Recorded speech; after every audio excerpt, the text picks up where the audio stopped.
Good evening, ladies and gentlemen. I welcome you all to ROG Showdown Series semi-finals. We have total of three teams participating. It is females only tournament.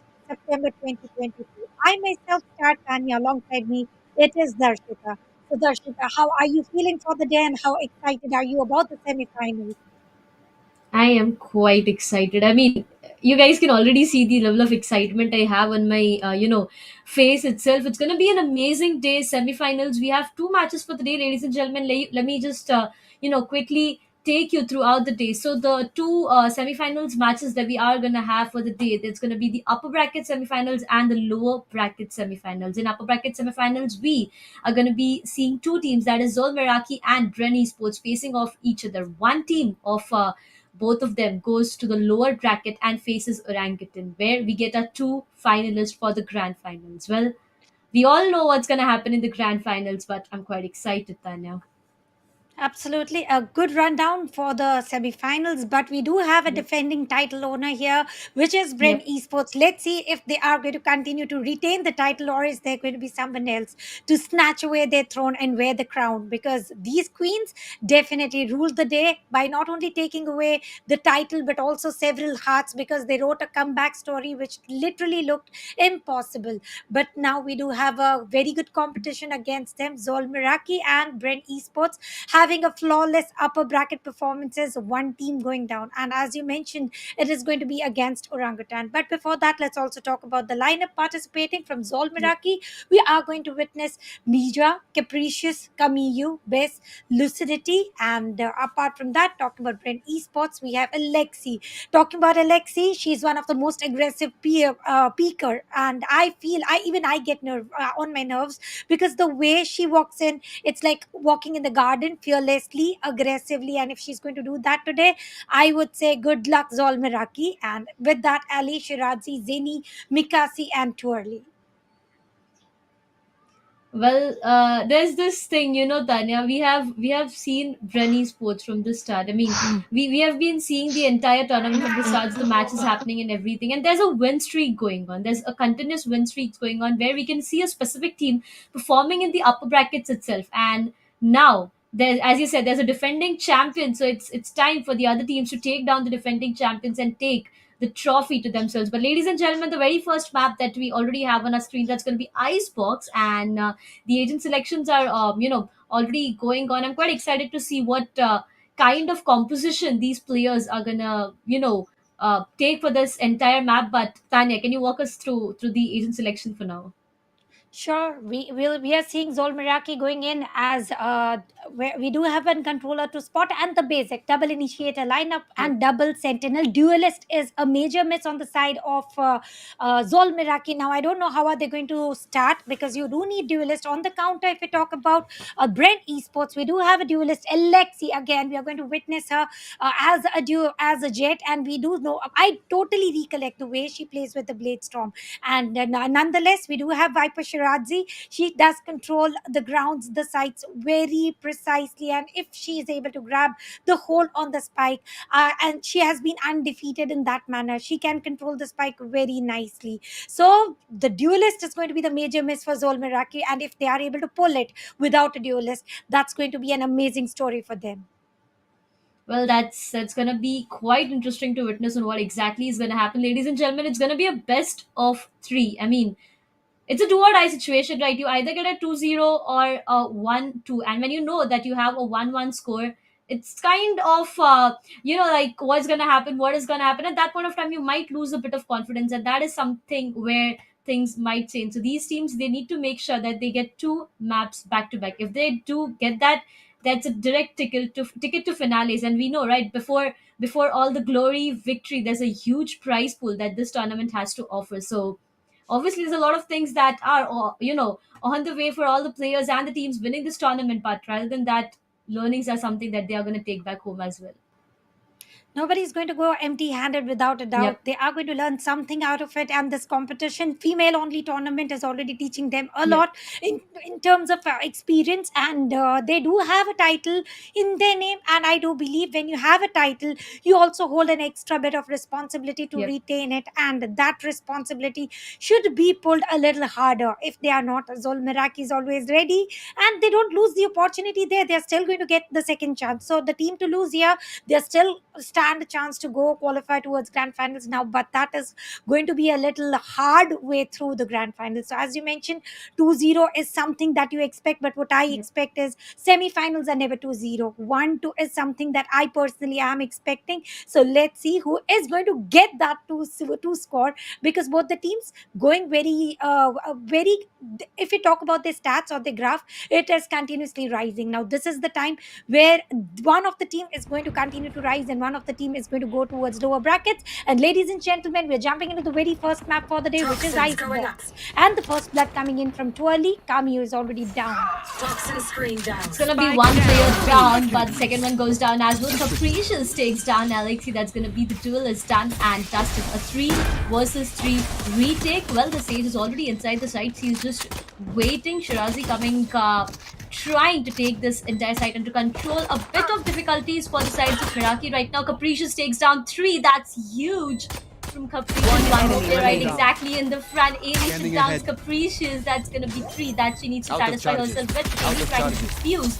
That's gonna be Viper trying to avoid the defusal as much as she can. 70 HP is what AB has. A 1 versus 2 situation. Will she be able to clutch it? Well, the answer is no. And the very first round, ladies and gentlemen, rolling into the sides of Bren Esports 1-0 for now. Pistol round surely pocketed by Brent Esports, but now the situations are changed. Losing one round is equal to not losing an entire day or something like that. Zol Miraki, are they going to force buy? Now that is something could I question myself, because unlike the previous days where they always play a team to lose the pistol round used to save, now we do spot 10 specters altogether. Losing one round is equal to going very strong for the second round, and that is exactly I anticipate happening. We must see if Zol Miraki are looking forward to go for specters, but for now we do see 5-stack hard push towards side B, and Ali Twirly 2 frags in their name. Shirazi sealing the deal of first round, and Zini trying to take a look in the mid. Well, Spectre this round is gonna matter a lot, but Shirazi takes down 2 Capricious and Lizzie. They have Enemy remaining. go down, that's a 4! Shirazi! But Alex takes down the last one. That could have been an ace, my friend. But 4K in the second round. Tanya, I'm just left speechless right now.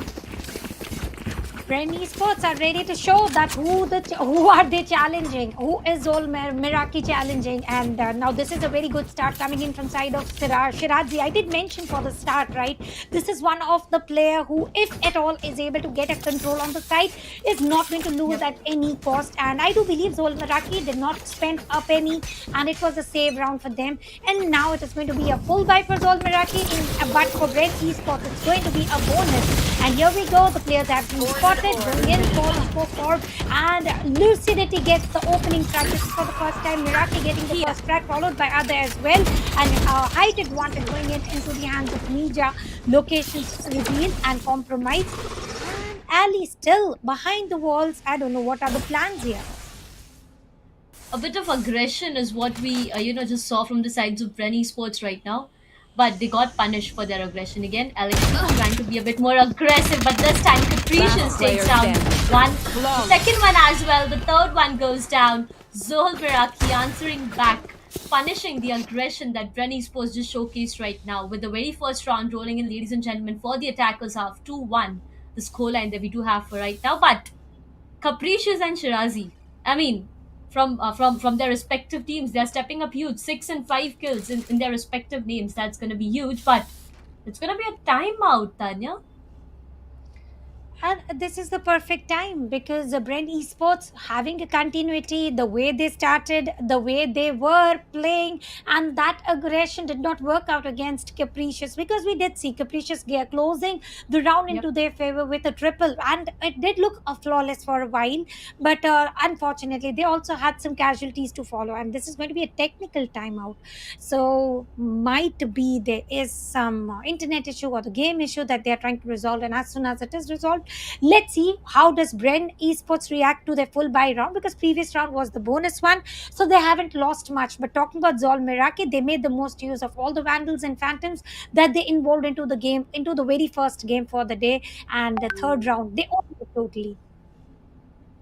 Well, there's this thing about winning the very first pistol round, right? You get the advantage on the second round, Tanya. But when it comes down to the third round, when the other team has the full buy, that's where the thing starts to change. And that's what exactly happened for the moment. But no more wait for the next round to begin. I guess there's gonna be an A push this time. There's two players in the mid as well, not a complete A push. We are Scanning ahead. expecting right now.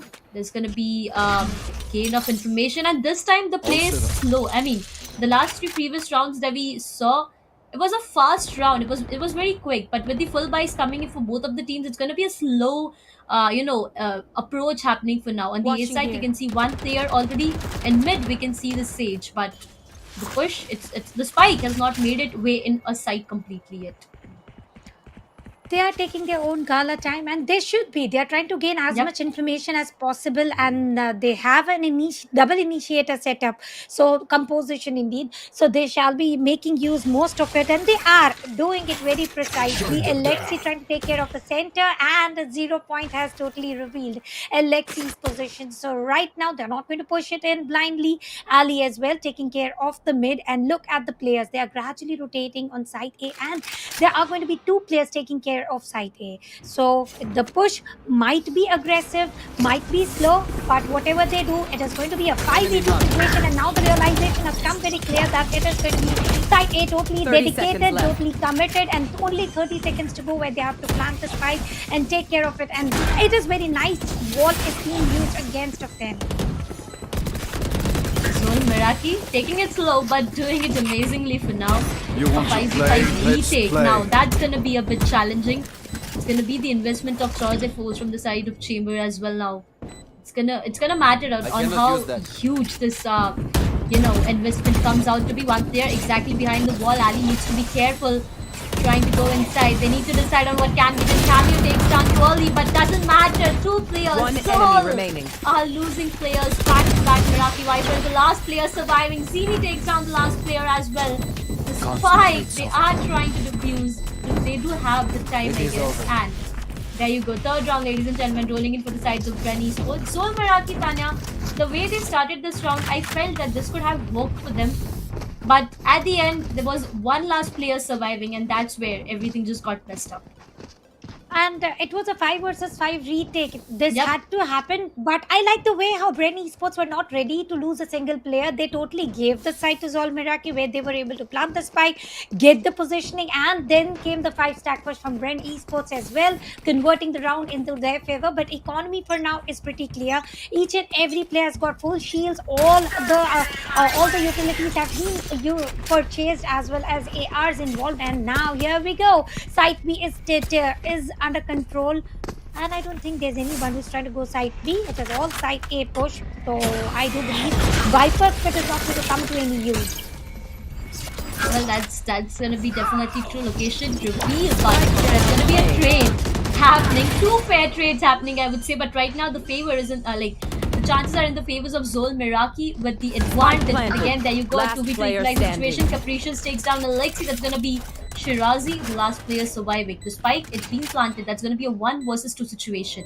Capricious, she's on 30 HP.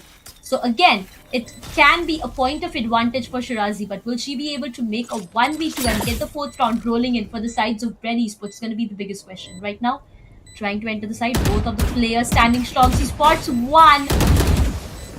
Will she be able to take him down? No, 14 HP is all that she's left with. Capricious trying to be a bit more aggressive. Both are not aware of the position.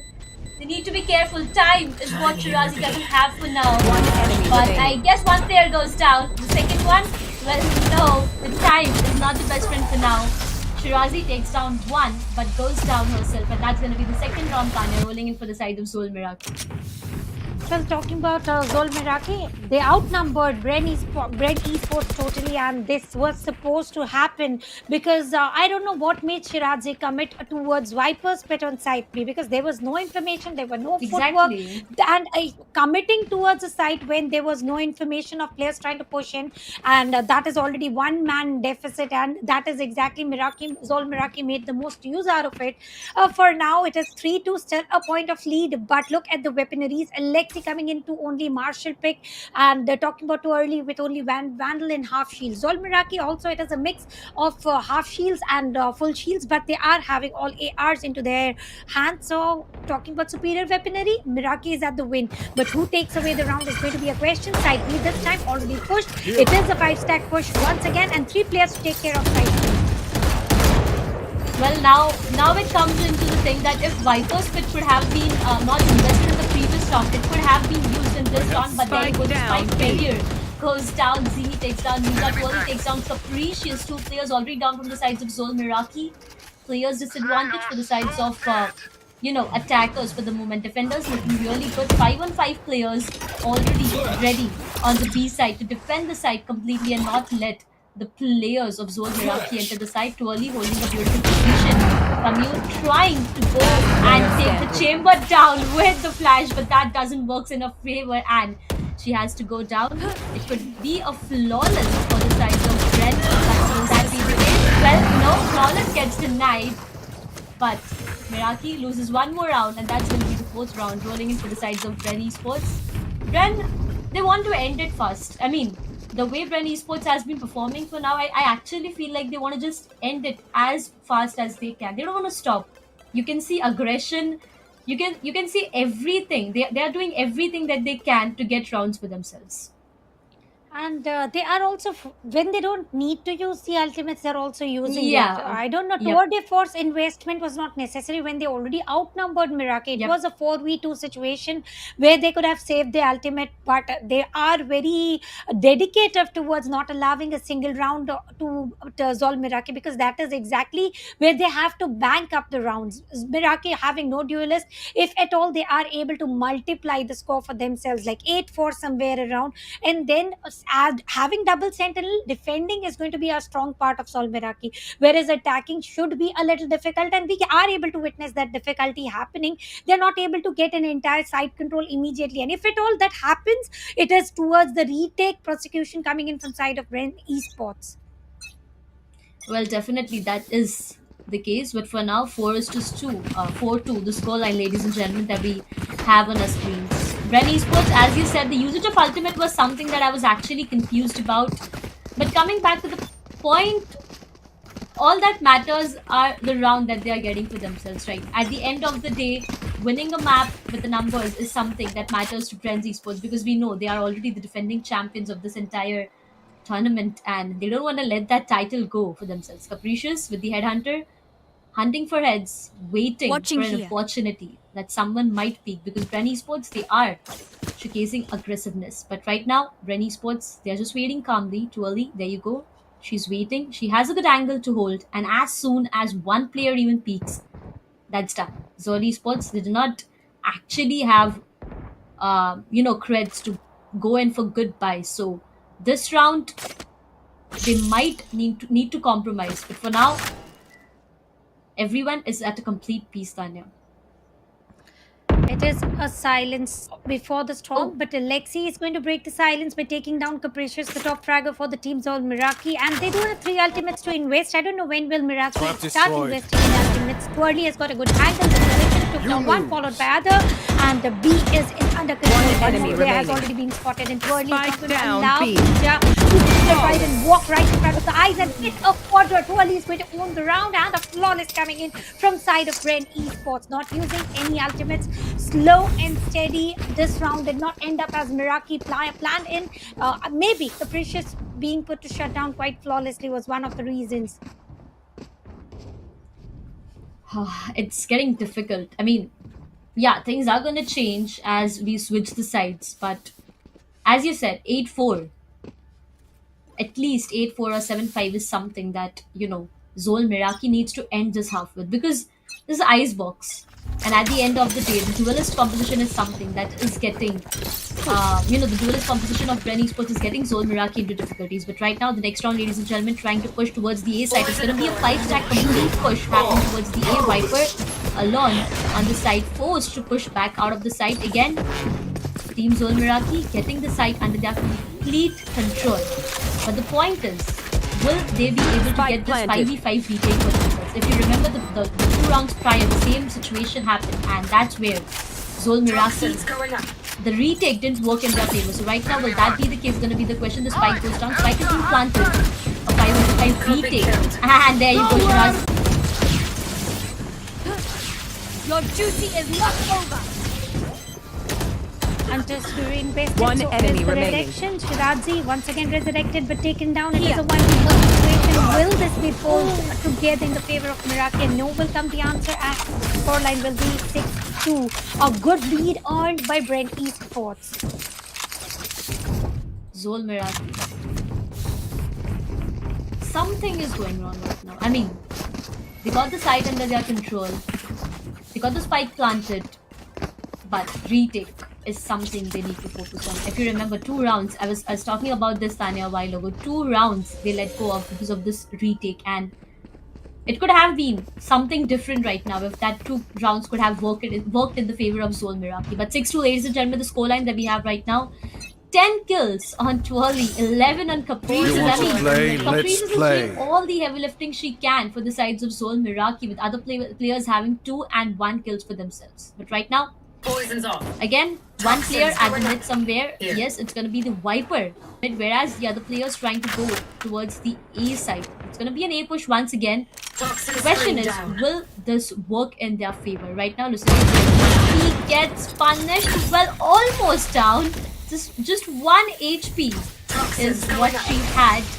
Poison orb Still trying emitting. to peek. Needs to be a bit careful because right now Shirazi, Toxins she's screen left down. alone on the side, and this can be utilized very well by the sides of Zol Meraki, Tanya. And right now, it is all the concern for Zol Scanning Meraki to ahead. control, and Ali is trying to get all the information. So that should be able to provide one frag, but Camille is not going to allow that. Ali is put to shut down, and Spike planted. Jeff is planting the spike. Tour de force activated from side of Meraki. Resurrection still standing. Will they invest the resurrection? Will they invest? You Look fought at Ninja well. with that. Sheriff one taps is going just about One right and enemy perfect. Ninja remaining. get a double Sheriff tap and Whirly. 1 versus 2 is something that needs to be pulled. Will it be pulled? Is going to be a question. And Shirazi is not going to allow that. Teleport's Brave ready. Esports once again. Round almost They getting didn't out of actually balance, think that would outweighing work. towards Meraki, and then taking the U-turn again, gaining a lead for Brent Esports. I don't know. Brent Esports have mastered the play retake this particular season in September. A gift. Well, I wouldn't disagree with that. I mean, you can just see what's happening on screen right now. 7-2. Zol Meraki, they need to do something, right? I mean, yeah, being in the upper brackets, you have an Teleport's advantage. ready. Instantly. I wouldn't count it actually as an advantage of going in the lower bracket, fighting against That Orangutan, works. and making your ways in the grand finals. But again, you got a second chance, but the point is, you don't want to risk it, right? You need to be careful. Solo. Twirly finds 1, punishes Capricious. It's gonna be Chamber taking down her doppelganger. 1 player already down from the sides of Zol Meraki. Ren Esports looking very, very confident right now. I mean, you can already see what's happening on the screen with the level of confidence that Ren Esports has. They are not allowing Meraki to even take 1 pick for themselves. 1 player lost already, but they do have Viper's Pit and Resurrection, and this should be one of the rounds where they shall be investing it. And Yep. once again, they do look extra committed towards site A, and That was look for excellent. site A. Brent Esports. May one natin, Ali. Bang pa yung... Oh, One enemy remaining. made an Spike equalizer. down Now A. it's going to be last man standing for Meraki, and there's no way this can be survived until and unless a quadra can be pulled. HP is full, though it is not an impossible task, but look at the way the players are trying to approach, and Swirly was covered from all different angles, and there was no escape. With that, the scoreline remains in the favor of Red Esports, 8-2 with the 6 point of lead. Now that is something Zol Meraki need to buckle up, and 8-4 was something that I was expecting, but the way Bren Esports have initiated their play, I believe 10-2 also looks pretty clear and close. Tanya, 2 more rounds until Bren Esports hits double digit. And you know, right, after hitting double digit, there's this urge to finish the match as soon as possible. Bren Esports already in a hurry, I would say, to finish the match the way they have been performing, and that's going to be the investment of Viper's Pit once again. But the only difference is this time the Viper's Pit has been invested on the B side, where you can see already the players of Zol Miraki pushing in. Shirazi already inside the front, takes down Capricious. That's going to be one player lost. Second player goes down. Shirazi beautifully utilizing. And players going back. Shirazi, she already knows that the players are moving back. Still, the sides of Zol Miraki are trying to take B side under the control is something that I'm not, actually finding. I mean, I'm not getting it why. I mean, the rotation is something that should have been called off till now, but it makes sense. One player goes down. A 5 versus 2, Tanya. Zol Miraki have got 2 ultimates ready to Last fight player a while, but standing. now where they are ready to invest in Shirazi once again with the quadra. I don't know how many quadras is she going to take and who is that person who Last takes down round her ace. before the Though switch. in the first pistol round, I would say that her ace was taken down by Alexi with the sheriff tab, but this time Yeah. around, she wasn't the first one. She did not get the first blood, if I'm not. She did get 2 bloods in her name, and then the third frag was taken away by someone else. But Zol Miraki, either it is going to be 9-3 and Darshita, the Darshka, do you believe in the curse by any chance or you I don't? mean, I don't believe in the 9-3 curse, but I do believe in the caster curse, Tanya. So maybe caster curse is something that might work for now. 9-2, the scoreline, ladies and gentlemen. Zol Miraki, they need rounds. There's nothing else that I can say for now. All they need is the continuous round. Like, the location is being compromised, but chill. Look at that. She's just trying to peek, and she's not just gonna go back. A shorty. Now that's something we need to be careful about. Nija takes down Alexi. One player goes down. That's gonna be the duelist itself. Spike making its way inside the side. That's gonna be the investment of Viper's Split as well. And this can be the round, but no, the Viper goes down. Now that's gonna be a huge disadvantage for the side of Zol Miraki. A 3 versus 4 retake. Twirly takes down Capricious. One player goes down. Twirly with the 2-day force. Couldn't do much. Takes down one. Nija. Last player standing. And that's gonna be seen. Takes down one. Couldn't take down the second. And that's gonna be the third round. Rolling into the sides of Zol Miraki. I have the same Switching question for you, sides. Tanya. Do you believe in the 9-3 curse? Well, I definitely don't believe in any curses Oh, for them. I did around 1.5 years ago, or maybe 1 year, somewhat. I did believe a lot in 9-3 curse when that was happening, but now nothing as such happens. And in recent time, like 6 months ago, we did witness some 10-2 curse. Now that is also not happening furthermore. So the curse is unreal until and unless Miraki with the double sentinel pull out some magic trick and they are able to get a good control and they pull the trigger and make us believe in the 9-3 curse. Yeah. And look at the split right now. 2 players in the mid. B is totally controlled by 1 player, and it is going to be base this time. And side A under control of 2. Sentinels are divided for mid and A. B under 1 controller, but 5 tag push coming in on the side of A. Well, this pistol round is going to decide a lot of things because if Ren Esports gets this, they are hitting the double digits. You get the pistol round, you get the advantage as well, so they need to be careful. Alexi already inside the side. 2 players, he needs to be careful, gets punished. That's going to be the duelist, done and dusted. Nija, she's already blocked the way to enter the site itself, so there's just one option to enter the site, and Kemiyu is already watching that angle. So right now, I would say Ren Esports, they have been put into difficulties as soon as the sides have changed. Twirly, Here. the position that she has, she can utilize it in a beautiful way. But the chamber might be a big problem, and there you go, the location gets compromised as well. Twirly needs to be careful before doing anything. Capricious is a bit careful for now. She knows that there's 1 player up there inside. Shirazi, they are holding. They don't want to risk it for now. They don't want to lose it. They're just holding for now, and they're waiting for the right opportunity. Toxin screen They are down. being very patient with the plays after losing 1 player, Yep. but still they are very committed towards side A. They are 30 not trying seconds to left. fake anything. Yeah, sure. 1 player going into the tubes, taking down the slow trap, trying to confuse Zol Miraki. But look at Bez, got a good angle on side B. Wouldn't leave a site vacant. That is also something of importance. But over here, the players are being traded, and it is going to be a 2 versus 4 situation.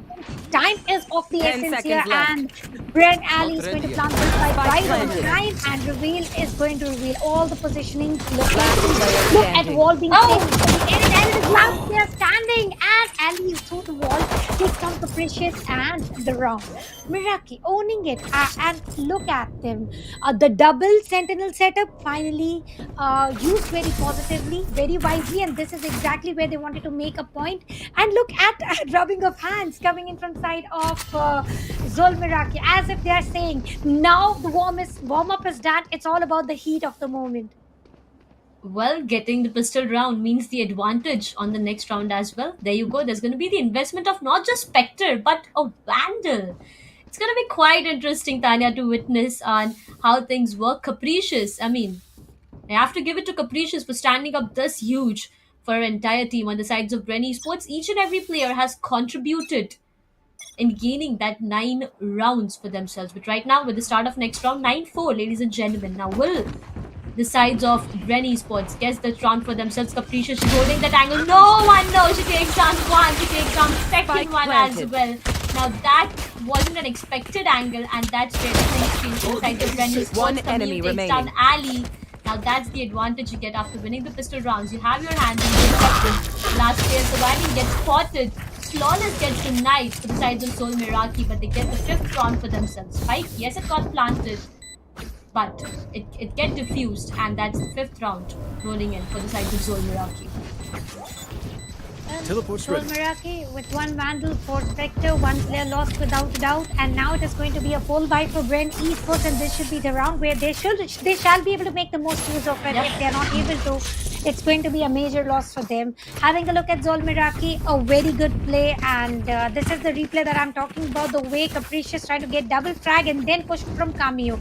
Capricious getting a double, Cameo also getting a double, and going into the face fearlessly as if they were the attackers and not the defenders. That is something that was unusual, and that worked out for Zol Miraki. If they are so aggressive every single time, if they are able to pull it right, I do believe that the buffer of 4 points shall be recovered at any point of time. Shutting them down. Well, definitely yes, that is going to be the case. But for now, this round is going to matter a lot to Bren Esports. If they lose on this, they're going to lose on creds as well, and that is something they need to be really, really careful about. Alexi and the other players being quiet for now. Oh, Ali, you don't do that. She loses a few chunk of HP, but again, Alexi, her location gets compromised, and that's going to be the slower to slow her down for the moment. Bren Esports trying to figure out a way to get the site under their control, but will that be the case is going to be the questions. 2 players towards the B site, 1 in the mid and 2 towards the A is the switch for both of the teams. Now look at how interesting this play is going to be. The switch is equalizing the distribution of the players is going to be equalizing, and now let's see if that's that's going to change anything. Shirazi holding towards the B, and I guess that's going to be a lot of information for Capricious already holding behind the yellow, and 1 player near to the site itself. Side B totally committed, I would say, because Spike is already nearing towards side B. Only 30 one player seconds trying left. to keep Yep. 2 players busy on side A. Even if the player is taken down, it is going to be with a great push coming in and opening track for Lexi as well as Zinni. And smoke cloud use. Viper's pit was also used over there, and over here wall should be one of the places where fight should be initiated, and within just time 10 seconds left. initiated right on time, and a spike plant. One enemy remaining. Spike wasn't allowed to get planted. 5 more seconds. Should be denied in some time, and now Spike moving planted. inside furthermore. Spike has been planted. Last man standing. How long will she be able to stand? It's going to be a question. Viper's going to do the dirty work. 4 HP still to be taken down by Zinni finally. 10-5. Exactly. The scores are doubled. And I was expecting Miraki to close down a little, but Bren Esports with that split strategy, with the ultimate change that was required on the attacker side as well, and that is certainly starting to work. 1 second, Tanya, 1 second. Just a fraction of second that, I mean, we know, right? The spike was planted in the last moments. Even if there was a difference of 1 single second, the round would have been in the names of Zol Miraki. But Bren Esports, after losing 3 rounds back to back, they got 2 rounds back to back. They got 1 round for themselves, and this can be a moment for relief for them because they have already reached the double digits. 3 more rounds until they get the entire thing for themselves. But before that, Twirly takes down Capricious. Zol Esports again on a disadvantage. They've lost the chamber itself, Deploying and as I drone. say that, the duelist from the sides of Bren Esports goes down. That's going to be the Alexi. That's going to be Alexi going down. So quite equalizing for now. A 4v4 play that's going to happen. Deploying Spike drone. not yet completely to the side. One player still in the mid. The players are pushing towards side A. Drone is going to reveal a lot of information. Ali is trying to push in as well. Fragment is going to delay the side entry, but for how long is going to be a question. 0 Point has already denied a lot of utilities and dumps coming in from side of Meraki, and the rendezvous used some time to deny all the damages. Here we go with the revelation, and Right here. reveal dart is already down, so no information. No, the dart is still there, but the position and the angles were very good.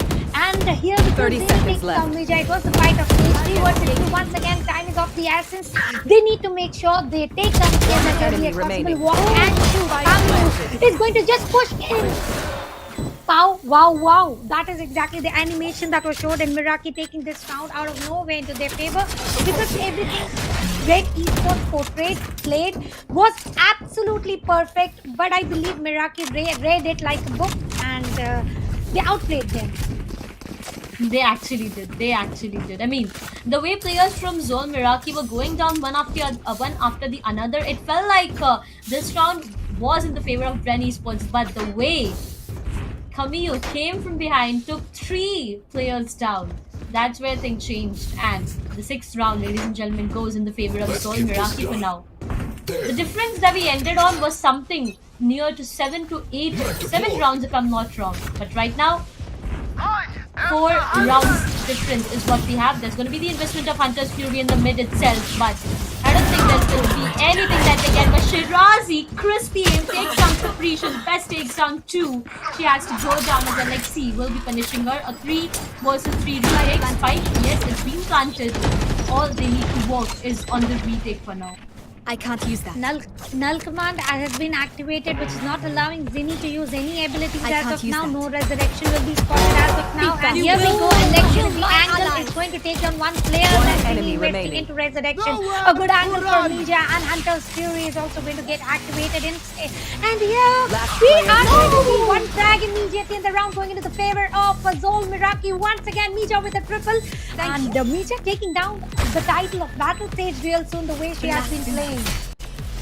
Finally, a smile on the player's Weapon face. That's what we can see clearly. The players right now getting rounds back to back. I mean, the way Zol Meraki has performed a 3 versus 3 retake with the usage of null command. I love the way the Can Sage someone get this? had the position for herself, but again, that got denied after taking 1 pick. And the Sage from the sides of Zol Meraki, I mean, that's gonna be Mija for now. It was amazing to see her with a beautiful wall. There was the investment of Hunter's Fury from the sides of Bren Esports. It doesn't matter because it was a 1v2 situation. But ladies and gentlemen, next round, 3 rounds difference is what they have for now. And I do feel like 10-3 or the caster curse might be real this time, Tanya. Let's can't see if use we are that. going to witness the curse 9-3 happening or not, because with this double sentinel lineup that is supposedly happening, Alexi with the blade storm is going to get frag, and Cameo has put to shut down. Lucidity trying to get as much as information as possible with the drone, and Site B extra committed, and Site B is not vacant. We do have 2 players to take care of, and wall will be used to avoid any casualties. And random pot shots, I don't know what for. It is a save round for them, so even if they are not able to win this, Welcome to my world. investment of Viper's fit is exactly what they were. That's a way to take down players. Capricious has taken down Alexi, so no more Blade Storm in their hands. Twirly takes down Mija. That's going to be the headhunter hunting for hearts with Capricious. That was a crispy aim. Takes down Ailey. One more player goes down. A 3 versus 3 situation. The spike is 30 not seconds planted left. yet, and it has already made its way to the A side. Players not sure if they have an idea. Well, yes, they do have an idea about this rotation. The spike has not been planted yet. Capricious knows that there's one player, and she's just waiting. Zini Spike planting, planted. and the spike has been planted as well. One player in the mid somewhere. They need to be careful. but it's gonna be the case. Capricious from the mid trying to enter the side. The city already inside the side. Will this round work in the favor of Bren Esports? Is gonna be the biggest question. You want to And play? the Let's investment play. of Viper's Pit once again comes in. Now this is gonna Player change a lot of standing. things. Capricious takes down Swirly, Shirazi takes down Best, and that's gonna be a shorty, a 1 versus 2. Trying to defuse We are Capricious. witnessing a thrifty real soon. They're not going to go remaining. up any time sooner. Capricious, even with the quadra, the round is gone into the favor of Red Esports. And thrifty should have been shown, right? They did not invest much in weaponry, but we did not get to see that. 11-7. One more round until Bren Esports gets the match point for themselves. I'm not sure if that's going to be happening, but Shirazi, 21 freaking kills. 18 on Twirly, 13 on Zini, 12 on Alexi, 9 on Ailey. This proves that the entire team has invested and done a lot to get themselves a lot of rounds. But right now, with the help of Knife, there's going to be the idea and the information of the players as well. Twirly trying to take down one player. Shirazi takes down one. That's going to be Zol Esports again losing one of their players and the first blood again for Shirazi. Alexi trying to enter the site. Will that be the case? Will she get the site entry? Slow ARP, yes, it's been invested. Alexi still trying to figure out if there's one player behind the yellows, but no, there's not. Viper still holding the site. Everything is put on a break for now. Everything is just completely at peace, but not for a longer period of time. What was that shot? That takes down Alexi. That's going to be one player going down. Spike Trying to planted. take down another. But no, that doesn't work in their favor. Samu takes down Swirly. A 4 versus 3 retake, and Sheriff is what is beautifully working for them now. Best trying to enter the side. There's one player behind the yellows. Where 2 behind the yellow. What's going to be the case? Going to be the biggest question for now. Trying to enter the side. There's going to be investment of 8 for Shirazi takes down 3. Capricious takes down Shirazi. Ali takes down Best. Ali takes down Capricious. Ladies and gentlemen, that's going to be the match point for the sides Match of point. Brent Esports. Well, it wasn't so easy though, but Brent Yep. Esports is making it look so easy and so flawless. Talking about Meraki, they are going for some force buys. It is a situation where we can say do or die. They got to put all in or they lose the map of Icebox and Brent Esports and Wiz God. Yeah. I believe is the coach for the defender side, which is Zol Meraki, taking this time out to change as much of strategies required. Talking about previous round, Yep. though, Zol Meraki started the round with 2-day force. They were on the save round. If Capricious did get those required frags, but if at all, she would have been able to get those early picks. I do believe Zol Meraki would have got a thrifty for a thrifty, but unfortunately, nothing worked out the way, and ifs and buts always comes into the mind after the round Yep. is over. But talking about this map, what do you think? Is it going to be a 13-7 over, or Miraki is trying to pull in some new tricks here? Miraki is trying to do whatever they can. I mean, if it's new tricks, it's new setup, anything that they can do to pull this for themselves. Because we saw, right, Bren Esports, when they were on the defending half, things were really looking good for them. But after the switch, I felt like Zol Miraki things could have been worked more better for them. But right now, 12-7 is what we are witnessing. Zol Miraki already looking good, but they need to step up more huge to stop Bren Esports from getting even one round. Because if that's the case, we already know what's happening. Mija uses a wall in the mid itself. She knows that there's going to be a lot of moments happening in the mid itself. Twirly loses a chunk of her HP, but doesn't matter. Right now, mid control is what Bren Esports are looking forward to. There are 3 players trying to enter the site as well. Oh, 4. Wait, my bad. There's just one chamber left alone in the mid and 4 players trying to enter the site. It's going to be complete peace for now. No bullets exchanged, no players picked, no first blood happening yet. Twirly's still waiting. She knows that if any player comes from behind, she can take her down immediately. Welcome to my Bess world. is still waiting. She's holding that angle. Needs to be careful, but no, she takes down the player. Mija takes down the next Spike team. planted. It's gonna be a 3 versus 5 retake, and this round might work in the favor of the Soul Mirage, but the investment of Viper's Pit is something they need to be really, really careful about. But right now, all the players trying to enter differently. One player right exactly. The Sandal trying to enter from a One different enemy side. remaining. Creamy goes down. Shirazi goes down. The last surviving player, Ali, goes down as well. Eighth round rolling in for the sides of Zol Miraki. Yes, there was an investment of Viper's Pit, but the player's disadvantage was something that got Bren Esports into a lot of problems. And Zol Miraki, again, lost one player, could have gone for flawless, but doesn't matter. They got the entire round for themselves.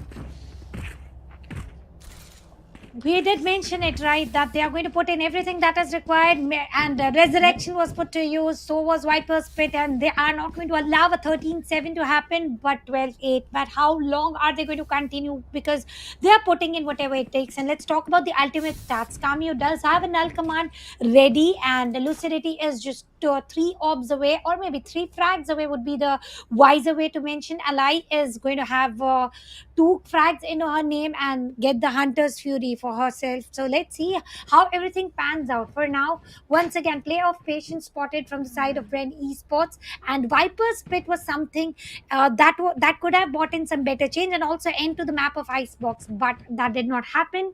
And Zol Miraki, they put in all the triggers right online at right time, converting the score line to 12-8, and still there is a 4 point of lead. And indeed, we can say one small mistake coming in from side of Miraki and they lose the map of Icebox, and I do believe they are not going to allow that to happen. Well, definitely, yes, that is going to be the case. But right now, Bren Esports, they need to play on picks for now. I mean, at least for this round, because we saw, right, a while ago, one player had a Spectre, one had a Vandal. And I guess three of the players, or two of the players had pistols for themselves. So right now, if they get their hands on good guns, if they get the first pick, the second pick, and then they get their hands on good guns, then it might be the case where Bren Esports end it here and here. But if not, it's going to be a 12-9 happening. Bren Esports, it's like Zol Miraki, they are doing everything that they can, and Bren Esports, even after doing everything, it's just one round away they are from the victory on this specific Icebox map. So we can definitely say that this side switches that has happened has changed a lot of things, but what's going to happen next is the biggest question right now. Well, if I had to say something, it would be if Shirazi pulls the trigger right on time, right on place, I do believe Ren Esports can immediately reach Yep. 13-8. But talking about Capricious, I do believe Capricious is not going to allow it so easily. Even if they are not winning the map of Icebox, just in case, it is not going to be an easy victory for Bren Esports. They gotta do everything that is required. And talking about the duelist, now Miraki doesn't need a duelist. It is their side, it is the defender's part. They gotta put everything in, and they are doing it very nicely. 9-3 to 12-8, a good growth spotted already, Yep. but they cannot afford a single mistake. Furthermore, technical timeout, and once it is sorted, strategies will still remain same. Talk about Brain Esports, they are going to go with the same play strat, that is pause and play. They don't start to activate themselves until 39 seconds are clicking on the clock. So I don't think ticking on the clock. So I don't think once again they're going to change the strat here. They're going to go aggressive with 5 stack push. They are going to play mind tricks against Zol Miraki, which forces player by player of Miraki to move in front of their side. They reduce the numbers and they win the map of Icebox. A lot of questions, a lot of analysis that we have from our end, Tanya, but Zol Miraki.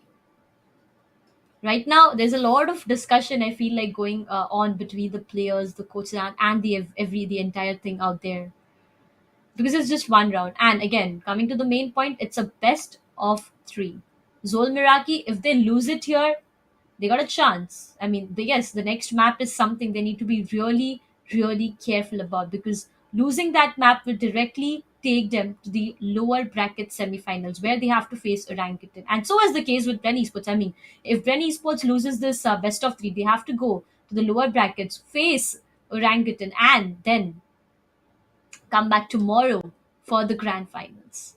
A lot that can change, a lot that can happen. It depends on the very first map, because there's this thing of gaining confidence when you are gaining back-to-back rounds, but once you are put into a pause, a lot of things changes. And so is the case with timeout. Now that this timeout has happened, I do feel like there's a lot of change happening in terms of the numbers that we are already seeing on the screens.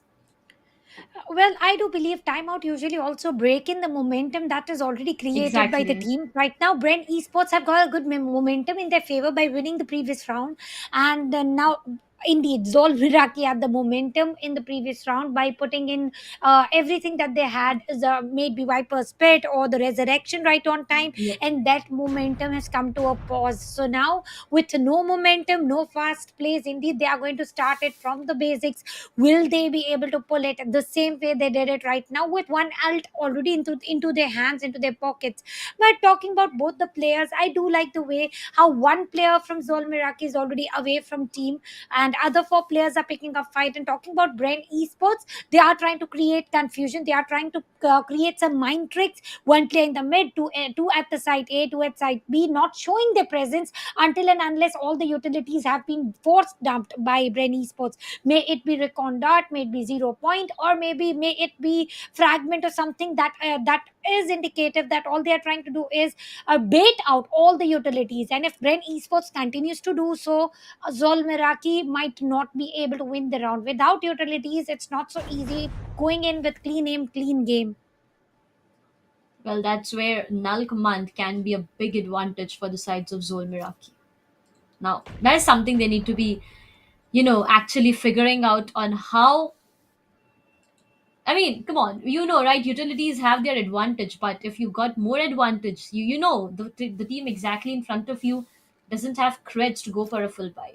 Utilities, if you talk about that, abilities, if you talk about that, well, if you put on null command, there's going to be a pause on that as well. So this round might work for Zol Miraki, and I actually feel like if this works for the sides of Zol Miraki, Ren Esports, there's going to be a lot of chaos, a lot of mess happening, and that might be an advantage for Zol Miraki. But at the same case, if Bren Esports wins this here and ends it here, the second map that we have is something Zol Miraki needs to put more than 100%, I would say.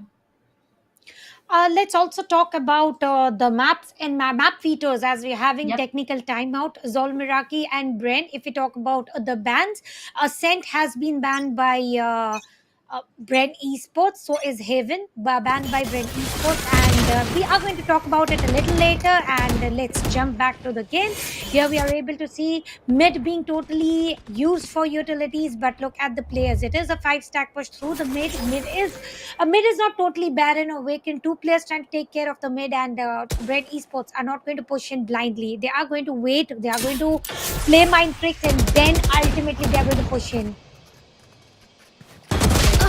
One player goes down. That's going to be Alexi Shirazi as well. Danny takes down Last Lijan, player takes down standing. Ailey. Wally goes down. What did just happen in fraction of seconds? I mean, we were talking about players holding mid, and look at what happened. One player entered, back second player entered, third, fourth, and all five of them went down. And that's how Zol Miraki gets the 9th round, ladies and gentlemen. And I did like the way Capricious smiling on the cam. How happy and proud she was. It barely took like 10 seconds to close the round. And this time around, Zol Miraki lost only one player and won the round. And this time, four players still on the mid, one player on the A side. And as soon as I talk about mid, Alexi starting to get impatient, and her impatience always creates mayhem for the opponents. Let's see if she's going to go in and dash her way with some flags, or is she going to be taken down? Lots of questions. They are just 1 point away towards the victory. 1 point away. But right now, a 5 versus 5 situation, ladies and gentlemen. It's gonna be interesting to watch. One player spots, but no. Here. A chunk of HP. Viper loses from the sides of Zol Miraki, but doesn't matter. The Outrun might have spotted one player in the mid, but nevertheless, the player is still safe. Alexi trying to be a bit more aggressive to find one. Does she know Capricious will be punishing Alexi with a beautiful headshot, and that's going to be one player already down to the sides of Bren Esports. There's going to be the use of null command as well, and now things are going to get difficult for the sides of Bren Esports. Hunter's Fury, yes, Bren Esports does have Hunter's Fury to work around with, but Wally takes down Scamu now. 30 seconds left. 9 seconds, and we can get Leo back to the full life. Wally takes down the Lucha, and that's going to be one more player down, but I doubt Rennie is gonna give them any chance to take to just give back the light to Kamyu out there. Shirazi takes down one more player. That's gonna be a 4-2 situation. Zol Miraki losing it. They cannot afford to lose it right now. Enemy Situations remaining. takes down Shirazi. Last Tuali player takes down standing. Best. That's it, ladies and gentlemen. Attackers Tuali win. takes down the last one. This was fun. And We should Brent do it again. Esports, ladies and gentlemen, gets the very first map for themselves in this best of 3 series. Well, it was the fight of the chambers for the end, and it was Yep. Twirly against Capricious, with Twirly with the Quadra takes down not only the map but an entire boost, because the way they were trying to show up in an entire map, they did look flawless. It took a little while. They were not able to create a flawless when the sides got switched, but finally did it into their own pattern, did it into their own way. Brand Esports out of best three, the scoreline right now will be 1-0. But ladies and gentlemen, we do have two more maps to be owned, and let's see who is going to own them. Right now, I have to give it to Capricious for owning the most beautiful play in the entire in her team, specific to be specific. I mean, you still remember, right, when we started off, and when we started off with this map, Capricious was the only player in her team to get 11 to 12 frags, while other players having 2 to 3 frags for themselves. Now, that was something that was really looking good. But again, it comes down to a point of me saying that at this point, the team performance is something that needs to be done. But ladies and gentlemen, best of three, as Tanya just said right now, 1-0 is the scoreline that we have right now. Bren Esports versus Zone Miraki. Both of the teams giving their best to take this, but right now the advantage, I would say, is in the hands of Bren Esports. And if Zol Miraki doesn't get the second one, I mean, come on, it's already the, I wouldn't say a match point, but I mean, one more map for the side of Bren Esports, and the best of 3 series. I mean, the series points directly goes in the hands of Bren Esports for now. So Zol Miraki, either they get the second map for themselves, or either they face Orangutan in the lower bracket semifinals. That's the two options they have. And I know Zol Miraki is going to give their 100% to get the second map victory for themselves. Sure thing, we are going to witness a 2-1 scoreline, but who is going to stand at 2? Right now, Brent Esports are at a little bit side of ease, a little bit side of a breather, but let's also talk about the maps right now. Icebox is already owned, and next map might be Bind or Pearl. And now Pearl is going to be very interesting. Today itself, there was an update, and this Pearl being updated is going to bring in a lot of change in the strategies, and I do believe it is going to be a little difficult on the side of defenders, because wherever the players were taking hold onto, the boxes have reduced its size. Somewhere the angles have been changed. So with that sort of change into the competitive circuit for ROG Showdown Series Women's Only Tournament, how are they going to compensate? How are they going to bring in some new strats for this new change? I am waiting for the Pearl map to happen. So sure thing, I don't want to see the scoreline of 2-0. I want to reach towards Pearl map. I mean, I'll completely agree with you. I still remember the time Fracture came into the play. When Fracture came into the play, it was quite difficult, for these players to adapt themselves with a specific map. And now, after I see Pearl, I mean, I'm already getting goosebumps to see what's gonna happen in this map. It's all gonna be the play of utilities and picks and first blood, because when you come down to a new map, learning that map entirely takes some time. And I guess it's not been such a long time that Pearl we have been seeing in competitive scenarios. So I'm interested. I mean, I stand with you for this, that I want a 2-1 to happen for now. And not only Pearl map not being new, but with the new updates coming in today, it is going to be an entirely new sort of competition. But ladies and gentlemen, this is the time we are heading for a short break. Stay tuned, stay here, bring in your popcorns and a drink, and we'll be right back with the second match for the day.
Ladies and Hey, gentlemen, welcome back to ROG Showdown series. This is me, Tanya. Alongside me, it is Darshita. And the scoreline right now between Zol Miraki and Brain Esports is 1-0.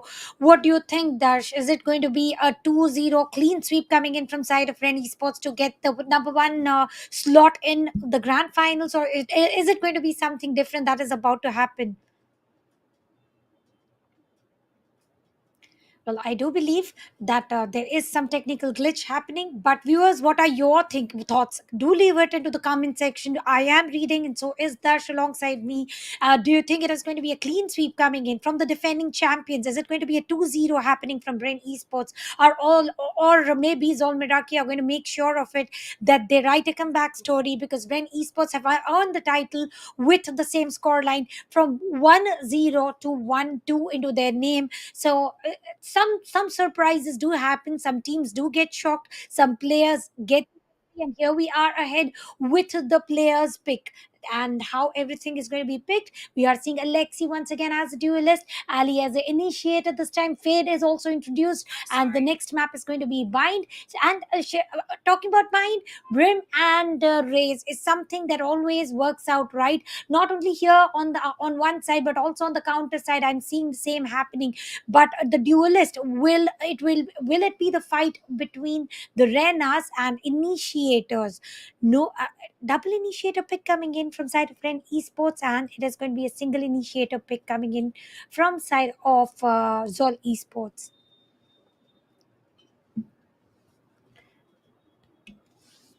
So let's see how the pick is going to work out. How are the picks going to pan out? Because let's see how. Because talking about Rays and Brim, they have the showstopper in particular helps out a lot to go 1v2, 1v3 sometimes. And not only that, if we had to defy something, we can say Boombot also gives you a lot of information about the player's direction, and Paint Shell delivering a lot of damage, or other team, one player that is Rays in particular at this point of time going in with the Paint Shell delivering a lot of damage, and then moving in and delivering a lot of damage, and the damage has been tanked. So other teammate just hops in, goes in with the spray of Phantom, or maybe the taps of Vandals, and they tend to get the frags. So let's see if Bren Esports continue to rule on their title by going in with the very first frag, with their very first slot in the grand finals, or are there going to be any change? Talking about Bind, one of my personal favorite maps for Rena plays, and that is exactly as a duelist that's going to be played right here, right now. And have a look at the split. Brent Esports, it is going to be Bears taking down Zini. Initiator is done and dusted by Zol Bears. So the first frag is taken down, and as soon as I talk about it, the trades are also happening. Still, Brent Esports is outnumbered. This time they are starting in as a duelist, and just like how everything happened on the map of Icebox, they started as the defenders though, and a 3 versus 4 situation happened. How everything pans out. Just we did Kabi, no information. Whereas 3 players from Rennies was trying to push in all through the showers. Site A does have 2 players to work out with, and on B as well 2 players. They've got an apt split of 2:2 and 3 players. So if we talk about a 3 stack push, Zol Miraki will be outnumbered. Haunt used, trees used, no information.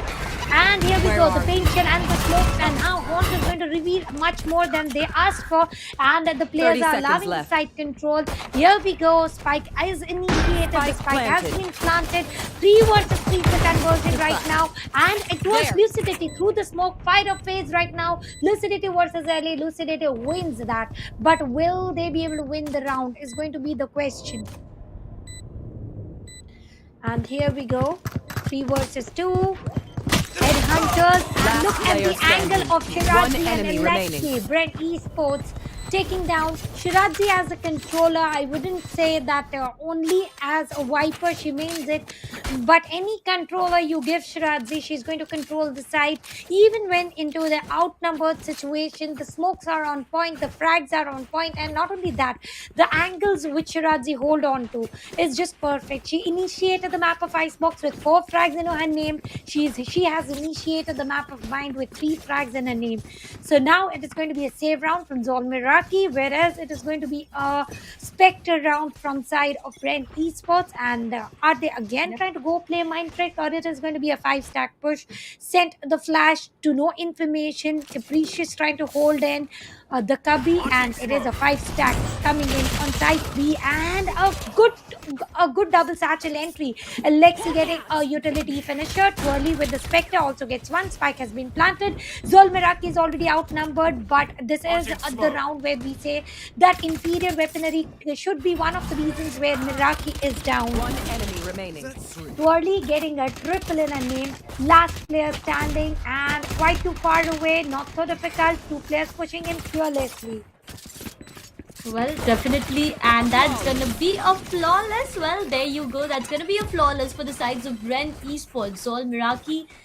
I do feel like it's like the same situation that happened a while ago in the previous match, but again, the map is something that has changed, and a lot has also changed. So things might be different this time. Ren Esports got their hands on the first pistol rounds for themselves, and that's where they got an advantage on the second round. But for now, if I talk about the weaponaries and the creds, I guess Zol Meraki have their hands on good weaponaries. That's gonna be Phantom Vandals with full shield. So this might be a round that Zol Meraki is looking forward to, but Camille from Zol Meraki being a bit more aggressive this time. Her location might get compromised easily. Well, yes, that is going to be the case, but will she be able to take one player down with the Vandal is going to be the biggest question. 2 players at the log already trying to take the entire site into their control, but will that be the case? There's going to be the investment of Molly as well, but no. The position is something that was wrong for a while. Takes down one and goes back. That's going to be one player done and dusted. Shirazi goes down a 5 versus 4. Bren Esports right now on a disadvantage of losing one player. But Zol Meraki, the chamber is something. I mean, the chamber is already low on her HP, and that's something they need to be really, really careful about. Rotating towards the other side. Spike making its way towards the other side. Best, she's holding the Shaw's angle, and right now, the other players, they have already decided to rotate. Teleport's ready. Now it is a full buy for Zol Meraki, so they are going to try to make the most use of it. And Zilly on the course took down Ooh. Mija. It is a bonus round, if at all. They are winning this bonus round. Red Esports are going to win a lot in this particular round, and in terms of economy though, and it is going to be 30 side seconds switch, left. and side B is not vacant whatsoever. They are trying to push in where the chamber is already going to wait in to know information. All the utilities have been used, and 19 seconds for a haunt as well. Alexi taking down best. 2 versus 2, and look at the positioning. Lucidity takes down Ali once again. The fights of the fates continue. 10 Lucidity seconds did left. take down Ali. One enemy remaining. Once again, there Last is a player reputation. standing. Spike planted. 1 versus 1. It's going to be Sky versus Chamber. Sky low on HP can be put down to death easily, and that's the case. Fate going huge, stepping up huge. 4K. With Zol Meraki, as I said, this might be the round they were waiting for, and this Save the day. definitely is the round they got for themselves. 1-2 scoreline, and the next round is something they need to be careful about. Again, talking about the buys, ladies and gentlemen, Bren Esports, all of the players will be having their hands on good buys, but if I talk about Zol right now, they have to. I mean, look at the buy. They got one Phantom, Spectre, Guardian, Marshall, and Vandal. Now, every player has something different to play. That's quite interesting to witness on what exactly is going to happen in this specific round with 2 players going in for half shields, whereas Brenny Sports, this might be their round for now. With the help of Paula, they are trying to go in and gain more and more information. That's going to be the grenades as well, causing a lot of difficulties. The investment of Showstopper, will it stop the show for any one of them? Well, no, is going to be the answer. Best trying to hold the Shaw's angle. She knows that there's one player inside. Mija trying to enter from behind. Trying to hold that behind angle. Best takes down Shirazi and clears the Shaw area as well. So right now, the disadvantage lies with no team, as it's going to be an equalizing 4v4 situation. But until I say that, that's going to be a trade happening. But for the moment, the advantage lies with the hands of Zol Meraki. Camille, with the help of Headhunter, hunts down the head of the duelist, and the raise even goes down. The equalizing situation goes in the favor of Zol Meraki. Bren Esports, the last woman surviving, planting on the other side, Tanya. Spike 1 versus 2 is doable, and the seekers will be invested. All the information that was required is revealed, and two players pushing in through the CT side. Zini getting a good angle, shall be able to get one frag, but Kami is not going to allow that to happen, and it is going to be an equalizer coming in from side of Zol Meraki. 2-2. This time it is the fight of the equals, I must say. Unlike a previous time, unlike a previous map of Icebox, this time they are trying to go they're trying to go punch by punch. One bump from side of Bren Esports, and immediately it is taken over by Meraki in next round. And they are going to continue to do so in the map of mine. And if at all we are witnessing an overtime, that is also not going to be a part of surprise here. Well, I will obviously agree with everything that you said for now, and you just took me back to the previous match where it started with a complete one-side domination, but ended with both of the teams giving their 100% to take the map victory for themselves. Right now, there's going to be the investment of Tour de Force, and will that change anything is going to be the question. Zini trying to clear all the angles, trying to gain all the information she can, and that's going to be the scout destroyed as well. There's going to be a lot of flashes, a lot of blinds happening all over the site, trying to gain information. Cameo takes down Alexi. That's going to be one player done and dusted from the sides of Bren Esports. Right now, Bren Esports being on the attackers half, it's going to get difficult for them to, actually get rounds for themselves. But coming back to the defenders half, that's where things might change, as they changed a while ago. But look at the way every player is peeking towards the same angle. Two of the players trying to peek towards the same angle. AD finds one, but was not able to take any one of them down. Zol Miraki standing strong with 5 of their players alive, Tanya. 4 versus 5 is the situation right now. Shirazi survives, and maybe they can convert the round into their favor early, not delaying the investment of 4 day force. And here we go with the perfect ultimate coming in from side of Bren Esports. All the ultimates being used, and this is exactly what they're trying to do. Try to gain the lead, and will they be able to? Still stands the question. Haunches reveal the positioning of Ali, and Lucidity versus Ali has been one of the battle that has been continued, but Shirazi puts a full stop here, and it is all up to Tour Force. How many frags will be taken? And Shirazi denies. Shirazi replies, none is the answer, and also a point of lead. And will it be a blow for blow once again? Will it be a seesaw scoreline again? Or now Bren Esports will start to take the lead? Is going to be one of the questions that is ringing in my head, and this is the right time where Meraki goes in for a timeout to change some of the required strategies. Now, this is more like a back and forth map, Tanya. I mean, it's not a one-side domination. It's both of the teams giving their best. Timeout, yes, it's been activated from the sides of Zol Miraki for now. They need to re-strategize. They need to talk about a lot of things they might feel that might change a lot. But Bren Esports, they need to get rounds in the attackers half, so that after switching to defenders, they can actually utilize it in a more better way. We already know that the sides of Bren Esports are already on their series point right now, and Zol Miraki, they need this map by hook or by crook. So this fight is going to change a lot, and as you said, if by any chance it goes to OT as well, we wouldn't be at all shocked to see that OT happening. But for now, ladies and gentlemen, last 7 seconds left for them to decide things and to work things accordingly to what I can see on the minimap for now. I feel like this push is gonna be a B push for now, but things might change. Well, as I was about to say, that I could see 2 players going in towards the A site as well. Bren Esports have again invested into the same basic mind tricks. 3 players nearing to A, 2 players nearing to B. And talking about Zol Miraki, they are into perfect split as well. 3 on the side A, 2 on and as soon as I say about 3-2, they are turning it into a 4v2. Prowler did reveal a little bit of information through the shots. The players are trying to push in, but all they don't know is how many players are pushing in. And KO would have been a little extra helpful here, but there's no KO in this round. They do have Sky. And here we go. Opening frag coming in from side of Curly, and the trade coming in from side of Lucidity. That was a good frag, and Zini with the flash and push. Lucidity is down and turning it to a 3 versus 3 situation. As soon as I say that, Alexi is going to take down Best. So the players have been reduced to just 2. Bren Esports might be able to double the lead, and 2-4 should be the scoreline until and unless Shirazi is ready to invest her ultimate. 1 enemy remaining. Well, before you could say that, Shirazi goes down, Zini takes down Camille, Alexi takes down Miza, and Bren Esports gets the 4th for themselves. 2 4s, the scoreline, ladies and gentlemen, that we do have on our screens right now. Ren Esports, they did it well this time, I would say, and they have their hands on goodbye once again. But talking about Zol Miraki, once again, there are few things that are going wrong. I mean, look, Showers was a position where one player was already holding, but the Rena out of nowhere goes down. And that's where the difficulties, actually start after one player going down. But nevertheless, Ren Esports got what they wanted for themselves. And right now, it's again going to be a split happening.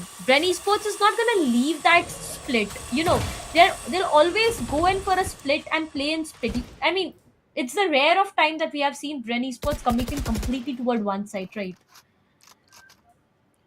And Bess has also got one good angle. Brent Esports have never been on one part. They are always trying to bait out all the Yep. utilities, and it is working in the favor of Brent Esports.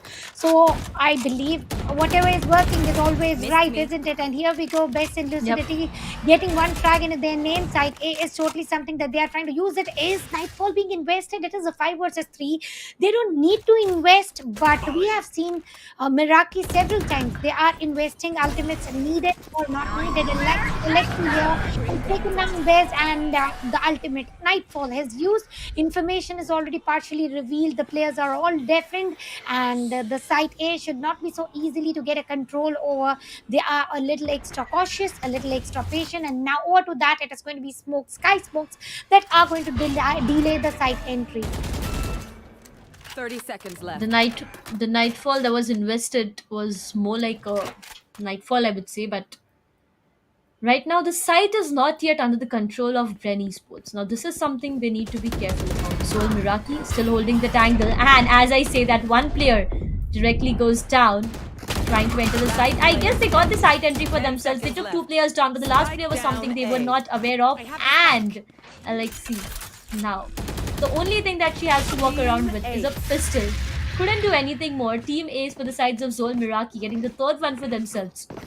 Ren Esports, 3 players. Yes, they were having 3 players, but I guess they delayed the push because of having the players disadvantage and the sky smokes as well. And investing into ultimate was also much more than necessary, Yep. because Olmeraki cannot allow Brenny Sports to create the lead, which did happen in the map of Icebox. So somewhere they did use it just perfect. And talking about orbital strike, it is ready on both the ends. When is Miraki going to use it? Is it for delaying the site entry, or are they going to use to deny the plant?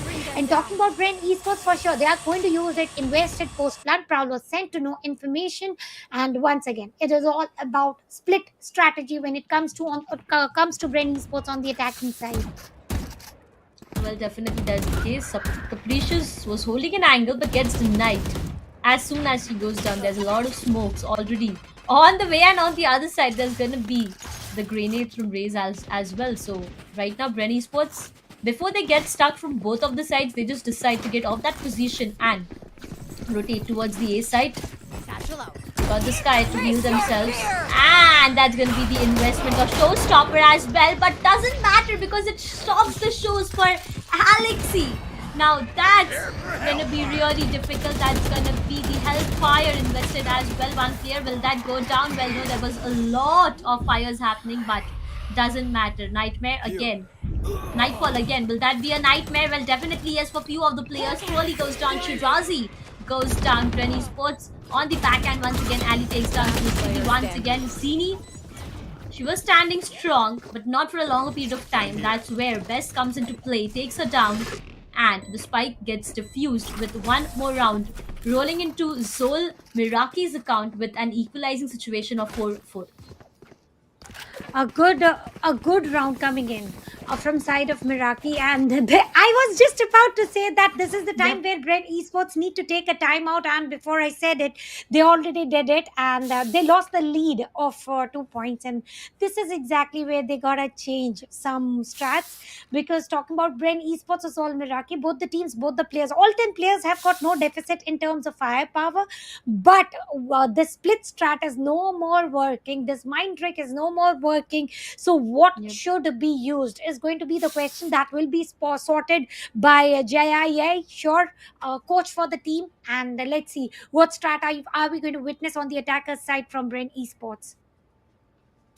Well, waiting to see Bren Esports. I mean, that Bren Esports where we saw in the Icebox map, the starting Icebox map, where it was a complete one-side domination. Bren Esports, they just didn't give a care of whether they are on the attacking or the defenders half. All it was about was W. And that's what happened in the previous map. But right now, next round, yes, we are already set. And now it depends on who is going to take a lead for this round. Will it be Zol Miraki or will it be Bren Esports? Because it's already an equalizing situation. Talking about the push once again, as we keep on discussing, Tanya, it's gonna be a split happening from the sides of Bren Esports. Talking about Zol Miraki, for now, 2 players on the A side, 3 players on the B side. But the difference is there are 2 players on the A side looking at the long and no one on the hookah position where Capricious, she's already going a bit more aggressive this time. Bren Esports trying to enter and push through the smoke. Oh, okay, they're waiting in the smoke itself and waiting for the right opportunity, because the disadvantage right now is the weaponry. They have marshals, they have pistols to work around, and that is something they need to be careful about. But before anything, 2 players goes down. Alexi, Ooh. Zini, Shirazi, you do not peek a vandal with that beautiful angle.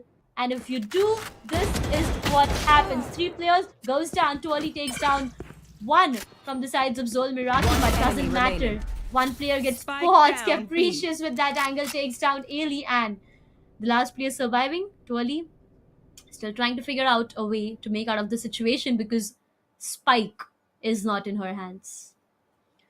Need to get the spike in under control. Need to make sure get those 4 required frags, but it is not going to be an easier affair, though it 30 is not seconds left. impossible as well.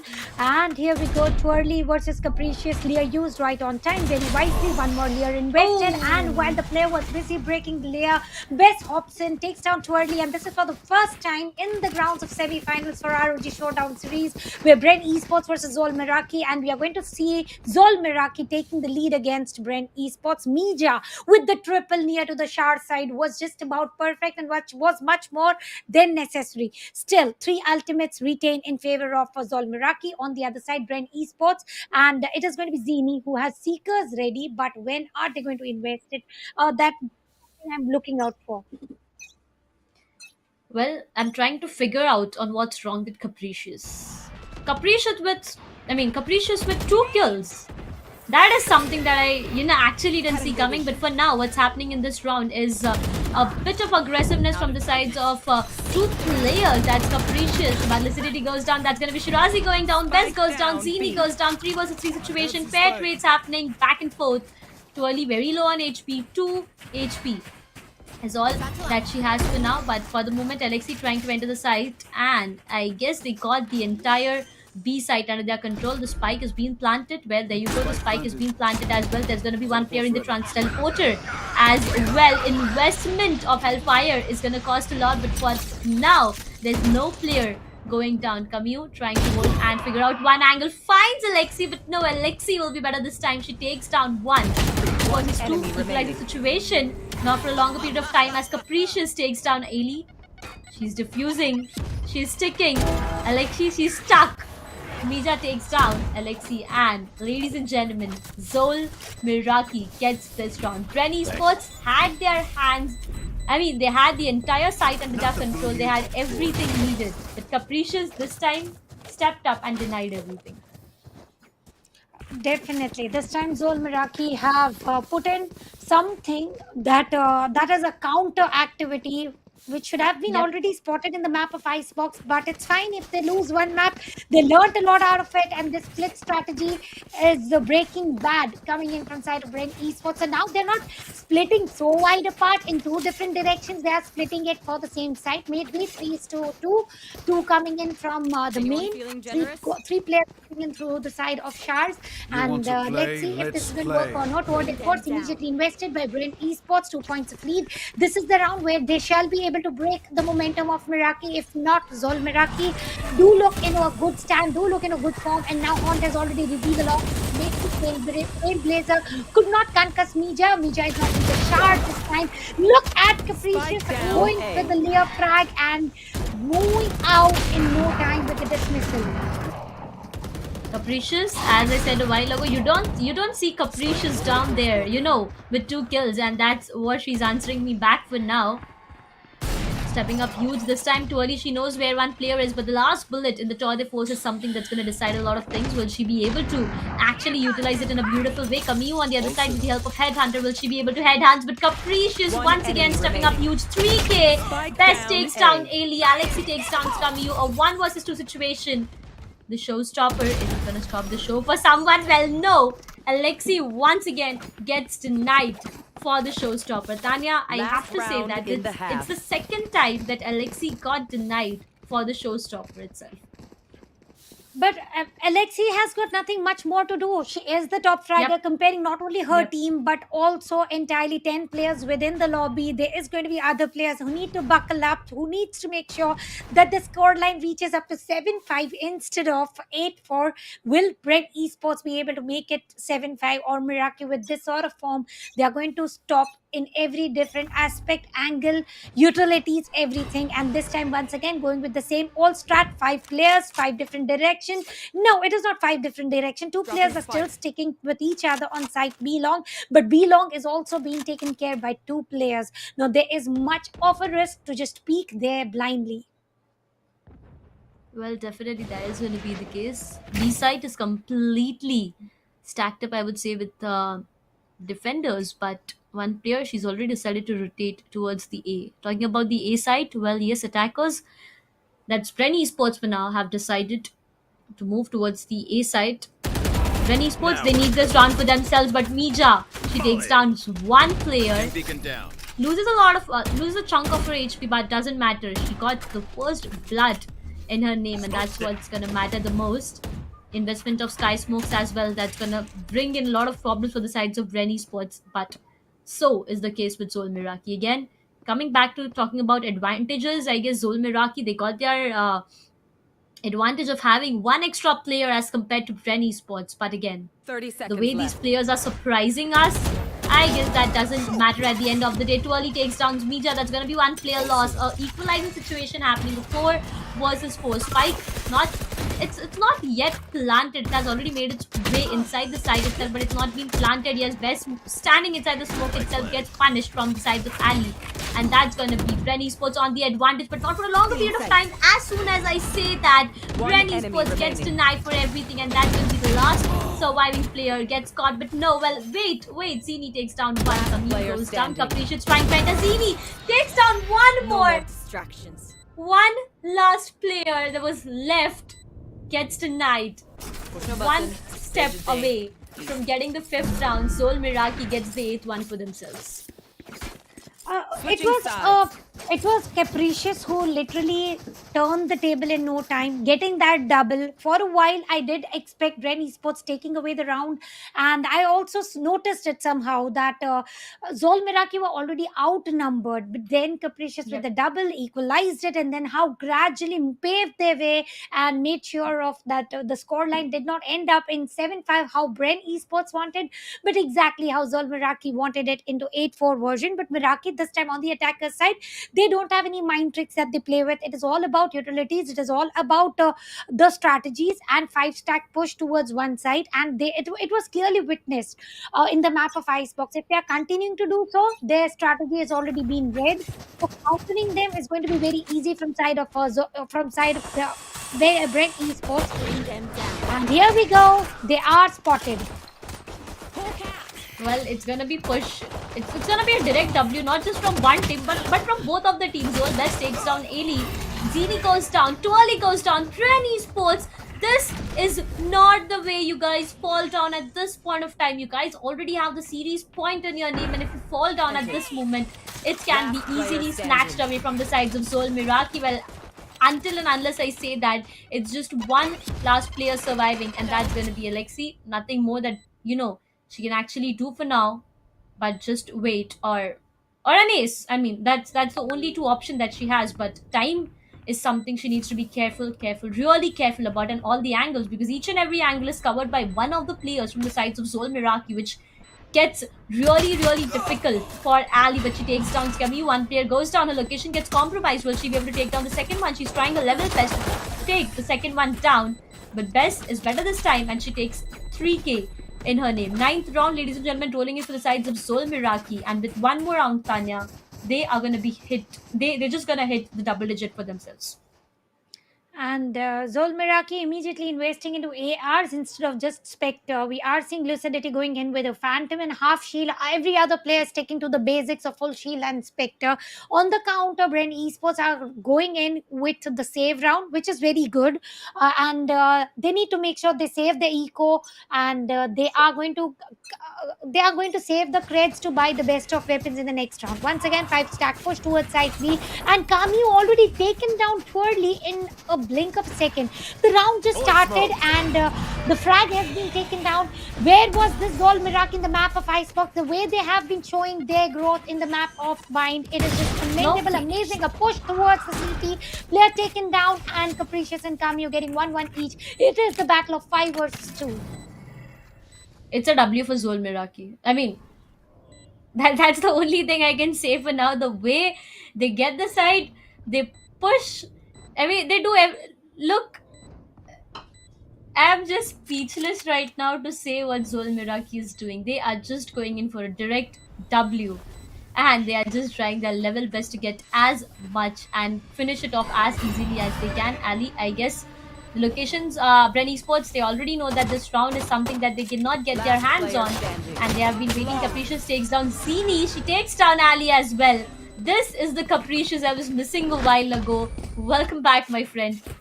And the next 10th round rolled in for the sides of Zol Miraki. As I said, double digits already for the sides of attackers half. Now, Bren Esports, do not give a single round to Zol Miraki will eventually help them to get the map and get the series point, or take it to the map of Pearl, which I'm not sure of what's going to happen. I'm pretty sure the map Pearl is coming in with the form Miraki is in. This time, finally, they are not sticking to side B. It is a full buy for both the teams, and Leo will be invested. Capricious the Prowlers are invested, and there's nobody at B. Boombot sent to no information. Zini is also trying to go send the Trailblazer through the TP to no information. Twirly has got a good angle, should be able to get one, but couldn't get that right on time. And now Twirly getting into rage and getting one frag as well. Mija Lucidity trying to reduce the numbers as quick as possible, but it is an equalizer coming in from side of Alexi. 3 versus 3 the situation, and Lucidity taking down Alexi as well. It is all up to Capricious with little to no HP, and shall be able to get one. No. Finally, Red Esports with a full buy round, making it 10-5, and sure, the score lines are doubled up, but Red Esports is one of the team. They can do a comeback. It's a moment of relief, Tanya, for the sides of Bren Esports after getting one moment, but it's not done yet. Because the difference is not of 1 and 2 rounds right now. The difference is of 5 freaking rounds, and that's huge. When you already know that the team that's exactly in front of you has already got themselves on the double digit mark, somewhere down the line, there's a lot of momentum that gets shattered apart, and that's something that might happen with Bren Esports. Not sure if that's the case, but right now Alexi with the shot, now with the judge. Now Alexi is ready to judge the players out of this map, but will she be able to do that is going to be the biggest question. Bren Esports, the split that we always see, but look at the chamber from the sides of Zol Miraki. And if we talk about the changes coming in from side of Zol Miraki, they are going in B once again, except for 2 players. And there's one chamber who is always taking care of any backstab happening, and Prowlers invested to know information through the TP because there's nobody near to TP. Random pot shots coming in from CT side.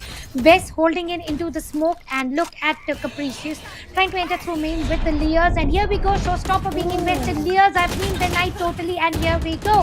The players are falling like fleas one by one, and Zol Miraki lost 3 players in a blink of second. And as soon as I say that, Mija is going to do an equalizer frag, reducing it to 2 versus 2, and Spike is still not under control of Miraki, but will they be able to grab the control? Yes, is the answer. 30 seconds left. How could they leave the spikes barren and vacant? Well, right now, spike being planted, and there you go, the spike gets planted as well. Ali, now Position of Ali is something that might change a lot of things. If she's able to take down one player there and there, that's where things Bring them might down. change. But the crawler is gonna gain a lot of information. One goes down, two goes down. Zol Miraki. Ladies and gentlemen, it's time we are gonna go to the map of Pearl because look at what's happening in the map. Rennie spots the timeout that they needed a while ago. This timeout should have been activated way too prior, but I'm forced to say that this time it might be too late. I do believe this time it is a little too late, but let's see if there's going to be uh, uh, if at all Miraki is already just it is just a if and but situation. If at all Miraki is Yep. almost nearing to towards match point in this round, Bren Esports is trying to do make sure that they don't lose it to 13-5, and that is exactly what happened in the map of Icebox. They started the switch at 9-3, and they did not allow it to go clean sweep for 13-3 like that. They are trying to close in the buffer, they are trying to close in the lead, and how much of this lead will be closed in is going to be a question, because Miraki definitely are looking powerful, are looking perfect, capricious with the Reina play, and this time she also has Empress ready in her pockets with the Nightfall on the favor of Miraki. I think everything is just aligned to get towards match point. Well, I will obviously agree with everything that you said. Next round, it's gonna matter a lot, and this time matter a lot to Trenny Sports because even if Zol Miraki loses this round, it's not a huge loss that they face. But if Brenny Esports loses this, it's match point for the sides of Zol Miraki, and they have to play one more map to decide on who's going to win. But before I say that, Nita takes down too early. Best takes down Ali. Now that was a angle that obviously someone does expect, but Best, the side is already under the control. The spike, it goes down. Spike gets planted within few seconds. Brenny Sports, they just force themselves to get out of the side, but Camille takes down Zini. Capricious takes down Alexi. Ladies and gentlemen, flawless rolling in for the sides of Zol Miraki. Match point. What a beautiful, beautiful Careful way there. to go towards the Careful match there. point. 12-5. But Tanya, I mean, what do you have to say about the previous round? Well, starting the round with the Nightfall, I believe that was one of the perfect way to get the site entry, site control, and everything. Then gradually worked out as they wanted, and Empress is still saved, and Camus is ready with Tour de Force, and I Yep. do believe they are going to invest everything that is required on the counter. Twirly is also ready with the operator. If at all Twirly is able to bag early pick, we can expect a 12-6 score line. Otherwise, the round is all gone. The map is already done and dusted. Five stack push towards side B, and Shirazi is going to take down Capricious on the Empress mode with the orbital strike. Now that was much of a lost cost. Brenny spots this time they have the advantage of players standing, but will that change anything? Is the question I have. Players, they are towards the B side. There's four players towards outside the B side, exactly at the entrance. Lucidity trying to rotate, trying to play for picks maybe this time, but Chambers, abilities are something he needs to be really, really careful about. Really holding an angle. She knows there's going to be one player peeking any moment now, but what has this failed planned is the biggest question I have right now. And there you go. It's going to be a 30 push seconds towards left. the A side. The players have already rotated and they have made their way towards the A side. Two players holding a beautiful angle, but what's next is Twirl hitting a beautiful operator shot, takes down one, Ninja goes down. That's gonna be two players from the side. So Brenny Sports going down. Lucidity this time stepping up really, really huge. 10 seconds Last left. player surviving. Brenny Sports. Yes, the spike has been planted, but right now it's a 1 versus 2. A do or die for the last player surviving. And guess where is the player? Guess where is the player, Tanya? Well, there are no guesses, just behind the box, right on place. Got one down. Seekers are ready. Seekers invested, and here we go. The player's position is totally compromised. Fake this. Used here, and it is going to be Zini saving the round to the scoreline of 12-6. A perfect angle. She held on to an angle where nobody could have predicted, and Zini with this surprise attack. That was much more than needed, and operator is also coming in as a savior for the teammate, and timeout coming in from side of Meraki this time.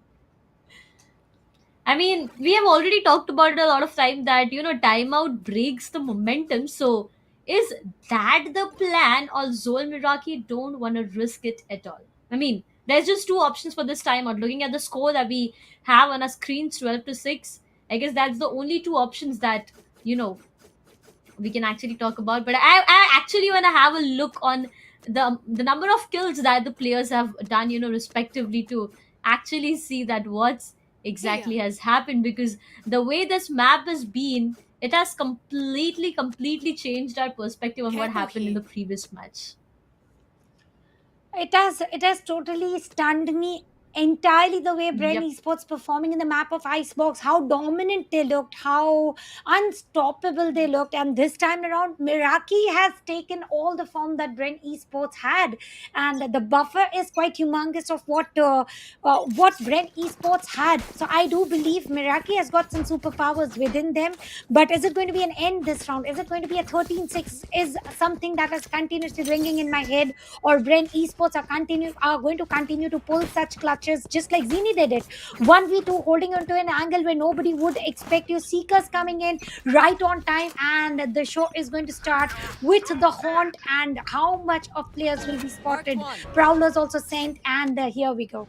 There is a revelation, and they are ready. So the smokes will be also invested by Shiradzi. Site A is totally going to be overly populated. Investment of before I could say anything, Alexi takes down Best, and the investment of Showstopper gets completely denied and wasted, I would say, for this movement. But Alexi, the boom buddy, takes down one player, remaining. and that's gonna be Mijatan, and Dustin, last player surviving. From the sides of Zol Miraki gets denied. 7-round on boards for the sides of Bren Esports. Is this a hope given to Bren Esports from the sides of Zol Miraki, or is this a time to change? I mean, the timeout, we know the timeout has already changed a lot of things, but Zol Miraki, the way they have performed in previous few matches, that's not what I have been witnessing lately. Zol Miraki have been showing a good form, a good continuity, and they did not have any roadblocks. But now You Bren want to Esports play? have started to Let's create play. those barriers, those blocks. They don't want to lose it. They want to try to achieve a 2-0 scoreline. Still, it is a 5 points and a dream to win with the 2-0 scoreline, which is Zol Miraki are waiting in for a single mistake. Tour de Force already invested. Belong, guiding light was sent to no information. And look at the split. One player near to the shards from the attacker's side, and one player nearing towards Hookah, and Mija is also trying to enter, and two players into the B long. So the split is too much to handle. Let's see if they are trying to play exactly how Brent Esports played, but I don't think this is going to work out. Mija gets a frag and a name. It was a crispy one, sure. Well, definitely that was really crispy, but right now it's a 4 versus 4 situation. Zol Miraki, nothing to lose. Brenny Sports, a lot to lose for now. But if I take it the other way around, Zol Miraki even has a lot to lose if Brenny Sports keep on getting rounds back to back. So either this, either that is going to be the case. Right now, there's going to be grenades, and Cameo gets denied of everything. Everything is at 30 peace, but seconds as you left. say, Tanya, this is just the peace before the storm, and that's exactly the case. That's gonna be the investment of Hellfire, but doesn't matter. Takes down Zini, Capricious takes down Shirazi, Zol Miraki. Again, they do have an advantage to play around with, but the HP of Chamber is something they need to be careful about. The spike, it's been planted, yet Ali takes down Sami. One player goes down. It's gonna be a 2v2 equalizing situation. Nightmare. Nightfall is going to be a huge nightmare for both of these players right now. What's going to be the case? One player spotted exactly on the top. One player goes down. It's a 1v1 situation. Near. They know the position. They know the position, but no. This time, Zol Miraki, they are not gonna risk it at all. Ladies and gentlemen, the second map goes in the favor of Zol Miraki with the best of 3 score that we have right now is 1-1. So let me tell you something which is very interesting, that our decider map is gonna be Pearl, which is gonna decide who is gonna be the winner of this upper bracket semifinals and who is gonna face Orangutan in the lower brackets right after this match.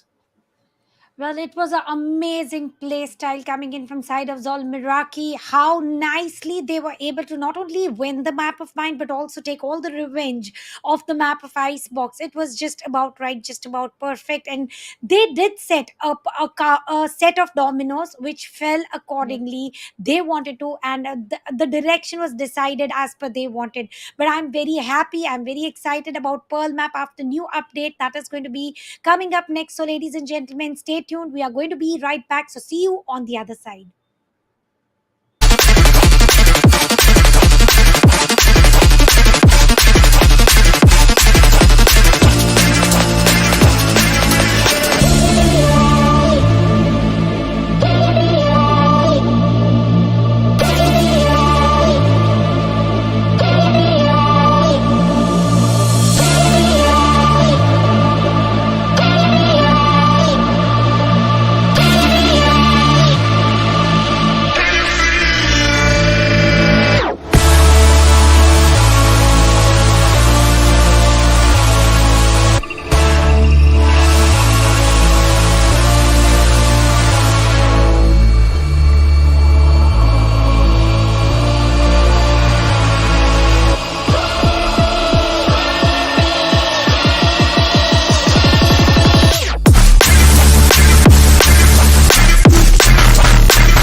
Ladies and gentlemen, boys and girls, once again welcoming you back on on this desk is going to be me, Darshita, and alongside me it's going to be Tanya. We are quite excited right now, and you guys can already see our excitement on our face because this is going to be Pearl. I mean, for the very first time, I guess in the ROG Showdown series, we are gonna witness a decider with Pearl with a new map that is coming into the scenarios right now. So it's going to be quite interesting to witness what will happen. But let's just quickly take you back throughout the day. We have a best of three going on. It's a semifinals best of three going on between Zol between two teams, that's Bren Esports and Zol Miraki, where both of the teams have one maps in their name. So Tanya, what do you have to say about this map of Pearl? Well, Paul map is, I don't know if everybody does agree to it, but I do feel it is a little defenders friendly. I have been playing it a lot lately, enjoy playing it a lot lately, and let's see how the duelist, without a doubt, we are going to witness Rays once again. It is though the map is very big, but the sites are very compact where Rays can create a lot of impact there. Talking about controller, we have Astra on this side. On the counter as well, Mija might go for an Astra pick. Fade will be the initiator. Are we going for the mirror comps? Indeed, yes, looks like Yep. it, and it is a mirror composition happening on the map of Pearl. The best part about Pearl is the mid. I mean, as you said, the A site and the B site, yes, there's not so much of space, but what matters is the mid control. Because you know, right, if you lose the mid control, you lose the round there and there. So in this specific map of Pearl, it's not more about the site entries or the site entries of spike plants. Yes, it is going to be important, but the most important aspect right now is getting the mid control and not letting it go off your hands. Because if that is the scenario for now, then it might be difficult for the players. But ladies and gentlemen, let me know how much excited are you guys to see the map of Pearl with one more change where we have mirror comps happening. Well, now this time the firepower for both the teams have been equal. Let's compare Yep. both the maps, and the agents are also of no changes. So nobody has got an agent superiority or deficit. It is Yep. of equal. So which team is going to make a move and reserve their first slot for the grand finals? We are going to witness in no time. And here we go. The map is on. The match is on. This is the decider map, the third map for the day between these two teams, and. Let's look at the split. Zol Miraki trying to stick towards side A, and arts control. You did mention mid control is very important, but Yep. talking about side A, arts control also stands a very good importance. So, who is going to take care of arts will be one of my personal observation from Brent Esports. Well, definitely a lot of questions I have, Tanya, to be honest, right now, because to be very honest, this map is something that I haven't played Yo. much on.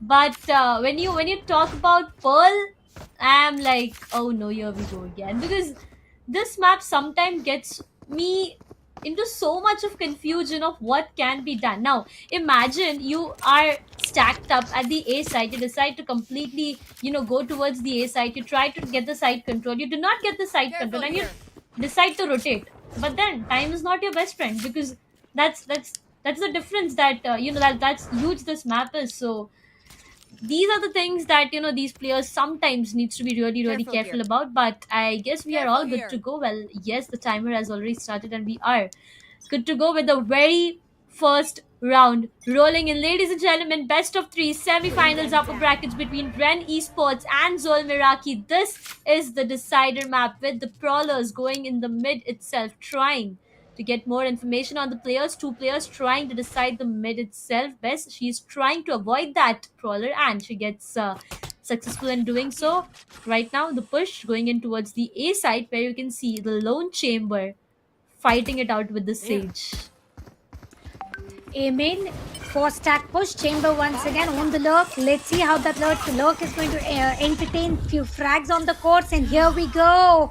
The stuff that we missed, that is extra gravity wall, as well as the seas coming in from side of fade. Everything invested, side control gained. And here we go. The frags also on time. 3 versus 2, advantage of numbers in the hands of Zol Miraki. It is going to be 2 players trying to go on a retake. It is still doable, but look at the angle that has been. Whoa, Mija holding a very good smart angle and taking down 1 versus 3 and Whirly being able to take down 1, but Capricious is not going to allow that. Now here we go, the scoreline being 0-1, Miraki taking the lead. And what do you have to say? Do you think Miraki is going to continue with the momentum they had on the map of Bind, or it is again going to be a to and fro map, like 1 by 1 each and every team is going to play in? I feel like it's going to be a to and fro map where it's the coin that has just went down our hands, and it's just yet decided on which side to stop. That's the entire explanation I can give on this for now, because look at the A side. It's not the attackers being attackers, it's the defenders being attackers, because one player has already pushed Astra, going as aggressive as she can, but Capricious, she has her eyes on that angle. Oh well, Miraki, the plant is already begin from their end. Zini goes down. Capricious, this angle needs to be checked. Trolley could be into difficulties. Well, as I say that, the doppelganger itself takes her down. Alexi holding a beautiful angle. The spike is already planted. Best takes down Ali. Beautiful shot it was. Takes down 1, takes down 2. Alexi with a crispy headshot. But right now, Bren Esports, the last girl standing. It's gonna be Shirazi. Gets spotted. Nothing more that, she can do for now, because time is not her best friend. The player standing is not her best friend, and Mija has decided to already be a bit more aggressive, but there you go, she's been denied from all the angles. Zol Miraki gets the second for themselves. But we must appreciate, though round not won, but Alexi on 8 towers with the 2 sheriff taps were amazing, were commendable, and let's see if those are going to continue or no. For now, it is going to be a bonus for Zol Miraki, and we do see a full buy coming in from side of Ren Esports, and indeed it is a force buy. We do spot half shields from Alexi and Ali, and all 4 phantoms, no, 2 phantoms, 3 vandals. So it is a mix of AR. On the counter we do see 1 sheriff and mix of specters hopping in, and once again site A is a little more defined the way they split. And Kimayu trying to take the mid control. Prowler sent to no information, and site A is overpopulated from side of Rain Esports. I don't know how they have managed to keep just 1 play on site B. Well, I'm looking at the Fade right now. 30 bullets that she already invested on breaking the wall, and what she gets next is a wall itself. So it's gonna be difficult.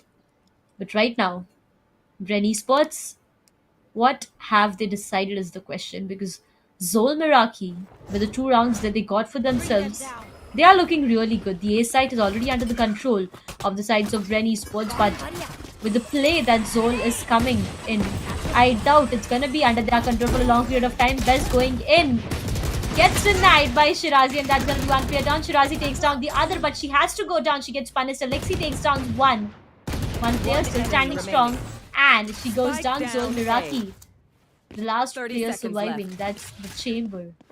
Capricious, not more that I do expect her to do with the chunk of HP that she had. And that's where the very first round rolls in, ladies and gentlemen, for the sides of Bren Esports. Site A was totally committed, and I believe pushing in through Nebula was something best decided to do, and did not end up as she planned to. She was immediately spotted. Satchel entry wisely done to avoid the seas or maybe the gravity well, but pushing through Nebula is always a no-no, and they had ample amount of time. They did not have to force themselves in the time limit or in the boundaries of time, but this time it is a 5-stack push. Now once again Capricious on the lurk, and 4 players try to push in B main. On site B, there are only 2 players, 3 players trying to take care of A, 1 in the mid, and here we go. Chamber using the rendezvous to avoid any casualties early on. Site B still under control of Prowler 10. information enough to push in, and Haunt has not revealed any player yet. Showstopper invested, wall as well. Spike shall be planted, but are they willing to? Well, that's gonna be a question for now, but the Fade needs to be careful. She takes down one, second goes down, third goes down. Rennie Sports, with the fraction of seconds, they lose three players. Now, this might be a huge, huge loss for now because looking at Zol Meraki right now, they have all of their four players alive, and all their four players alive. One player is something that they might have lost on, but it doesn't matter in a 4v2 situation. All of your players are looking good, looking really, really healthy. But what has decided right now is something that I'm still confused of, because the B side is left 30 seconds with the left. only Sage and the Fade on the other A side, but the players are trying to enter towards the B side itself. The call has been given. The Fade needs to rotate itself because the Sage lone won't be able to handle four players at a time. The spike, it's been planted, and I do feel like this one round will also go in the favor of Zulmira. One enemy remaining. Worley trying to hold B-Link for quite 2 while, spotted immediately by Lucidity, taken down. Ali going for the rotate, spotted as well. Zol Miraki getting the third point into their favor. Only one player lost. A good round, and now it is going to be all about the economy, how everything is going to pan out, about which player decides to go for which weaponry.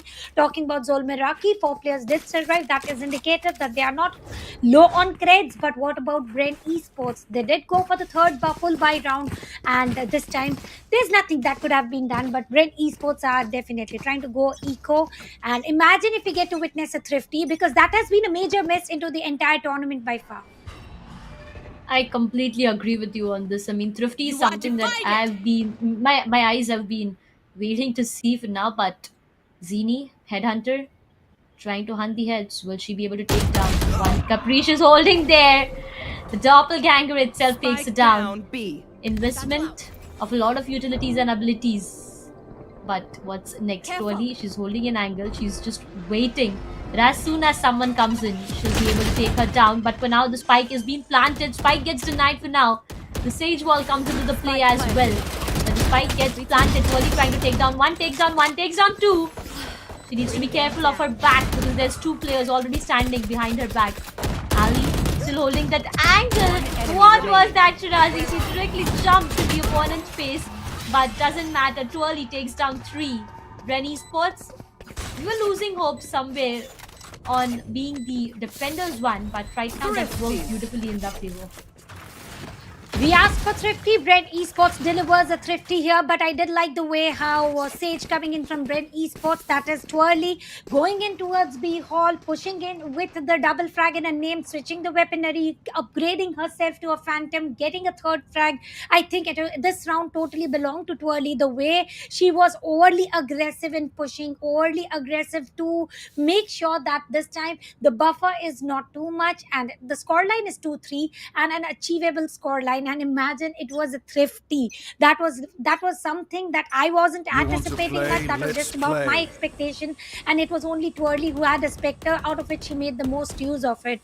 A total scatter, a total split strategy coming in from side of Brent Esports. Well, definitely right now, Rennie Sports, the Rays looking low on her HP.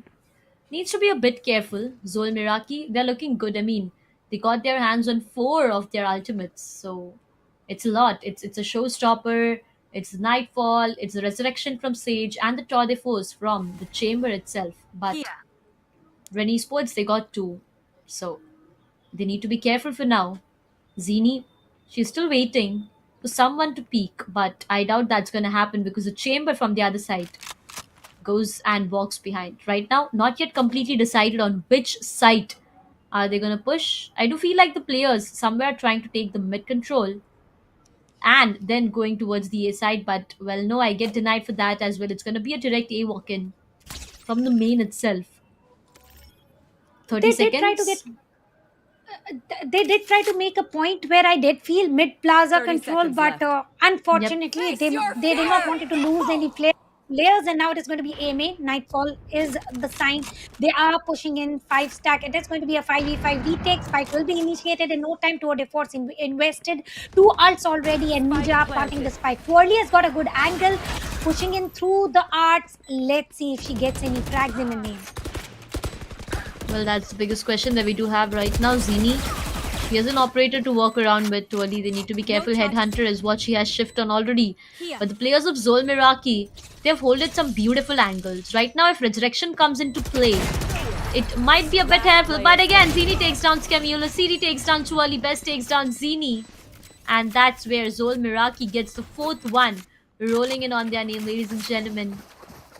Pearl, I actually felt like this map is going to change a lot of things, and it is actually changing. I mean, Who needs a weapon? Bren Esports on such one-side domination in Icebox, where it came down to a line where we saw Zol Meraki on a one-side domination in the next map. But right now, both of the teams, it's not one specific team showing one proper domination. It's just one team. Either it's Bren, either it's Zol, and it's just going back and forth the same way. Bring them down. And that is exactly what we enjoy the most. That is exactly what audience enjoy the most, and that is exactly these teams are delivering. 3 ultimates ready from side of Ren Esports and 1 resurrection ready from sides of Zol Miraki. Right now, mid plaza control for 2 players, but they're not going to push in, are they? They are trying to enter through mid doors on B link, but are they aware there's going to be a Sage to take care? And it is Twirly, and Twirly with the Sheriff is very, very deadly. She's sweating. She's sweating. She did. She did go for. Before I could say that, you noticed it beautifully, but right now, Shirazi into a lot of difficulties. The Prowler is something that she's. The Prowler is the reason she's been stuck off, but right now she has a Marshal to play around with. The Spike gets planted, a 5 versus 3. Now 3 persons on the sides of Bren Esports going in for a 3v5 retake. They actually need to be very, very careful, but Shirazi, her location gets compromised. So is the case with the other player out there. One player exactly in the front trying to take down. One player goes down. The city takes down Alexi. She takes down the 3rd one as well, but she gets punished. There comes a trade. Mija takes down Eli, and that's where the 5th round, ladies and gentlemen, rolls in for the sides of Zol Miraki. Bren Esports losing rounds back to back, and they have already created a 3-round buffer from Zol Miraki has already created a 3-round buffer from the sides of Bren Esports. This can be a huge disadvantage. This lead, if at all, keeps on increasing in the pattern Zol Miraki is playing in. I do believe there is a sign of caution, red alert for Bren Esports to change certain strategies. And I did mention I find this map a little defenders friendly, but I do take my words back. It can pan out into anyone's favor. Tour de force immediately invested by Bren Esports, but what stands of more importance is getting the first pick. Mid plaza exactly near Alexi, and Zini is able to get the opening fragger, but Camille comes into as a savior and is going to resurrect Bez in no time. The fastest resurrection that we just saw, the player went down and there was a quick resurrection there and there. Capricious, she knows how amazing the angles are in this map, and she's checking every one of them. Shirazi takes down Capricious, Zini takes down Mija. And that's, again, Zol Miraki on the back end. But, you know, right, when you stretch a rubber too much, it comes back and hits you really bad. Now, will that be the case? Because the way Bren Esports have been pushed back again and again is causing a lot of, a lot of anger, I would say, in the players right now after getting so far and losing it in the upper brackets. So I was talking about this win streak from the sides of Bren Esports. Today, if Bren Esports lose this match, it's going to be the end of their winning streak as well, and they have to go to the lower brackets. So there's something they need to be careful about, but Camille takes down her doppelganger, and that's going to be totally done and dusted. A 3 versus 3 time. Not exactly the best friend. There's going to be the investment of Nightfall as well. Spike gets planted, but Camille, that investment of Nightfall was more than a nightmare for her. Ali takes down Lucidi. That's the last player surviving from the sides of Zol Miraki. As I said, time not the best friend. She goes down as well, trying to take her down. Okay. And it's done. 3rd round, ladies and gentlemen, rolling in for the sides of Bren Esports. Brent Esports, well, 3 to 4 players still surviving within the site and not being able to plant the spike. Nightfall used right on time, and that is exactly what Brent Esports are known for. They use the ultimate on time. They take their frags on time. They have been a little slow compared to what they were a little lately, but I think this timeout is coming from Zol Miraki. Yep. Are they trying to get even more aggressive because they've got enough aggression already? And look at both the teams right now. If you have a look at Astras, their cosmic divide is ready on both the ends, but Brent Esports stand a little upper hand with the resurrection. So it might be a 5 versus 6 battle if at all. The investment of resurrection is Oh, coming in from early. Twirly? Looking happy, I feel. Is she Really very TikToking? happy for now. I don't know, but for now, I do feel like she's looking really very happy. But again, coming back to the map, the timeout, it comes to an end, and the players, they again need to focus and need to see on what can be done. 3-5, the score, ladies and gentlemen, that we do have on the screens right now. 4 seconds, and we'll see if Bren Esports is able to cover it up in the Here. timeout and change things for them. But right now, Capricious trying to enter the site is holding an angle for now, trying to figure out a way on the other side. If you talk about A side, the defenders have pushed already and pushed back the attackers. So Spike, it's already in the spawn area for now, and they have already rotated towards the B side so that there's no more mess and confusion happening at all. This time it is a 4 stack push immediately happening towards side B without a doubt, and the players are trying to rotate. There's nobody on side B totally. Towers can be controlled in no time. Alexi reaching for Spike towers. planted. Not only Alexi, there's going to be 2 players trying to push in through towers, but Nebula is going to block the vision. Not for so long. Nebula gone. Nebula disappeared. 5 versus 5 retake with 3 ultimates still ready in hands of Red Esports, and Cosmic Divide being used on both the ends. So Showstopper denied by Best. Now that was a major loss. 3 versus 2, and Cosmic Divide has not yet revealed the exact angle being held, not revealed the exact position being held, and they are just 1 step away from each other and so too scared to move out of this Cosmic Divide. It is going to fade out, and it is going to reveal the position, and Zol taking away this round into the favor. 3-6. Once again, the score line will double up. 3-6. Bren Esports, I would probably say ending this map on a 6-6 score line might get it really interesting when we go to the other half. I mean, I know that's gonna be a little, not just a little, but a lot of mess for the players out there. But it's all about the match being more and more interesting. But for the moment, Brenny Sports having no creds, they are forced to go for no buy or half buy. I mean, that's Marshall or half shields. Alexei trying to be a bit more aggressive, knows what's gonna happen, tries to take down one but gets punished. I mean, Alexei being aggressive with pistol is something I didn't expect to happen. Best takes down Shirazi. That's gonna be Brenny Sports once again on the back end. Well, definitely a good opener coming in from side of Zol Miraki. They have already outnumbered Bren Esports, trying to go B, immediately track pushing through. Orb is not going to deliver any delay in site entry. Site totally regained control once again. If we have a look at Whirly's position, trying to go get a control towards B main. Now that is different. 3 players trying to get a control, and Kamyu trying to take care of towers, because that is exactly where they have faced a lot of loss. And Whirly with that one shot, the cute little face, trying to get so many frags already, reduced 2 players, 2 versus 3, still doable. Resurrection in hand already, and here we go. A lot of damage being exchanged to no casualty. Heal will be used, and time is ticking. Time is not the best friend, just like always makes it. Whirly is a little raged out. 3 frags already, and she's not just the healer, but time is not going to play alongside Whirly's frags. One enemy remaining. Oh, Clutch. what?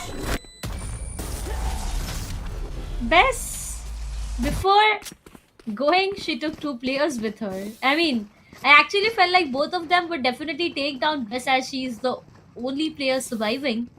But it just went complete vice versa and was best to take down two players from the sides of Rennie Sports, whereas the Sage, she was diffusing, and the chamber that ZD, she was right exactly in the front, but nevertheless Zol Miraki 7-3 the scoreline. I did say a 6-6, but right now that's not going to be the case. 7-5 or 8-4 is what I have to say. For the moment, mid is something that they players who have their focus on. Best takes down Alexi. A lot of damage on the Sage as well. Heals herself. Best takes down one more with a crispy shot. Zini takes down Capricious. Bren Esports again falling down like dominoes within fraction of seconds. They have lost three of their players. Tanya, the way Bren Esports has been performing, they might have to.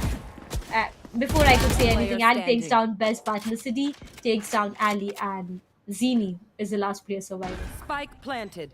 Teeny, either she can go for some exit frags or she can go for the savior of operator, because they still do have one more round to be played, and operator will play a vital role there. Trying to get a peek, trying to get a look. Will she be able to get those exit frags and deciding, no, this is not exactly what she wants? No, she's ready to rush in. She's ready to lose. The operator, all she wants is some exit frags. And here we go, 1 versus 1. She gets the frag and she's happy, she's proud, and she's going to move out of sight because Nebula is not going to allow any vision furthermore. 3-8.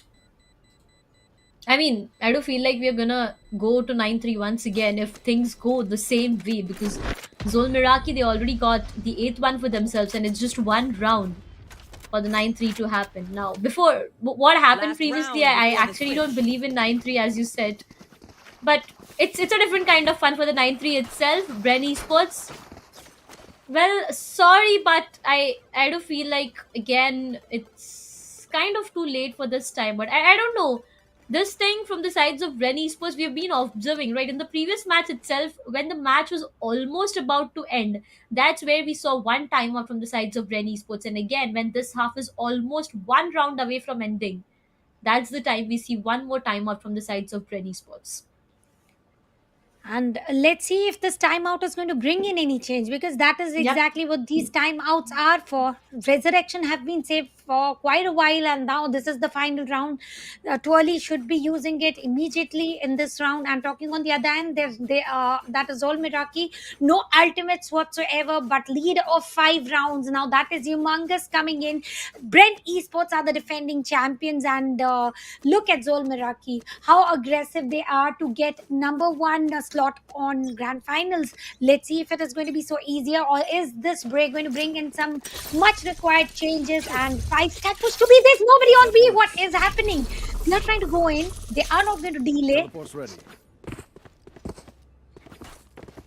It's looking a bit difficult, but a moment of relief as Chamber is there on the B side, and it's going to be difficult for the lone Chamber to handle a five-player push on the B side itself. One player Chamber gets stuck there. There are players already inside the side. It's going to be a W push. Forced is the Chamber to go back, and the call has been already given. Zini, they are trying to, actually just distract people out there. The spike has already made its way towards the B side. Right now, Shirazi already waiting, trying to enter the side itself. And Lexi in the mid somewhere trying to find more player. Capricious is holding the angle, but the spike Spike planted. is getting planted there. 4 players from Zol Miraki. And the player and the spike gets planted on the complete other side. But Camille takes down Alexi. That's gonna be one player right exactly in the front. Ailey takes down Camille. City takes down Zini. Last player standing. Mija exactly right in the front, but doesn't matter. A lot of damage on Shiraji as well. Needs to be careful before doing anything. Peeks out, gets taken down. Tanya, we are back to the circle of 9-3. Switching sides. Well, let's see if this is going to be a curse or no, because certainly it wasn't a curse on the map of Icebox. And talking about the fights of fates, the fight of Nightfalls, the counter Nightfall should have brought in some change, but to no change. Here we go. Zol Miraki is not ready to lose a single round, is not ready to lose the lead, is not ready to lose the buffer. And if this is how Zol Miraki have performed on the attacker's side, Pearl map a little extra friendly for defenders. I believe it is going to be a little playful, entirely fun. and how easily are they going to pave their way towards the grand finals. That is what exactly I'm waiting for from side of Zol Miraki. And now talking about Brand Esports, they got to put all the sweat and blood to retain the first slot in grand finals. The team which hasn't lost a single match right now is on the urge of losing this best of 3 semi-finals. No, I'm not the one being the one giving the results very early, but to what we have on our screens, Bren Esports, they are falling apart each and every time. Right now, mid control is what they are expecting, and somewhere towards the A side, you might see a single player, Teleport's the ready. race rotating towards the B side now. It's going to be quite interesting to witness on what the play exactly is, and well, they have decided to make their way towards the B side, where you can see one Sage holding the side completely, and the chamber still awaiting in the mid itself. Well, what is my particular favorite moment is totally vibing yourself. No matter whatever happens, you got to stay happy, and that is what exactly Brand Esports look like. They are happy, they are content with whatever they are doing, and that is what matters at the end 30 of the seconds day. left. Competitions comes and go, but this vibe that Wally was sharing, that was something amazing. And here we go. Haunt sent information relayed, and the players are trying to push in towards site B, and site control given. Wall used, and spike will be initiated in no time. Wall break will take a time. It is 10 all seconds pistol, left. and the frags planted. are taken. Miraki losing 3 players. Bren having site control. Bren planting the spike, and I do believe Bren has almost clutched this Last round. player Until and unless standing. Capricious One do less. something, Capricious One gets more one shot. followed by other. It has to be an ace. Ooh! She took down 2. The third one, I mean, look at Zini. She's literally on that 30 HP. She could have taken down her as well. But Bren Esports, welcome back. 4th round, ladies and gentlemen, rolling in for the sides of Bren Esports after losing continuous multiple rounds. I wouldn't say it's a moment of relief once again, because the difference is of total 5 rounds, and that's, as I said, huge in terms of number. But Zol Miraki, if they take Bren Esports real easy for now, depending upon the difference they have in map, I feel like Bren Esports still can make things work in their favor. But right now, Bren, they'll be aggressive this time because they have their hands on good buys. Capricious with the Marshall trying to get some beautiful angles for herself. Nebula already allotted. Nija takes down Twirly. Now you do not do that. Alexei goes down. Two guns given to the sides of Zol Miraki. Bren Esports having their hands on good weaponaries. Losing at this point of time is not the thing to do, and we can already see that in the player camps itself. And that is something that shouldn't have been done, but 3v5 retake is still doable. Let's see how easy or tough it is going to be. C sent to no effect, Teleport's ready. and there are no blinds right now. 3 versus 5. Font has already revealed a lot of information, out of which Ali is going to take the advantage, and the trades will come in.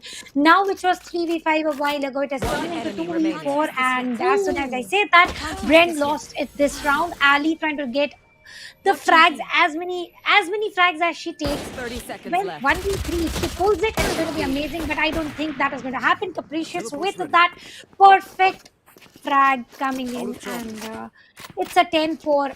It's a double-digit club entry for Miraki, and 2 points away from the match point, from the map point, from the series point.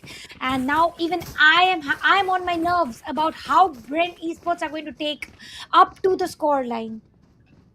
This round, I mean, with the weaponry advantage that Bren Esports had, this round definitely had to be theirs. But I mean, pushing through the Nebula, being taken down by the pistols, and then losing round is something that I didn't see coming from the sides of Bren Esports. But nevertheless, right now Bulldog is something that comes into play, and Zini goes down. Camille takes down 2. Bren Esports, this is not the way you let go of the round. If you do that, this is gonna be the first There. lose that you need to face. But Sage, I guess the player location is already compromised. Camus takes down the 3rd, the 4th. Thrifty, back-to-back flawless. Zol Miraki. No doubt they have decided to take this home for themselves. Bren Esports once again going in for timeout. And as said, after losing 2 rounds back to back, There. there's just 1 round for the sides of Zol Miraki to hit not just the match point, ladies and gentlemen, the series point itself. Kami with that quadra was amazing to watch. How flawlessly she was able to bag those four kills, which Yep. looked pretty easy, but it was definitely I always like to appreciate the way esports athletes are performing this female dominant tournaments, the way they have been showing the set of skills. It requires at least 8 hours of practice daily, and this was seen. Miraki has definitely leveled up from what tournament happened in mid of July somewhere, or August Yep. somewhere, and now coming in into the month of September, the way they are performing, they have leveled up. It is all a lot of practice that they have put in, and they are able to take down the champions of previous series. And let's see if they are going to also take away the title, though Bren Esports are still having the opportunity to stay into the finals by winning against Orangutan. And now this is going to be 1 point away from match point for Zol Miraki. And if I had to predict right now, Miraki is in the form, and I don't see any U-turns happening anytime sooner. I agree with that. Right now, Sage, I love the position she's holding. I mean, I personally do love to play Sage, and this is the play I love to do. But jokes apart, right now, on the A side, there's one player, Capricious, waiting on the B, trying to just, gain more information. But Best takes down Alexi. That's the race taking down her doppelganger. Right now, yes, Bess is low on her HP, but doesn't matter. They have a Sage to heal her back and gain her all the HP she needs to early. Taking the orb, but the point is, Bren Esports, they know that losing this round will directly result into Zol Miraki gaining the series point. They are slow this time. They're not making mistakes. They don't Here. want to make mistakes by Here. any chance. Here. Each and every corner, each and every angle is being checked carefully. On the other side, if you talk about Zini, even she's holding, and there's no rush, there's no hurry that we can see 30 on our screens, seconds left. Tanya. And every single time a player is Oh. holding a dugout, and this time again, the dugout was totally held on by one of the players. And here we go, wall use, spike planted within just 18 seconds left. Stars also aligned well, Nebula gravity well, whatnot, everything invested to not allow Zol Miraki to reach towards the series point. And here we go. It was a concussion that was invested, a fake refusal happening, and 1 versus 1. It is a 2v2 situation. 3 frags already for remaining. Bez, and after that she was taken down, and one player taking all the responsibility. And will No. she be able to pull the Last clutch? player standing. Trying her level best, but will time be the best friend? No, before time. Will her doppelganger allow her to do that is gonna be the question. Shirazi takes it down. Shirazi was low on her HP, but nevertheless, Bren Esports, not a moment of relief yet, because it's just the 5th round rolling, and Zol Miraki are already on the urge of getting the series point. Bren Esports Candy for you Zol know, Miraki. Okay.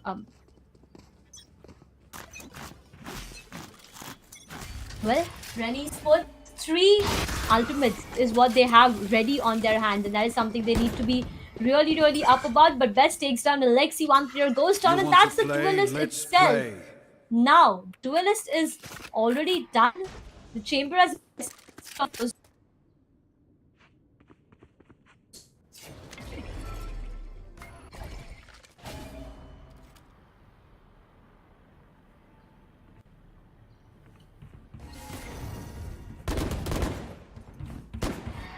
You will not kill my ally.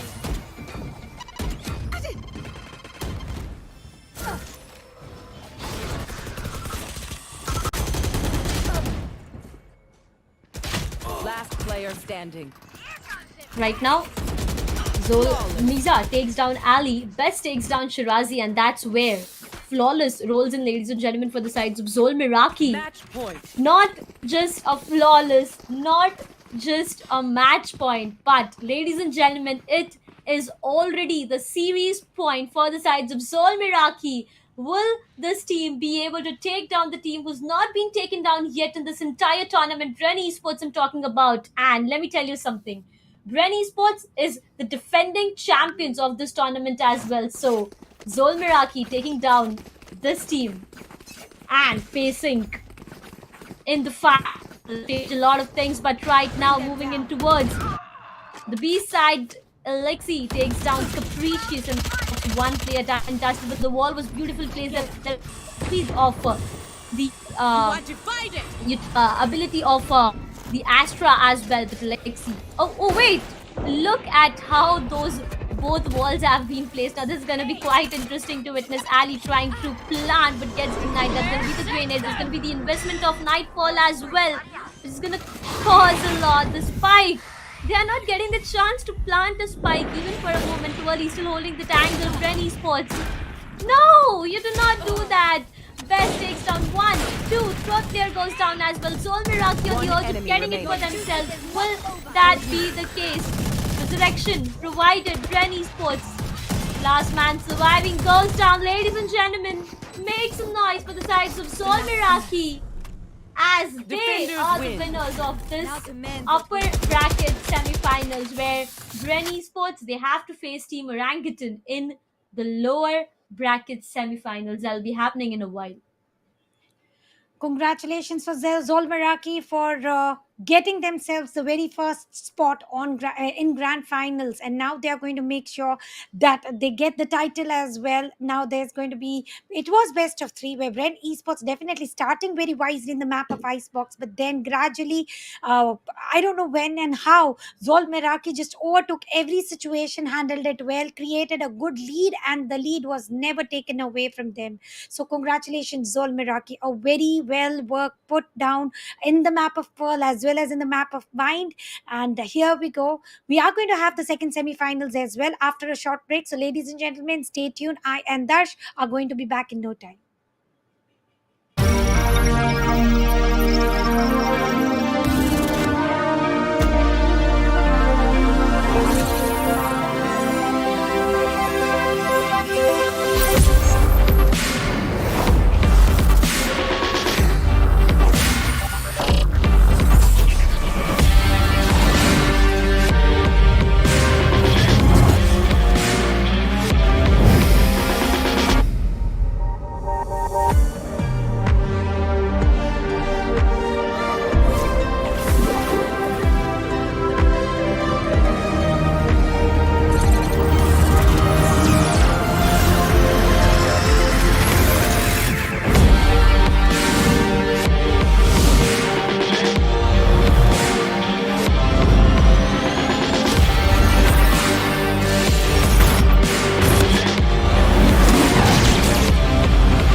Ladies and gentlemen, boys and girls, welcome back once again to the ROG Showdown series, a women tournament that we have been witnessing since long now. But for now, what's amazing is the semi-finals that is happening for the day. But before getting into any kinds of discussion, let me once again quickly introduce you to both of us. This is me, Darshita, and along with me, it is going to be Tanya sharing this desk. So today, Tanya, after witnessing this amazing match, we are heading towards the second semi-finals. That's going to be the lower bracket semi-finals between team Bren Esports versus Orangutan. What do you have to say about it? Well, Brain Esports have already been playing for quite a bit. Let's also introduce Orangutan, and it is Yep. going to be Japeeps, Casper. It's going to be Ice, Kachao, Sway, and Oreo playing along against Brain Esports. And this time it's a do or die. Swords of the Mackle is definitely on their head now. If they are able to win it, it is again going to be best of three. The only team to win this battle is going to stand a chance to win the title. So I believe Brain Esports, after losing two consecutive maps, I don't think they're going to let loose. But what does Orangutan has to show is also going to be one of the key factors in this tournament. Well, looking forward to this map. I guess map veto is something that we saw happening a while ago, where the sides of Orangutan they have banned Bind and Haven, whereas Pearl is being bind by Bren Esports. Now, I still recall myself, and I just take myself back to the previous Pearl that happened, and eventually didn't work out in the favor of Bren Esports. That's when I, actually got to know that yes, Bren Esports has banned Pearl, and on the other side, Icebox has been banned by Bren as well. I mean, you still remember, right? Bren performing fabulously on Icebox, but we'll talk about it later on because the map is already started and the pistol round is already on our screens. Tanya, can you take us through the pistol rounds? Well, definitely one of the basic vanilla map is in front of our screen. Let's see how this map ends up. It is map of Ascent. And talking about map, here we see a lots of casualties happening, and Last Orangutan player left standing. only with one player. Let's see if she can pull 1 versus 3, and with the amount of HP she's left with, Ali is not going to allow that, and it was a quick round. It was a immediate round coming into the action, and Brent Esports are showing up with what they started with in the map of Icebox. One round, one, and too early once again, starting in with the second round with Marshall. And we are going to witness three Spectres. And talking about Shirazi, she's still going to stick to the basic, that is Ghost. And on the counter, we did see two frags coming in, but it was an entire chaotic round where not much of study was about to happen. Well, definitely, yes, that is going to be the case. Coming up with the second round, Thank that's you. going to be the pistol round. Quick rounds happening back and forth is something I do feel like, but Tuali, she knows that there's one player nearby. Tuali trying to be a bit more aggressive can get punished from the mid top, and that is something she needs to be careful about. But the other player speaking on the other way gets one. Will she be able to get the second? But no, needs to be careful about the top mid is something that was stating a while ago. Casper goes down from the hands of Shirazi. And right now, a 4 versus 2 is what we are witnessing. With the smokes all on the way, the visions have been blocked for the sides of Catcher for now. But will that stop them from entering the site? Is going to be the biggest question for now. Cloud, she is still waiting. It's the KJ waiting outside the site. The spike has not made its way inside the site, but I do feel like they can easily take an entry for the site. As of now, if they wait more, it might get difficult that the players might rotate, and that was I was actually talking about that now. And now it is a 3v4. Spike is still under control of Orangutan. Doable. But let's see if One Brainy Sports enemy is going to remaining. allow them to do it as easy Spike as it down, looks. B. But talking about Zinni, the fight of KJs is on. Zinni definitely being able to take 2 frags on a 30 name. seconds And it's the last player who is trying to stop everything. But Chloe cannot stop with what Alexi has started. And not only Alexi. The way KJ took the initiation and started taking down players one by one. That was something that Ren Esports had to do, but not much of a loss. Orangutan was on the save round. Now, this is a bonus for Bren Esports and a full buy for Orangutan. So, this is the exact round which is going to get counted. And if at all Orangutan messes this up, might be lost, but I don't think that Orangutan is going to mess up at any cost. They're going to make sure that they deliver the best of performances henceforth. Cover Ren going out. Esports, they've already been pulled back a lot of times, and right now what's happening is them just going further and further. Sway takes down Twirly. That's going to be one player done and dusted from the sides of Bren Esports already. Shirazi pushing through the smoke, takes down one and goes back. Sway takes down Alexi as well. So that's going to be trades happening back and forth. But right now, in favors of the sides of Orangutan, Shirazi while holding the smoke, but not for a longer period of time. As the smoke disappears, her location gets compromised, and that's Japee's taking her down as well. The last player surviving. It's going to be a soul fade. Not sure of what more she can do, because a 1 versus 4 with full buy on the sides of Orangutan is what she needs to clutch it out. And I mean, it's too much to ask, right? It's honestly too much to ask for this to be happening with maybe one Spectre that she has to work around with. And I don't think that and yeah, this was bound to happen. Chloe taking down Ali, and a full buy round worth of use, worth of every penny that they have spent here. And I do like the hair color coming in from Kachao and Japeeps. They've got a good hairdo, though True. we are going to talk about it a little later. But coming back to the game, Brent still do have 1 point of lead, but how long will they have this lead is going to be a question. Twirly seems to have some internet disconnection, and on the counter, a good round, a good full buy round hopping in from side of Orangutan, but they need to make sure they continue to do what they started in this full buy. And this time there's no bonus for Brent Esports as well. They are also going to go all in with full buy.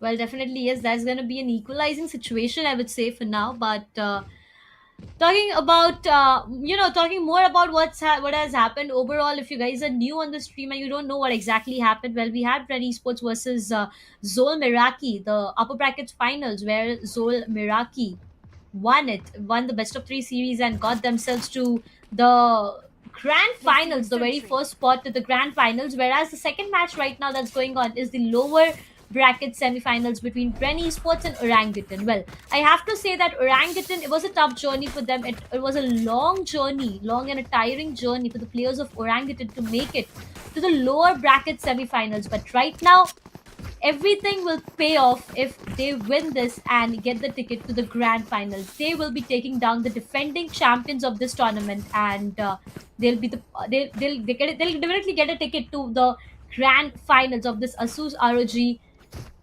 women's showdown series. So Orangutan right now, it's gonna be a do or die for them. And I really wish this map to go 2-0 in favor of anyone, because the way the way they have been performing, it's like a complete W happening, right? They are just pushing and pushing. So it might be a 2-0 happening. You just can't say anything, right? At least not yet, until and unless Brain Esports moving in Yeah. towards attacker's side, and then their major brain play starts to happen. So I will wait for what Bren has to show us in the map of Ascent. But for now, it is a split of 2:3 position has been already revealed. And look at the swarm grenade that was used to avoid any mishap, to avoid any casualty. Chloe with the perfect swarm grenade trying to go push A through the garden area. They do have 2 players waiting in, and it's not going to be a luxury to walk in the garden, because we do say they are moving in garden, but it is no walk in the garden. It's going to be the walk of a hell with 2 players waiting in. Though Sway has made the way a little clear, a little easier. Twirly took down Japeeps, and here we go. Wine has been checked as well. Spike will be planted. Brent Esports is outnumbered by Orangutan. Well, definitely that is going to be the case. It's going to be a 3v4 retake for the sides of Brenny Sports. Zini takes down Casper and makes it in completely equalizing situation. Catcher trying to take some picks for herself, but will be denied. Zini takes down one more, and that's the KJ done and dusted. The KO, her location has been already compromised. Alexi takes down Suwei. Zini takes down Kachu, and that's the third round rolling in for the sides of Bren Esports. Orangutan, they got the site under their control. They got the spike planted, but the retake was something that didn't work in their favor. And the retakes are something that Bren Esports have been showing us several times on the defender's side, where they allow the attackers feel that the round is already done and dusted, they've made it, and then comes the U-turn from W towards you, though it's a very tough journey. But Bren Esports makes it look very flawless, makes it look very easy. 2 points of lead for Bren Esports, but a long way to go. It is just the first map. It is best of 3. Let's see how it is going to end up. One on side A. 4 players again rushing into mid, and here we go. The zap has been put to shut down through the smoke. How in the world did Shirazi do it? Ooh, that was completely crispy and unpredictable, but Turley, being more crispy this time, shuts down the sides of Orangutan completely as 2 players are already remaining here now. What more can these 2 players do is going to be the biggest question for now, because both of them are stuck in the mid itself. Turley a bit low on her HP, but unfortunately they do not have a Sage or Sky to heal, and that's where they need to compromise with the health that they have. But both of the players, their location is being compromised, trying to push towards the trees. Casper location gets compromised, but she shuts down too early. Casper shuts down Ali, but Alexi and Shirazi comes together to shut down both of them and take the next round for themselves as well. Well, I must say that Sway did activate her zap, and Shirazi threw the smoke, shutting that down. Now that was something that worked out exactly as Bren wanted to, but it was a surprise. It was a shocker for Orangutan as well, because that was Yes. something that would have brought a very positive change for Orangutan. And they are on the save round. They are on the eco buy. We are spotting one Marshall, one Sheriff, one Spectre. It is a mix of all weaponaries, and we have spotted several thrifties early. Are we going to witness once again mid being totally conquered by Jet, and the gates are being broken so that to avoid any privacy created. For now, it's gonna be the players pushing not exactly towards one side, but I do see the spike making its way towards the A side, so it might be an A push for now. But Shirazi, they know her location. Twirly takes down Japeebs, but Shirazi, now what more she can do is the question. Twirly takes down one more, Catcher takes down Shirazi, and that's gonna be her being done and dusted. A 4 versus 3 situation with the help of Flash. The side entry is something that they are looking forward to, but right now they know that there's one player and the 3 areas, and they need to be careful.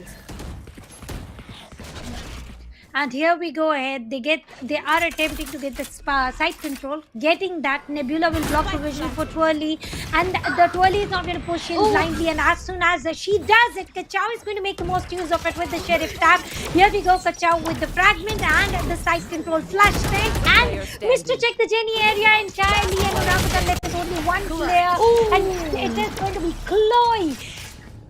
It was 1 versus 2. Chloe turning the tables and being the top fragger for the team. And here we go. A good change from side of Orangutan with 3 ultimates already ready. Cosmic Divide, Lockdown, and Null Command. On the counter, we do have from the Shadows, Bladestorm, and also the Lockdown. And we can anticipate a counter lockdown happening if at all that happens. But right now, look at the economy crash that has been suffered by Bren Esports, and they are sticking to the basic weaponaries. Placing swarm grenade. Well, definitely that is going to be the case. Chloe, the way she clutched it in the previous round was something that was amazing. Shirazi trying to take down one player with multiple martial shots. Well, the thing is, she gets denied for that for now. She needs to sit a bit behind. Catcher still trying to make their way towards the B side. Well, yes, definitely it's going to be a B push for now. But Twirly, well, right now Twirly, if she would have been at the main itself, things would have been different. But she is focusing more on the mid, and they have no idea that the players have already Careful here. entered and made their way towards the B side. All the players trying to focus towards the B side. They have received all the information that they need, but right now Null Command comes into the play, and that's where everything gets denied. One player holding the boat house gets denied. Sway takes 80 down. Casper takes Alexi down. 2 players already done and dusted for the sides of Brenny Sports. A 5 versus 3 retake. 5 versus 3 retake. Is it going to be any easier? Orangutan holding all the momentum. Orangutan holding the best superior weaponry. Turret has already revealed the position, and that is exactly Jepipsos holding upon, and Twirly has put to shut down. 2 versus 5 is the situation. Nebula being used to stop the vision, and also the fragment involved to not allow any site entry. This time is ticking, the clock is ticking, and I don't think this retake is going to pan out. It is all about the exit track that they can take as many weaponaries as possible. Chloe into the savior once again. Fight between the cages, and here we go on the attempt of one frag with the Marshall. Kachao is going to put a shutdown as well. 3-4. The buffer of 2 points has been reduced to only 1 point. Orangutan taking the lead maybe with this sort of momentum, but nonetheless Bren Esports was on the save on the eco round, and let's see with the full buy what are they going to bring in on the table. What changes are going to be made with the help of full buy is something that even I've been waiting to see. For now, as you said, yes, the scoreline is going to be 4-3 in favors of Bren Esports as Orangutan. One round buffer is what Bren Esports has already created for them, but it's not that far.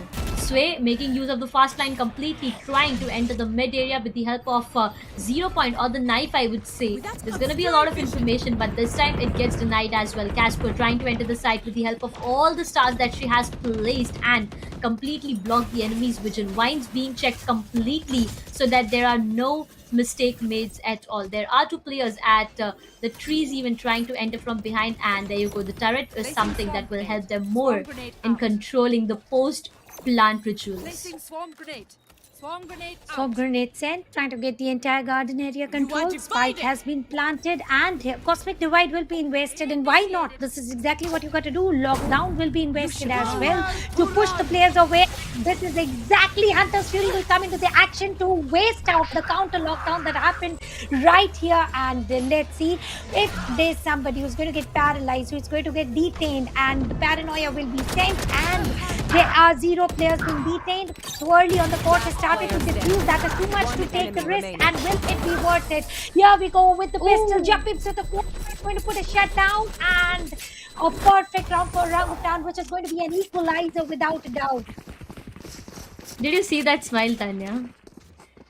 Yeah. Did you see that smile? The smiling face itself said that yeah, I clutched it, and the scoreline, it came to an equalizing point. It's a 4-4 that we do have on our screens, ladies and gentlemen. This match is gonna be quite interesting to witness because Bren Esports, they are getting challenged once again. The previous match, as I said, the rubber band, the more you stretch it, the more you get hurt when you leave it. The more it bounces back, I mean to say. But for now, concentrating more on the map, I do feel this push is gonna be Careful. not sure if for A or B, because right now the players are holding at the mid itself and are not decided. Well, yes, definitely it's gonna be a good push for now. One player spots, there was a head connection, but couldn't just completely take one player down. Sway takes one from the sides of Bren Esports right now. 4 versus 5 situation. Orangutan looking really, really good. Chloe trying to enter, and they got the mid control, they got the site control. All they need to do is go and plant the spike, but one player is something they need to, check off every area. Alarm bot will be placed as well. Casper takes down Zini. One more player goes down. Bren Esports, it can be difficult for them because Orangutan is moving forward towards getting a flawless for themselves. 0 point has already revealed the last player's position. Shirazzi will be able to get 1 tag on the name, but how many more is going to be a question, and Casper is going to reply at none. And here goes Orangutan with a 1 point of lead. The buffer is all gone. Equalizer coming on the screen, and now it is going to be the time for lead, and which is forcing Red Esports to go in with the timeout to change the strategies with nightfall in their hands. How and when are they going to use it? That is exactly I would want to see, but I'm appreciating every single action, every single pick that Orangutan is taking. Talking about Sway, for a while I was expecting her to be a jet, and we have seen her blade storming an entire team quite too often, but choosing Neon, I had a question mark, but now no more. The way she is sliding, the way she is using the concussion, the way she's getting the site entry, I think everything is just about right. Well, definitely I'll obviously agree on everything that you said. But right now, the next round, it's going to matter a lot. 4-5. Will it be a 2-round buffer for the sides of Orangutan or an equalizing once again? That is going to happen. Is something that time will obviously let us know. But this map, it's going to turn all the tables around. Well, the timeout, it's done. The players just have 20 seconds left. All the sides, I would say the B site is completely under control of, the KJ for now. The entries have been blocked from the alarm bot and the nano swarms as well. On the other side, there's this turret to help the KJ out more. But talking about the push, this time it's gonna be split, focusing on both the side and the mid left completely open. Well, KJ trying to get an entire side control, to no surprise, that was bound to happen. But Yep. let's see, one KJ versus three players through the main. Is it going to be any easier, or it is going to be tough? Anticipating Stumble into that cubby is something that players were expecting, and thus the investment. But Chloe versus Amy, Chloe winning out every single duel between the KJs, and Casper also shutting down the duelist of the team. Still, it is a 3 versus 3. Japips going in for planting the spike, and here we go. Haunt is not going to reveal Spike anything, planted. and Paranoia also invested. All the utilities have been dumped, and how are they going to go for the retake? And they are investing. They are investing Nightfall, and this should be the change that should bring in Last 1 player point into their standing. favor. But look at the angle that Orangutan is holding on to. They're taking down every single player, looking onto every nooks and corners, and Chloe with that smile and 2 points of lead. We would also smile if we would get this sort of a finisher. Well, definitely the investment of Nightfall from the sides of Bren Esports turned to be a nightmare for them itself, because it didn't actually work in their favor, and they lost one of their most important utilities as well. But for now, they have the null command to work around with. Talking about the sides of Orangutan, they got the ult from Neon. Now Neon on her ult is gonna be the most difficult combination to stop. I mean, yeah, previously 2 or 3 rounds prior, they did stop Neon with some predictable sprays in the smoke itself, but it's gonna be difficult to stop Neon from getting frags. They have null command actually to work around with the help of our drone. They'll be trying to gain in more information, but will get obviously denied for each and everything. 2 players on the mid itself trying to enter from the market. 1 player at the trees, and no one. I guess no one at the mid top. Well, alarm bot activated. They know that there are players in the mid, and right now they'll need to be really. Oh, Ooh, nice shot. that was too much to handle. Right in here, head right in face, and null command activated. Orangutan is already outnumbered, and they need to invest whatever it takes. The Chow is going to shut down too early by reducing the players to an equalizer of 3:3. 0 points sent to get the information, but little do they know there's a player in hell, and how long will the player hide is going to be a question. Are they aware? And yes, they are. Flash sent, and the finisher. Whoa, through the flash, Alexi will be able to take down the Chow. Counter flash hopping in, and it was a self flash inclusive that it has revealed a lot of information. Shock dart will give a utility frag to Japeeps, and it is a 3 point of lead for Orangutan. Last round in the half.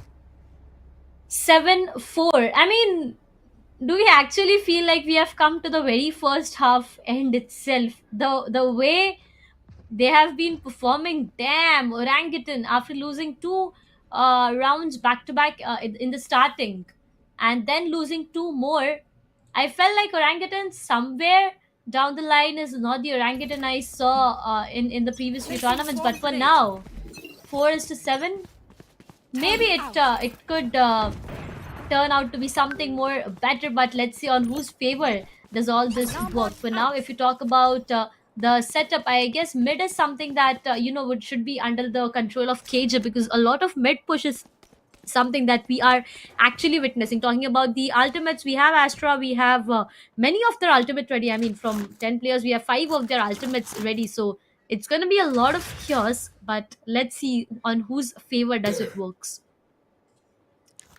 Alexi does have a little bit of information with their point, and here we go. Here and there goes both ways.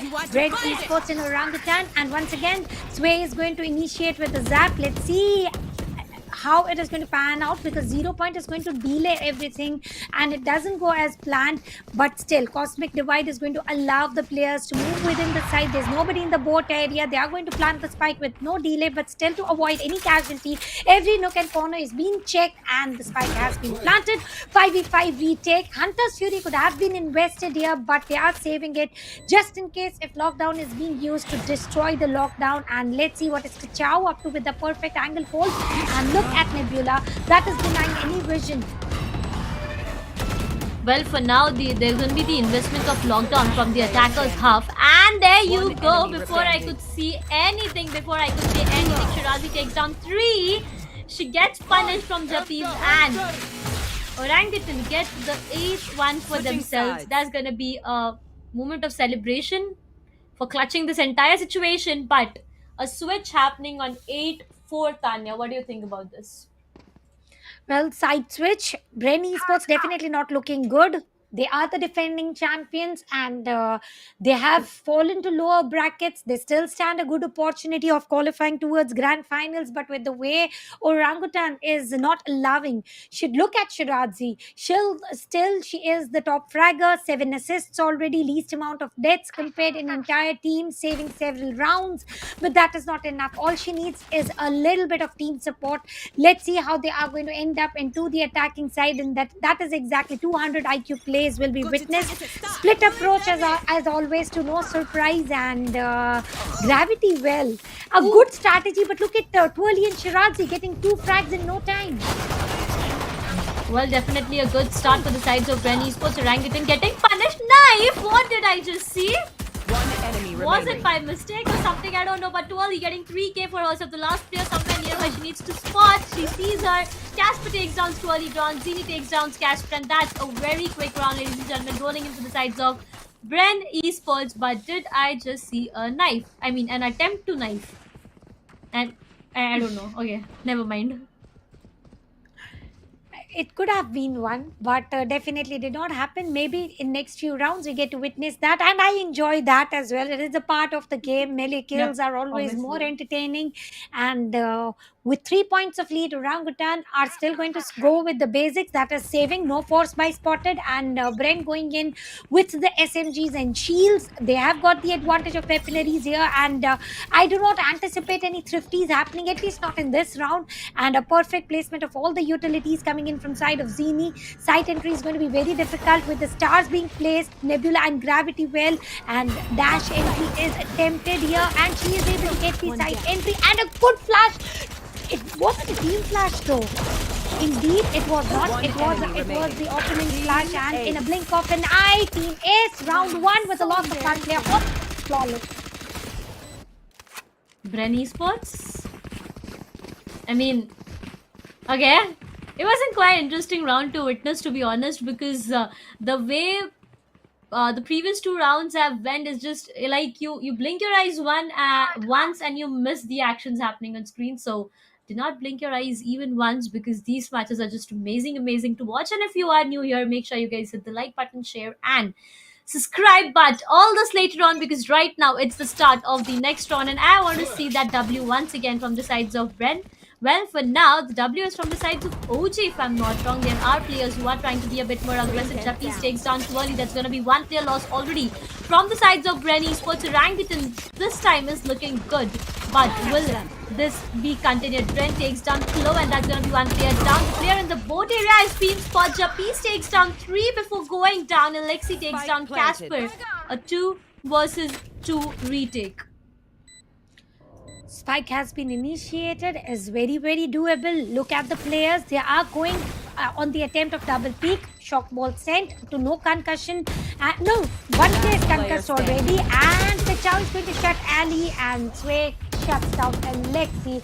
Here we go. It is a full buy. The previous round, which was very quick, it was the save round. And Orangutan always bounces back stronger when they play with the full buy, with the ARs.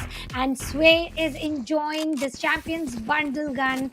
And it is amazing anyway. So she got to enjoy with this victory. And look at Bren Esports. Now the bonus round is gone for them as well. And I did hear it, but it's not ending up that way. I mean, I was just about to say that, Tanya, we have your favorite gun on the screen, because we have been playing multiple times together, and I've seen you play with your favorite gun again and again. But nevertheless, jokes apart, for the moment we are gonna have Britney Sports and Orangutan on the screen. 6-9 scoreline, ladies and gentlemen, with the start of a shock dart. 12 trying to enter the site with the dash. Will she be able to do that is going to be the biggest question for now. Sway trying to trying to go a bit behind Chloe, holding the side, holding a beautiful angle, takes down one. She can take down the second one as well. Well, gets denied for that. Casper takes down Alexi, and that's going to be an equalizing situation. But before I say that, Zini takes down Jappies, and the situation is going to be 2-3 in the favors of the sides of team Orangutan for now. Spike being planted from the side of Ailey, but it's going to be a 2 versus 3 retake where the sides of Team Bren Esports needs to be really careful. And here we go with the perfect round coming in from side of Orangutan. 2 players still surviving, 2 weapons saved, and the spike has been defused. Double-digit club entered by Orangutan, 2 points away. Now, this is something that I always say. The reason is they're just 2 steps away from winning an entire map. It is best of 3. Owning the first map doesn't totally indicate that they are going to own the second slot available in the grand finals, because Bren Esports definitely winning the first map, but then not being able to continue their momentum in the next 2 maps. So let's see if they're going to end up or not. But for now, look at the split. Spike still holds at the spawn, and it is going to be Zini who is going to take care of the spike, and for 1 player near to the A will be revealed by Japeeps. Without a star, I cannot.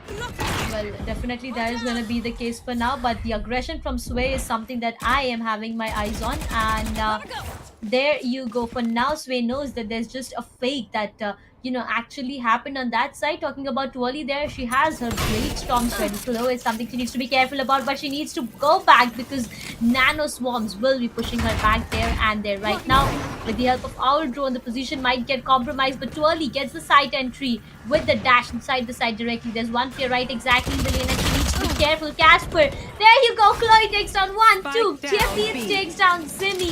This is causing a lot of chaos to the sides of Bren Esports. Before I could say what happened, it's the flawless trolling, and ladies and gentlemen, Orangutan not stopping at all. 1 more round, and it's, I mean, do I have to say anything? 1 more round, Orangutan gets directly to the map point, but before that round starts, Team Bren Esports going in for a timeout. Oh, well, this was bound to happen a little earlier, Yep. but better late than never. Maybe they are going to bounce up now.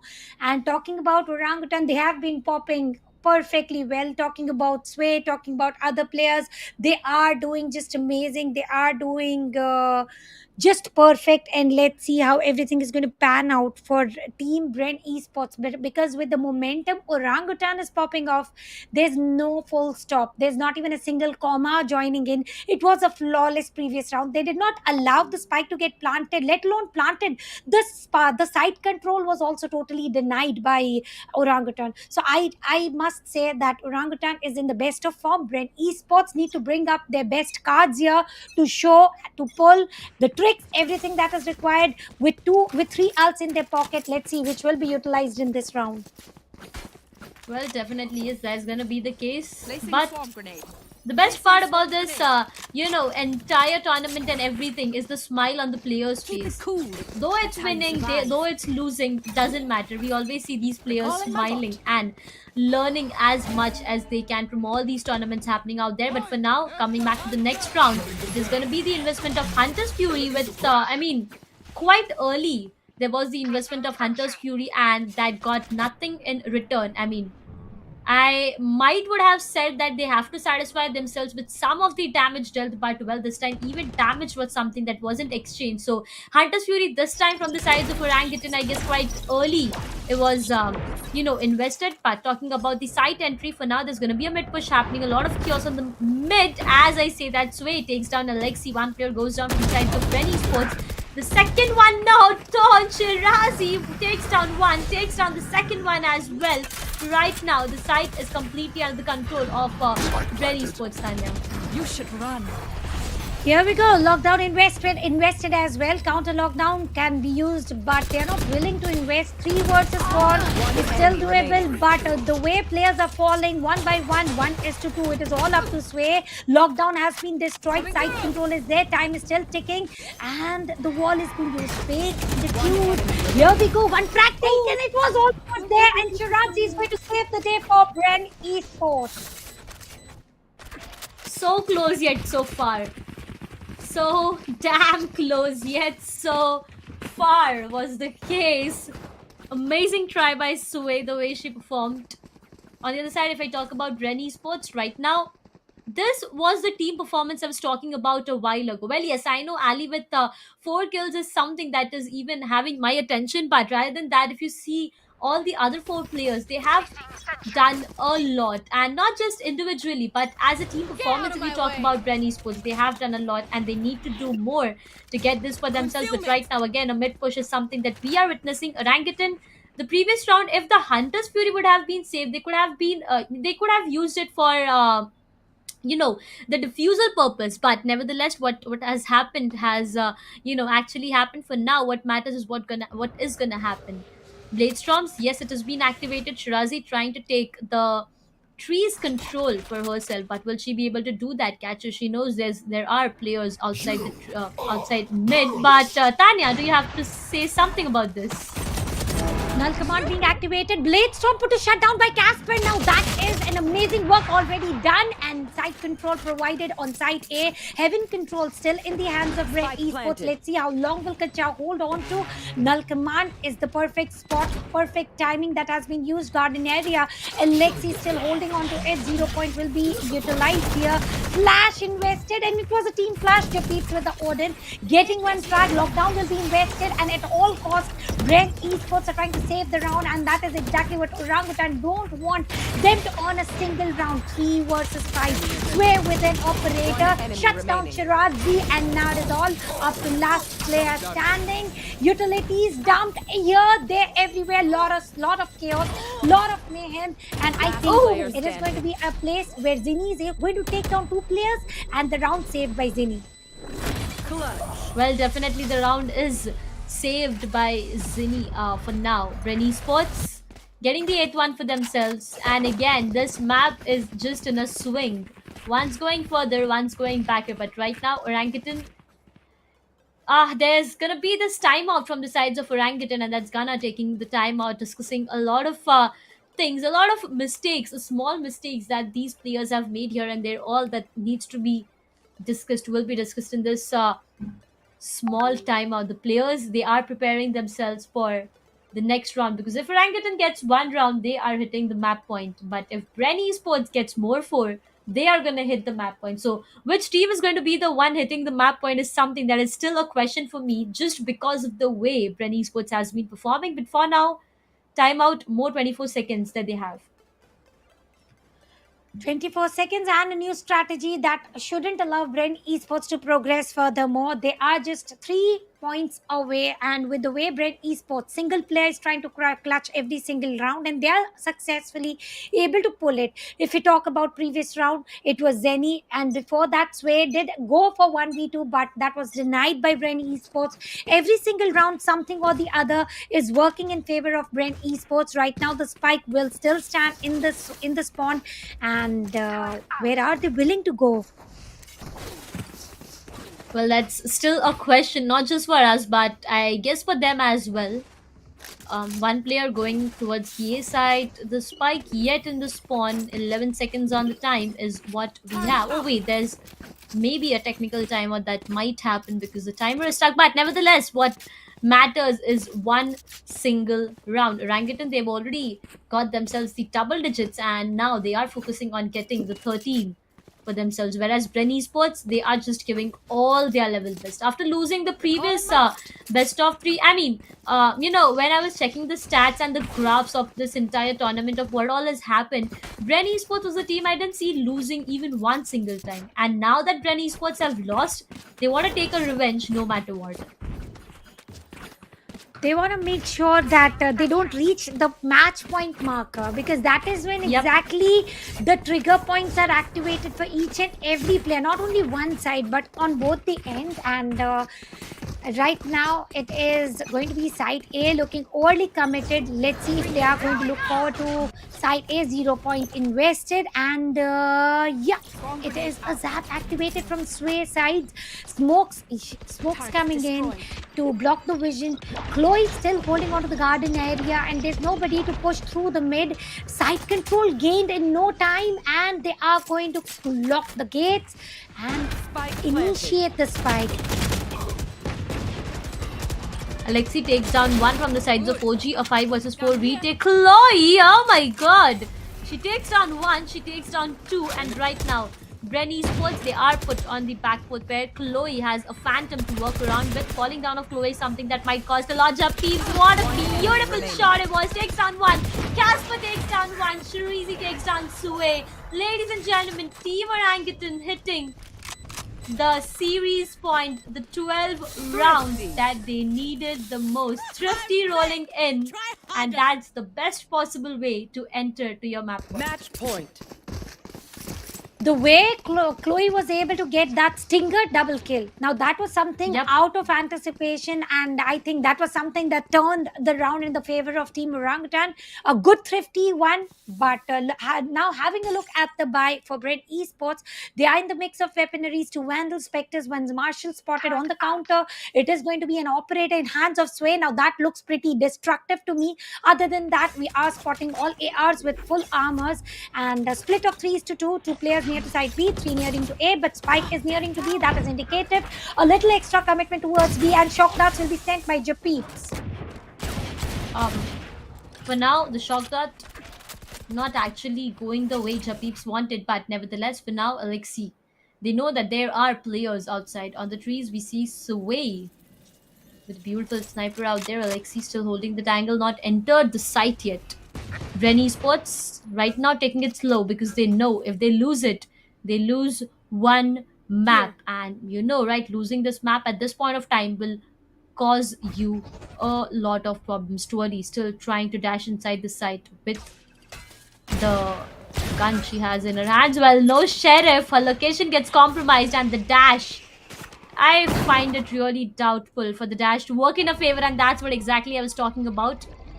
Gravity well activated players, they were trying to get pulled, but no, Japeeps takes down Alexi. There's gonna be the investment of Nightfall as well. Will it turn out to be a nightmare for the players? Gonna be the biggest question out there. Shirazi trying to enter the side. Twirly takes down 30 Japeeps. seconds left. The spike has made its way. No, wait, the spike has not made its way to any side, and it's just 20 seconds left. Shirazi, with the help of her ultimate, takes the spike, gets it planted, and right now, it's going to be a cross getting holded. There will be the investment of the ultimate of Astra as well. A 3 versus 4 retake for the sides of Orangutan. Tanya, what do you have to say? Well, I think Orangutan has already made it in the map of Ascent, and there's nothing that is going to bring in change. Cloudburst is going to block the vision for a while, and so are the Omen Smoke. Here we go, Shirazi taking down Kachao and Sway. The destructive operator has also brought in some action, and last player standing 1 versus 1, and Shirazi with a quadra is going to save the day for Brent Esports to not allow an 8-13, and the match continues in the map of Ascent. And this is what Valorant is. This is what 5v5 FPS is.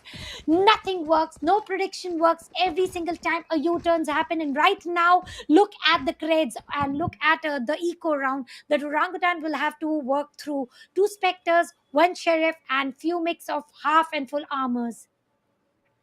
Now there are 2 situations that are going to happen. Two situations that happened. Orangutan lost the round, and they lost their hands on good creds. That gave a direct opportunity and an advance to Bren Esports to have their hands on good weaponry and get 1 more round. So getting 1 more round directly means hitting double digits, and you know you get a confidence boost when you hit double digits for yourself. But for now, Casper takes down Alexi. We have seen Orangutan going in for Thrifty, but will that be the case? There's going to be a fair trade happening. Ellie takes down Sway. Right now, Orangutan on the back foot as they've lost 2 of their players, but Bren Esports still not completely in the advantage, I would say, because one player is completely low on her HP, and he takes down Japeeps as well. Chloe takes down Shirazi. Orangutan into a bit difficulties, and there you go, Chloe takes down 1 more with that Spectre on that range. Oh my god, 2 versus 2 situation, Tanya. Well, it was an AR versus an SMG, and Chloe literally owned it with the ADS being open. Kachao has got a perfect opportunity to win the frag, but no. Lockdown will be invested for sure, and the swarm grenades are activated. Zini is on the plant. The gates will be broken. Yeah, the gates are already broken, And here we go, the lockdown versus the counter lockdown. How is it going to work out? 0 point will also be tested here. Everything is One put enemy down to remaining. bring in the Last best round. player OG standing. Kachao going in for the final frag. And here we go, the map. But oh my god, the play is No, detained. The time is still in the favor no. of Orangutan. Should be very easy, shouldn't be a cause of concern. And Orangutan Oh. paved their way very flawlessly in the map of Ascent. They owned it thoroughly. But a good fight coming in from side of Brent Esports. Well, completely agree, Team Orangutan. There you go. Ladies and gentlemen, with that, this comes to an end. That is the very first map of Best of 3 series where Team Orangutan get a beautiful, beautiful victory for themselves. It all started with Team Orangutan not getting two rounds in the beginning, if you remember, right? Pistol round and the next advantage round was something that worked really well in the favor of Bren Esports. But coming back to the end, what matters is the match count and the map count in the best of 3 series where we saw Team Orangutan performing beautifully and getting most beautiful victories for them. I mean, we talked about it, right? Bren Esports, they did all that they could. They were single players clutching rounds for the teams, but that wasn't enough. This time, Orangutan, they proved to be better. And I mean, come on, they have made a long, way till here. There's a lot of hurdles that they have made their way through to get into this lower brackets semi-finals, to be very very specific. So to make a way to grand finals, it's going to be one hell of a fight. Well, for the final round, I must appreciate, indeed, we all must Yep. appreciate the fight coming in from the side of Chloe with the ADS and a Spectre. She was able to reduce two Yep. players out of it through the mid. If at all that did not happen, the match would have been still on. So, congratulations, Orangutan. You have made one map into your favor, but still, there's a long way to go to get the Yep. final slot in the grand finals. And exactly there, Zol Miraki team is waiting for one of the team, maybe Bren Esports, the defending champions. They are struggling to even qualify. Let's see if that is going to happen or no. Are they going to qualify or no? Because the way Orangutan is put in, talking about Sway, perfect aggression spotted with the duelist that she picked in. Also, Japeep's trying to get the best frags. Chloe, the perfect KJ required, the perfect Sentinel required. So Ascent map was looking pretty flawless from side of Orangutan. And Brenny Sports trying to write down a comeback story, but it was too tough to write though. Well, definitely completely agreed, but right now, the next map, ladies and gentlemen, the upcoming map is going to be the map of Breeze. Now that's going to be quite interesting to witness, where we are going to see Bren Esports on the defenders half and Orangutan on the attackers half. I am expecting Casper to be on Viper this time because it's Breeze, but not sure if that's going to happen. And no, and let me tell you, the decided map is going to be Fracture for this entire best of 3 series. So all you have to do is wait for a while. There's just going to be a quick short break happening before we get into the next match, and as soon as it's done, we will be back very soon.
Ladies and gentlemen, we are back with ROG Showdown Series Female Only Tournament September 2022. Here we go. Brent Esports going in as a Sky. Double initiator setup. We do have Sova and Sky on the side.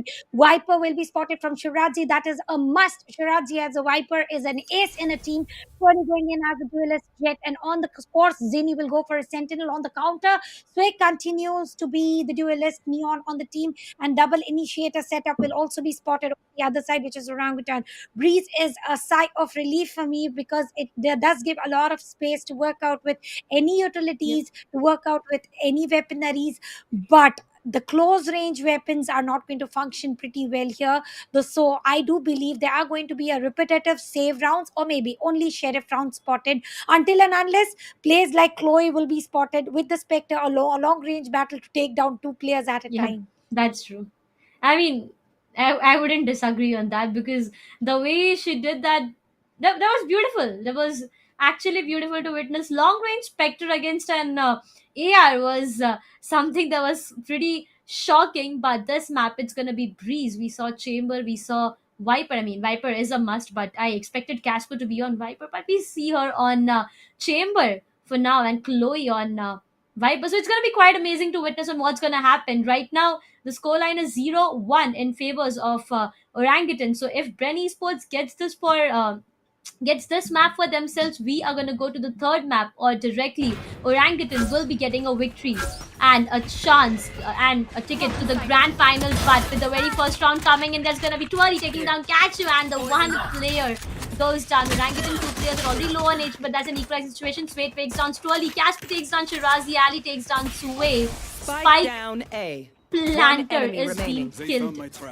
Bren Esports looking good with the start itself. Orangutan, the last surviving player, it's going to be Casper. Trying to figure out. Casper takes down Alexi. She spots one more, but no, she couldn't do anything more, and that's where she goes down. Bren Esports getting the very first round for themselves.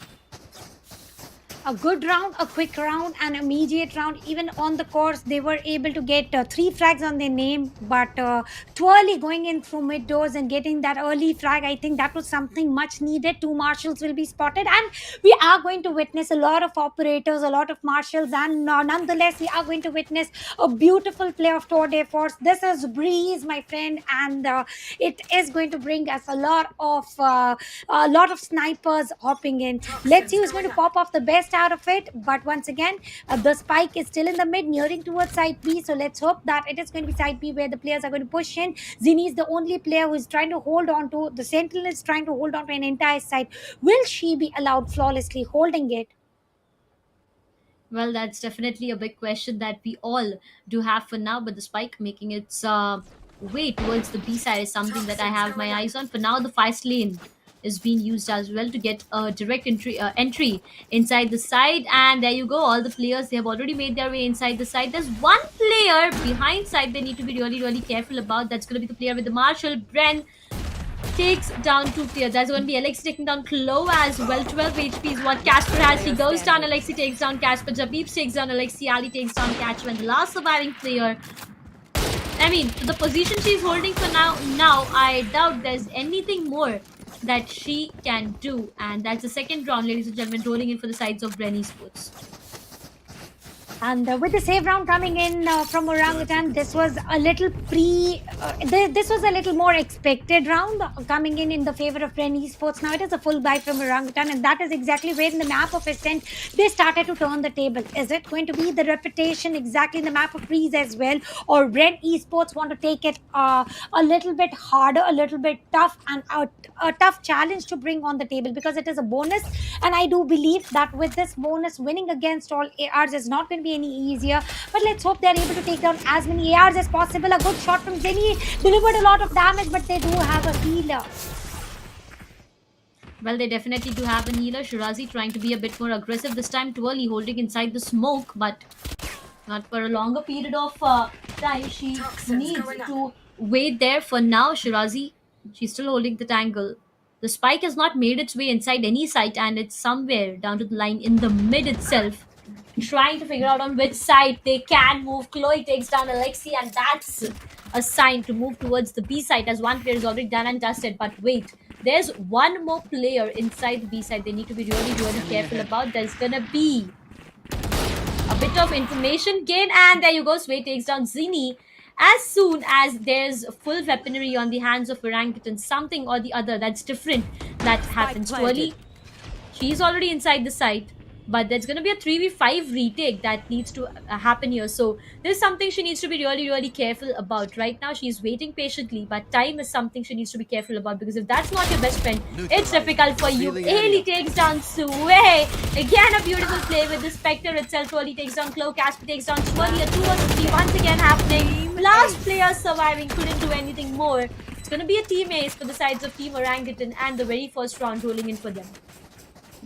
Well, I appreciate the way Casper totally went for the longest route possible on the attempt of backstabbing, getting the site entry, getting a frag, and right now she is the top fragger for the team. And the very first round going into the favor of Team Orangutan. The bonus round is gone. All the ARs will be spotted in all 10 players except for Zinni and Ali will go for the half armor. And thanks to the lesser cred points, and Alexi has got Seekers ready, will not be immediately invested. That I'm pretty sure of. So let's see, when is Alexi going to invest? Flash sent to know information. 5 versus 5. Mid is trying to be conquered totally, but it is not going to be any easier. Through the double doors, sent the Trailblazer. Once again, no information revealed. Casper? I like her position, the position she's holding for now.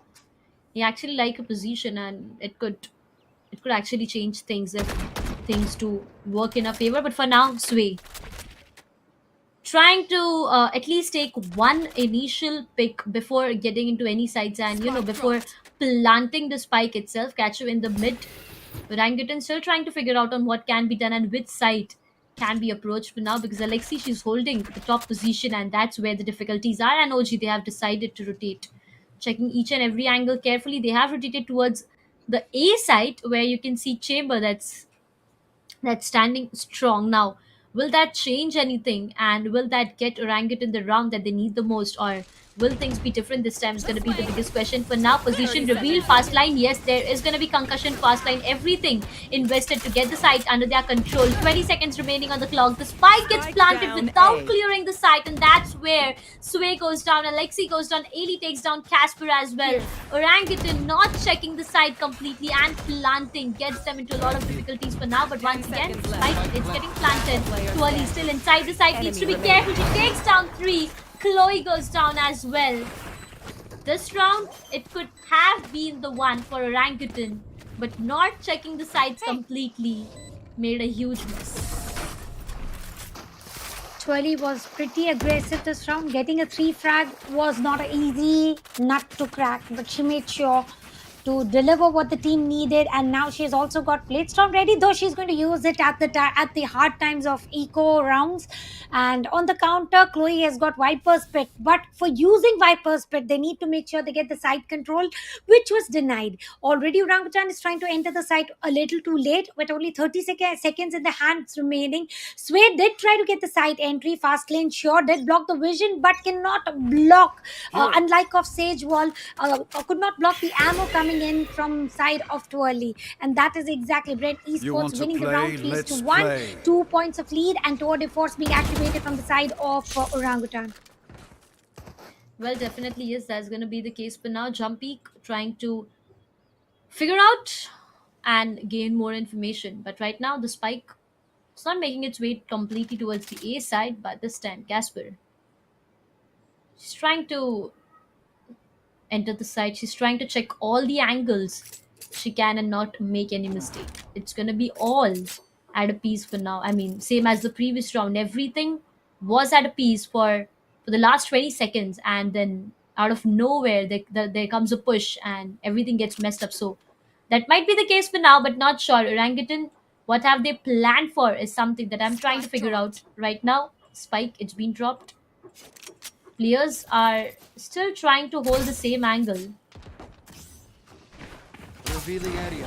It is. And This there round you is go. this round is once again pretty too slow coming in from side of Orangutan. Fast lane being used, but exactly where the players are holding on to. Sway will not be the victim this time. Instead, she is going to get the frag, reducing the numbers. 3-4, they get the spike control, they get the spike planted, and the spike hasn't been initiated. It was initiated, but they could not plant the spike.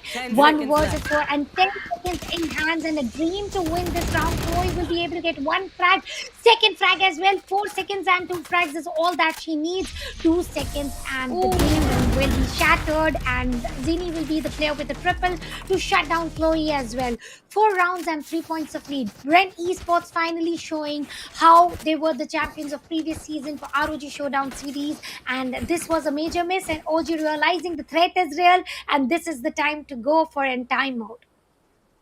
An early timeout is something that was needed the most, and OG utilizing it in a proper way. This timeout, as we keep on saying it again and again, might change a lot of things, but right now it depends upon what's going on in the map, because Orangutan, I guess the slow push, the slow approach that they are going in for is not working in their favor. I mean, just taking it to the previous map that happened, we saw Orangutan just ending things so fast. Yes, I completely understand the difference of map is something that do actually matters, but again, Orangutan with the W play is something that makes wonders happen, but with the slow pace gameplay down the line, something is not working in their favor. So that is something they need to figure out for now. Maybe trying one round with a W is something that might work in their favor. You never know, right? So let's see how this timeout turns out to be. Last 19 seconds that the players have to decide on what can be done. Well, there's one player who can go W. That is going to be Sway. With the zap being in her hand already, Yep. and she's trying to push in through mid. And let's see if she's able to deliver what we are asking for. Mid push is definitely something that they're looking forward to for quite a few times, but they haven't been so successful in this term.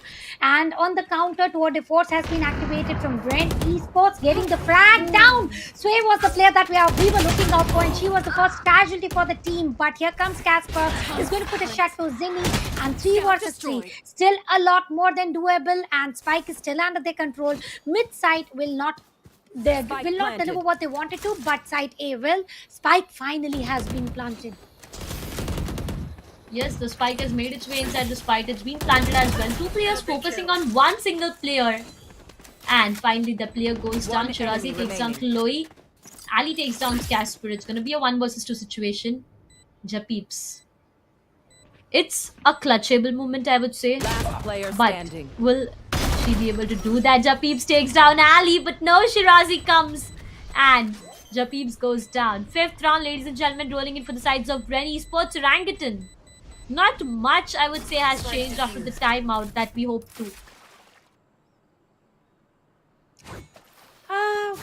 But they are talking about Japeeps. She was able to get 1 frag, Yep. but then immediately trades hop in, and that is what the game is about. You can't expect everything to go as per plans, and now looking at Brent Esports, they are doing commendably well. And talking about Breeze, sure, this is a attacker friendly map, let's be honest, and they're doing pretty well on the defender side. And if they're able to do this pretty clean on the map of Breeze, I think they've already done enough. And zaps will be activated through the mid. They are trying to push in through double doors. How many frags will Sway be able to take? And side B under their control, only one player that is going to be Shirazi, and Sway will take down Zinni. Shirazi has put a shutdown to the Zapper, and now it is going to be 3 versus 4. Spike still under control of Orangutan, and as soon as I say that, Spike is down. Deploying drone. Spike goes down. Now this is where difficulties are for now. The spike is not yet planted. With the help of Owl Drone, the location gets compromised, and that's where Hunter's Fury comes into execution. But not just from one side, from both of the sides. Japeeps takes down Ali, Casper takes down Tuali, and that's where Orangutan get the second round for themselves. As soon as Bren Esports used Hunter's Fury, there was the investment of Hunter's Fury from the sides of Orangutan as well, and that's where Orangutan got the second round for themselves. Now this is the quick plays, this is the quick decisions I'm talking about, from a while, which Orangutan makes, and they do work in their favor. But it was so wonderful to watch counter Hunter Fury, and frag was also much more interesting to watch out for. Very rarely do we get to witness such frags, and it was amazing to watch. 2 Hunters Fury at a time, one taking down the other. Mid care is done by Zinni. Let's see if she's going to able to No, she's going to move out of sight. Flashes and everything that denied the position to continue. And here we go. The positions have been compromised too early with the Blade Storm. Will be able to take one, and then comes your peeps to the action. Will not allow further more seekers. Then information has been revealed, and that is how Zini is going to shut down Japeep's last man standing. And the last man is on the towers. Let's see if Casper is going to take down Ali, reducing it to 1v2. The spike still needs to get recovered, and it is a thrifty from Red Esports. I do believe this is going to be the third thrifty for the entire day coming in from Red Esports. We have seen a lot of thrifties, a lot of teammates, and whatnot. I mean, 4Ks, 3Ks are something that we have been seeing since the start itself. But for now, what I'm missing the most is an ace. We have seen 4Ks so much that I'm just wishing that please give that one single kill to that player and make it an ace. But nevertheless, let's just hope that we do see that happening within completions of 8 rounds. There's no player who has 2 digits in her name. For now, Zini trying to be a bit more aggressive, trying to peek the mid with the double doors. Japeeps trying to enter the site from the mains. Zini gets denied, and I doubt she'll be able to find any one pick at the angle she's holding. But Shirazi takes down Suwe, and that was a beautiful and crispy head that just happened there. Right now, Zini trying to keep the entire site under her control. There's no risk that she want to take on the A site, and that's where she's keeping it completely under her control. Alexi being a bit more aggressive this time can punish the players at the mid, but will she be able to do that is going to be the question for now. And they are again going in for the mid-dragon fight of skies. Kachao is going to shut down Alexi. Seeker sent information got. Site is more populated compared to Site B, and that is the information that team needed. Orangutan is going to immediately push in towards B, and sooner they try to push in, Viper's Wall will also come into the action from side of Chloe. And here we go. Will the site come under control? Viper's Pit activated, and this is exactly, if they go for default, random pot shots might take down the planter, but no, that is not the case of scenario.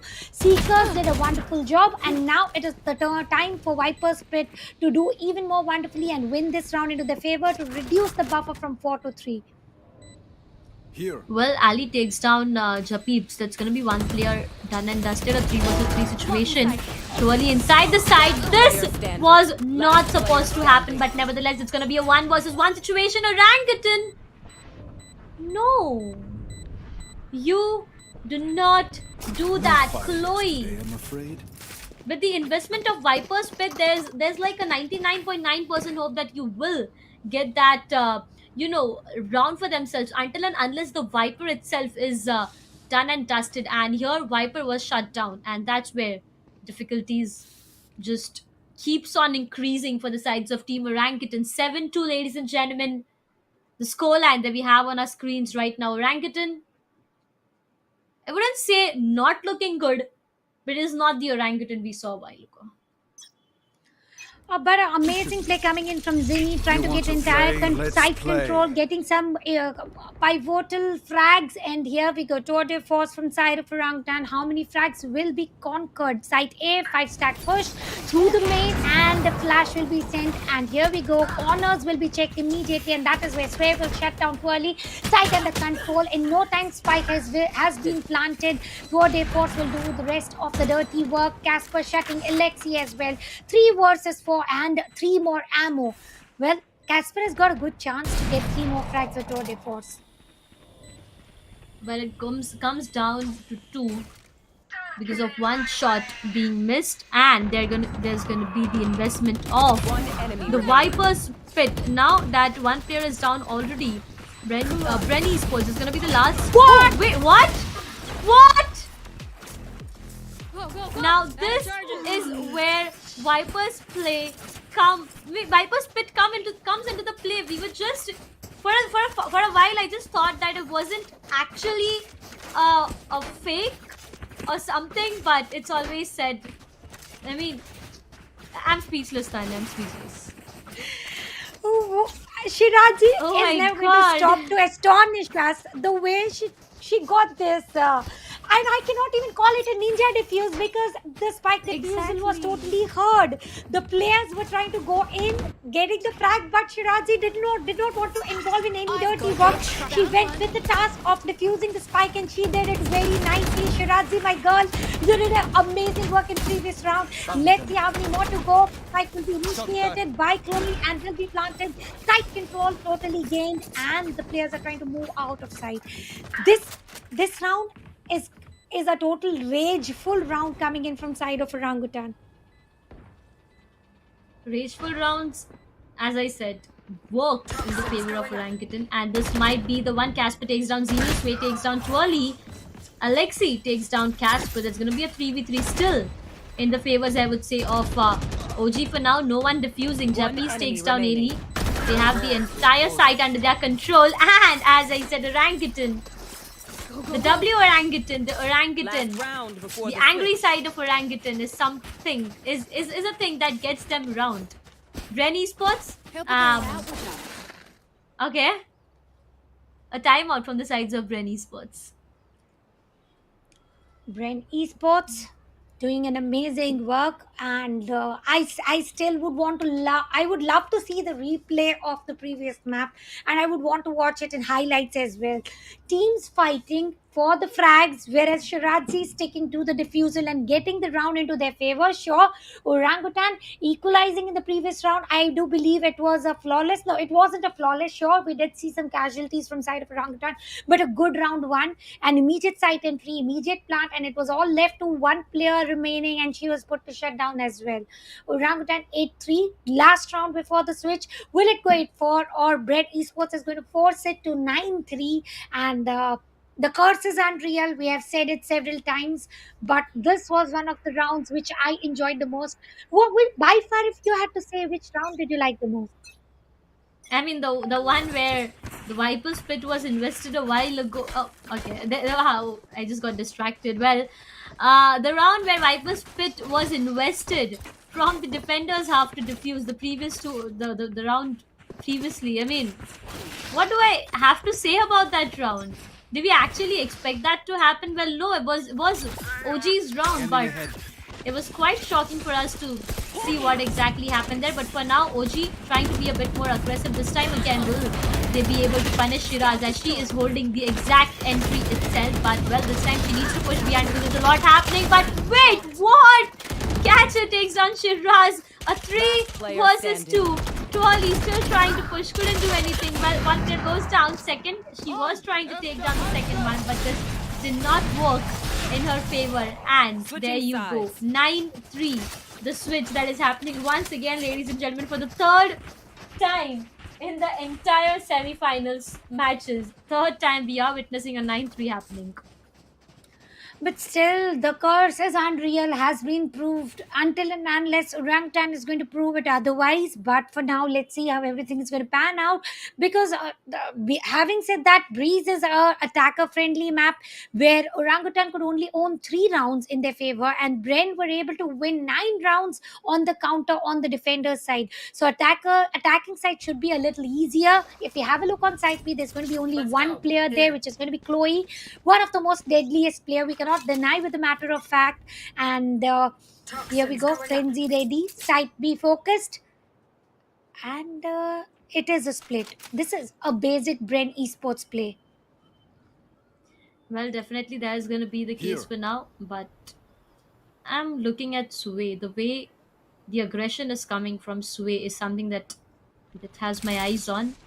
Nevertheless, B side is where the players are, and all the 4 players are on the A sides from the defenders half. Orangutan, this is where difficulties might be for them. The spike is getting planted, and there you go. The spike is being planted as well. There was one player I saw a while ago inside the side, but she is forced to push back as well. A 5 versus 5 retake that we do have on our screens, ladies and gentlemen. But the thing is, on whose favor will this retake work?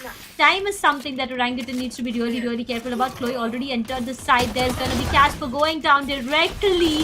Zinni takes down Catcher. Chloe takes down Shirazi. Alexi takes down Sway. Chloe takes down Zinni. But time is still not the best friend. They need to be quick as they can. Chloe takes down one more after taking three. Chloe has to go down. Time not being the best friend, as I said.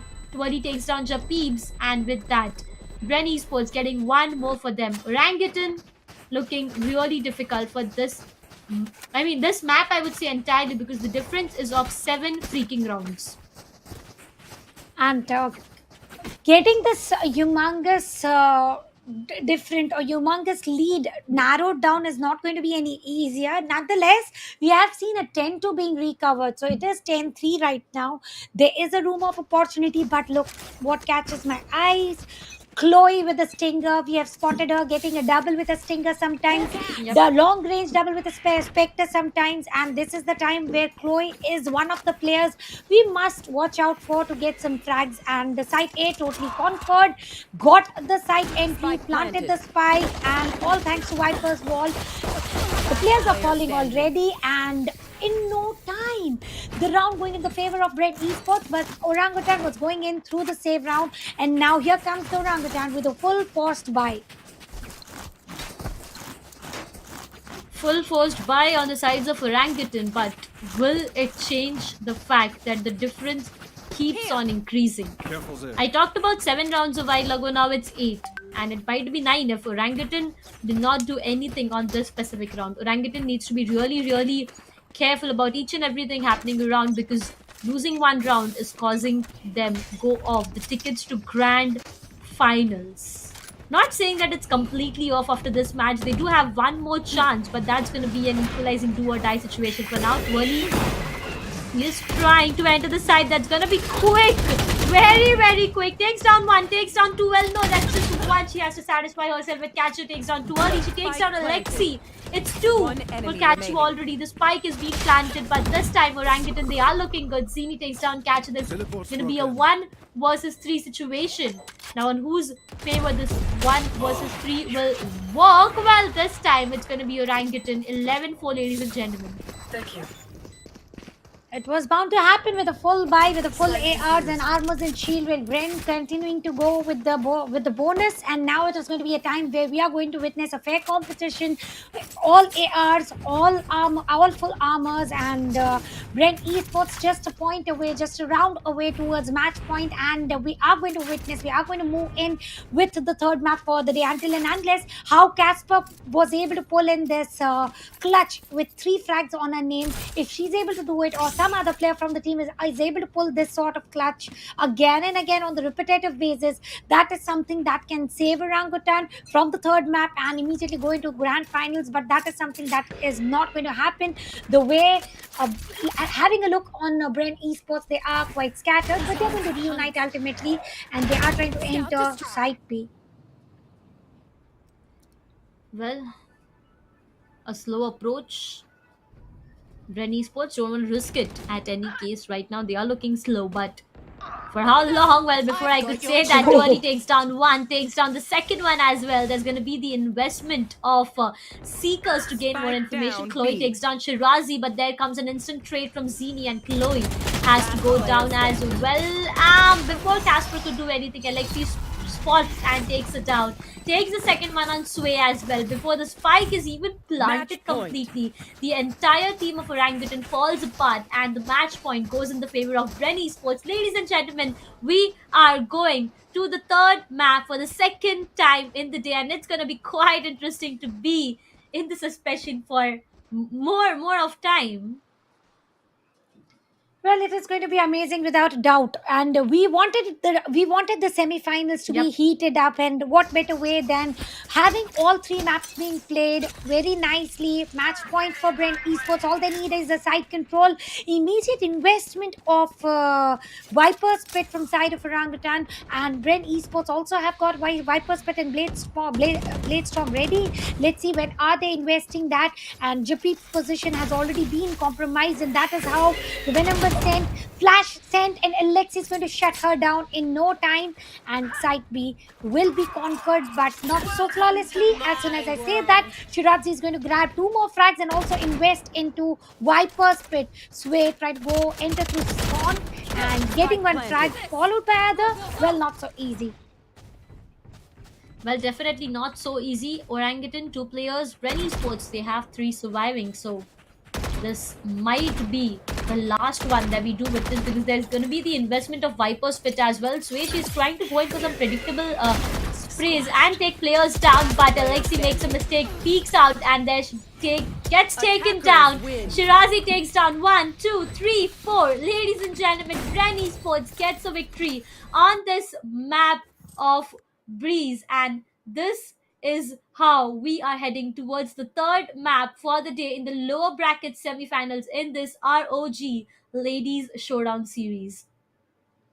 Well, there was a little bit of disappointment on the face of Sway, and that was bound to Yep. happen. She was the duelist for the team. She was spotted under the bottom half of the leaderboard, and if I'm not mistaken, she was on the rock bottom. And if at all she would have done better, the scene would have been different. But nonetheless, they are still into the competition. A good victory coming in from side of Friend Esports, and that is why they chose to pick map of freeze, and they owned it totally with a good buffer, with a good lead, and this was by far the best of buffers towards the victory, ending up into the victory. So, ladies and gentlemen, you do not have to go anywhere. We are going to jump into the third map, final map, and that is going to be the decider map about who is going to be the second finalist for ROG Showdown Series Female Only Tournament September 2022.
Hello and Welcome back. welcome back, ladies and gentlemen. And we can see how excited we are, Tanya, for the match because we just cannot stop ourselves from saying this that this is the ROG Showdown series for the female gamers out there. And this is the moment we have been waiting for. I mean, we are going to get the second finalist for this entire tournament, and I guess our audience have already seen how excited we are. I don't want to say anything about that for now. Absolutely, we are very, very excited. This is going to be the map of fracture, and here we go. Map being fractured, and Sway already picked up. No duelist furthermore, going in for the sentinel. That is going to be chamber, followed by one more sentinel. Now, this is going to be a double sentinel lineup: one single initiator, one controller, one duelist. Instead of double initiator, they're going in for the double sentinel. On the counter, we are seeing Ali going in as a sage, Alexi as a breach initiator. Shirazi is no more a controller here. She's going in as a sentinel. A lot of changes spotted here in the final map of fracture, and you got to bring in element of surprise once you know you are aware that this is the last chance to qualify towards grand finals. Well, definitely that is going to be the case. One agent difference is what we are seeing, or else it would have been a mirror combat. Ladies and gentlemen, let me tell you what has happened. We are in a best of three series between Bren Esports and Orangutan, where both of them have secured one 1 map respectively. This is going to be the decider map on who is going to be facing the sides of who is going to be the team facing the team Zol Miraki in the grand finals that is going to happen tomorrow, and walk away with the glory, with the victory, and with the huge prize pool. But what's more amazing is the title itself, the ROG Showdown series powered by Intel. This moment is something that we have been waiting for to witness the team. Now, talking about Orangutan is a team that has made and that has seen a lot of twists and turns in their journey to this lower bracket semi-finals, whereas Bren Esports, after having continuous victories, Bren Esports had lost one best of 3 series previously. But with that pistol round, Tanya, up to you.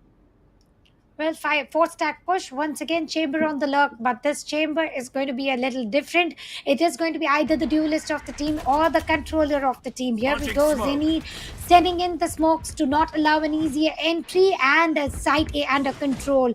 With one player still being in the tower, or maybe arcade would be the precise place, and spike has been planted. Four stack players still holding on to it. Twirly behind the boxes, and her possession is already compromised, due to which the paint shell was sent with only 25 HP remaining. Kacha will be able to get one frag on a nade, and it is going to be Chloe coming in as a savior and getting one more frag. Bren Esports, well, they are doing pretty good job for the start, but Orangutan is trying to own it. Right here. Well, definitely that's going to be the case. Zini trying to take one player down. Will they be able to do that is going to be the question. Chloe goes down. That's going to be Shirazi taking her down, but doesn't matter because Orangutan already has got this round for themselves. The time is not the best friend for Bren Ali right now, and that's where Orangutan get the very first round for themselves and the advantage on the second round as well. But hey, wait, we have seen Thrifty rolling in a lot of times, so Orangutan, they need to be careful if they want to play the grand finals this time. They gotta be very strong, they gotta be very careful, and they are going to also continue towards the SNG buys on the counter. This is going to be the very first time against Orangutan, where Bren Esports are going to continue with the save with only pistol in second round. And let's see, with the 5 stack push towards A, that is exactly what they're trying to do. And there's nobody on A now. That is pretty aggressive of Team Orangutan there. They are going to get the entire side control. As soon as I say that, the players have also started to push in, and here we go. The chamber trying to go back flank, getting some frags on the name. Spike will be planted, and the spawn, the CT is totally blocked with the wall barrier orb.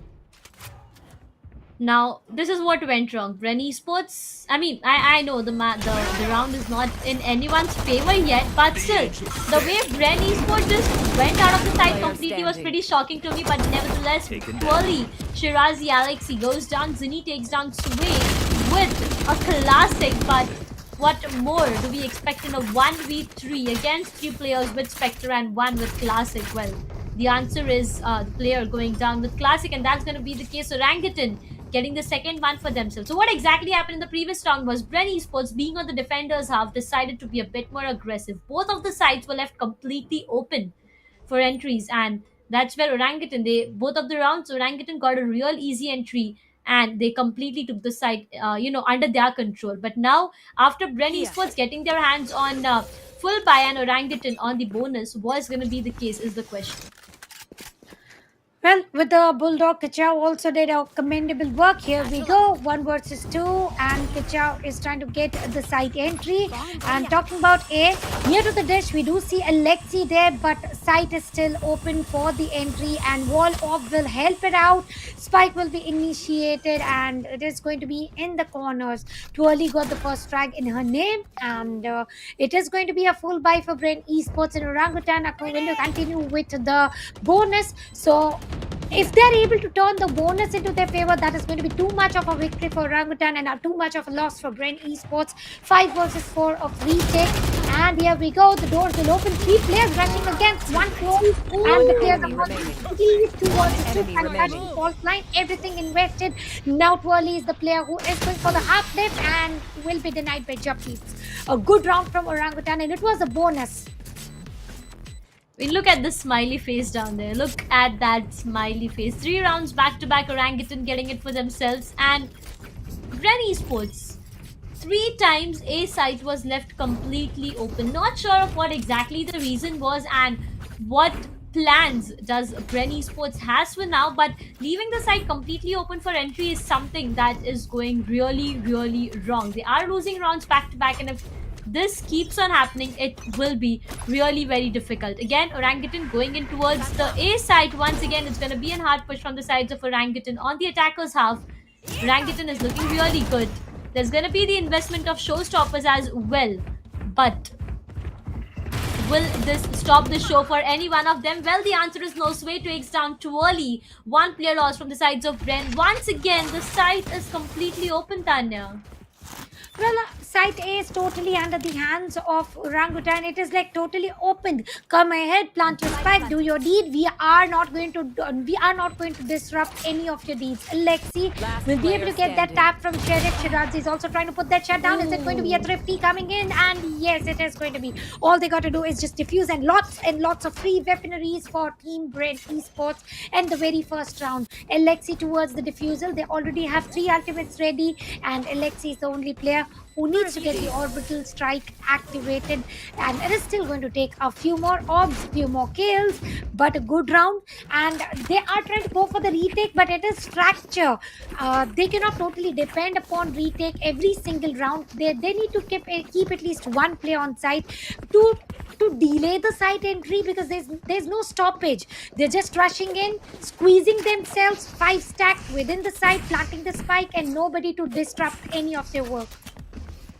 Well, I completely agree with that. Right now, I guess that's gonna be a split. Well, yes, 2 players on A, Launching 3 players on A, my bad, 2 players on B. But talking about Orangutan, once again, they have decided to go in for an A plan. Now, again and again, going in and, Smoke's down. trying to get the same site under your control will give away the tricks and tips that Orangutan is using. So again, they have decided to rotate, and hey, wait, there's no one at the A side for now, B side for now. B side left completely open, and Orangutan already rotated towards the B side. Now this time, what Orangutan has done has played a mind game. They know that, again and again they are pushing towards the A side, so they will make a slow noise towards A, and they know that there is gonna be an early rotation. With that early rotation, OG got the other side under their control completely, and the Careful. spike it's Spike getting planted. planted.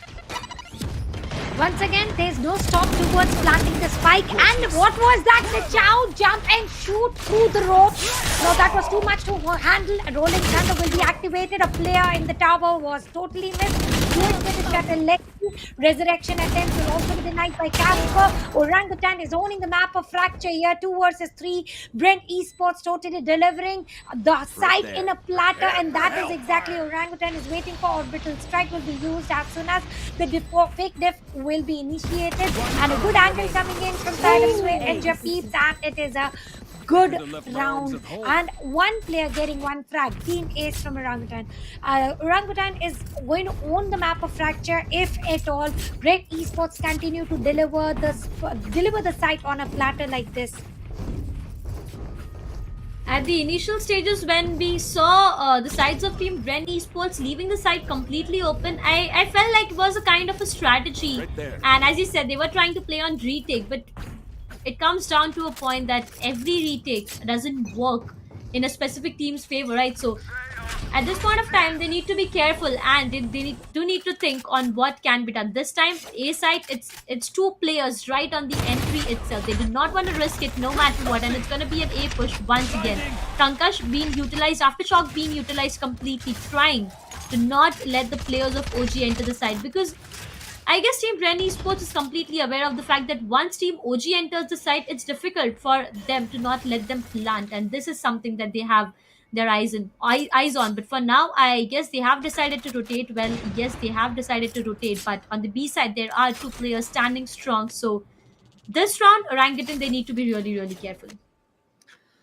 5 versus 5 retake. At least the site is not delivered openly. They are going to pave their way Both one through the arcade, two through main, and one player that is going to be chamber. And rolling thunder will be sent to get the immediate side control, so the spike will be planted without any hassles. Once again, Chloe takes the responsibility. Orbital strike is going to deny it. Now that was the Uno reverse card that was played by Brent 30 Esports. seconds Flash left. sent, denied the vision for Chloe for a while, and Chloe is going to go ahead, plant the spike. Wall is still going to disrupt the vision. Shirazi with the two-day force is going to take down one, and now it is the retake of 2 versus 3. Resurrection will also be invested, and everything invested just for one round. And Brent Esports definitely are compensating for the failed attempts of retake for the first few rounds.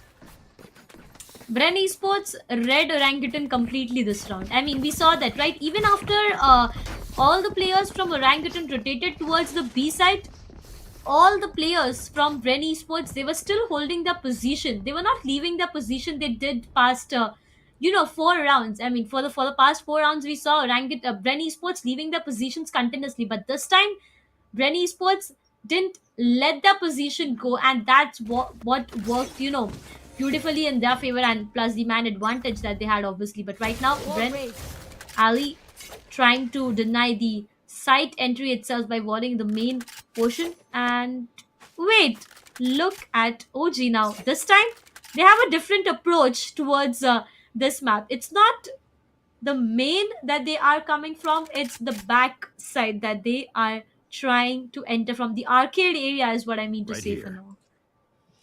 And they are not trying to push in, they are trying to play it Yep. safe. There's nobody on the spawn area. That is a good news to visit any site, but they are not going to be welcomed with the flowers. They are going to be showered with the lead and bullets. Let's see which side are they going to go, which side are they willing to go. The players spotted into the towers, and they are finally committed towards side B.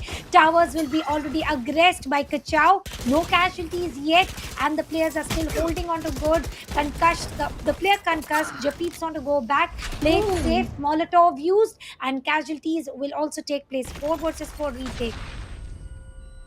Well, 4 versus 40 retake happening. One player right 30 exactly in seconds the front. That was a Spike crispy down B. headshot. Ali takes down Chloe. Zini takes down Sue. Spike in the favor of OG for now. But there you go. There's one player they already are aware of. Casper just stepping up huge this time. Takes down 2. But doesn't matter because this time, Brain Esports, they take down all of them. And Orangutan loses this round. Brain Esports 3, Orangutan 4. This is how interesting it is. Shirazi with the operator is going to even more make it more spicier, more interesting. Yep. And we Indians definitely love to eat things a little spicy. Let's see what is Shirazi up to with the operator. And if you have a look at the strats of Orangutan, the split You did want to work out play? well Let's play. for a few first rounds, but now no more. Tour de force immediately activated for B long, and I believe the player is looking for smoke. picks, not the site entry. Site A delivered open in platter. Once again, Careful. the same mistake recurrent. Bren Esports repeating the same mistakes again and again. It's gonna cause a lot of problems right now. Shirazi is trying to hold the dish position, but what has happened is the spike is being planted now. It's all about the retake that Bren Esports needs to focus on. Or if they are not able to, we know, right? Bren Esports, yes, the sometimes it does work in their favor, but sometimes it is really difficult for them. Casper takes down Twirly, Ali takes down Catcher. There's going to be a lot of concussion happening all around. 2 players already concussed. 1 player from behind, walled it up. Oh, wait, Chloe takes down Ali. It's going to be Molly as well. Now, the defuse is going to get denied. Chloe takes down Shirazi. 1 last player surviving. Couldn't do anything more. Orangutan gets this for themselves. 3-5. Bren Esports, after getting 2 rounds beautifully and reading Orangutan beautifully, they did the same mistake once again. And right now, they are going in for a timeout. Well, they are bound to go into a timeout because they are making a mess when there's no player holding on to site A, and Orangutan thoroughly knows about it. If at all there's no player inside, they're entering through two passages, one being through the doors, one being through main. And once they realize there's nobody on the towers, there's nobody near to the drops of the dish, they are aggressing, planting the spike their way and winning the rounds. Though this time the lead of rounds is only two, so Brent Esports can sure change the strategies and sure try to make an equalizer coming in few upcoming rounds. And this time out should be able to deliver those changes by not delivering the site with open arms.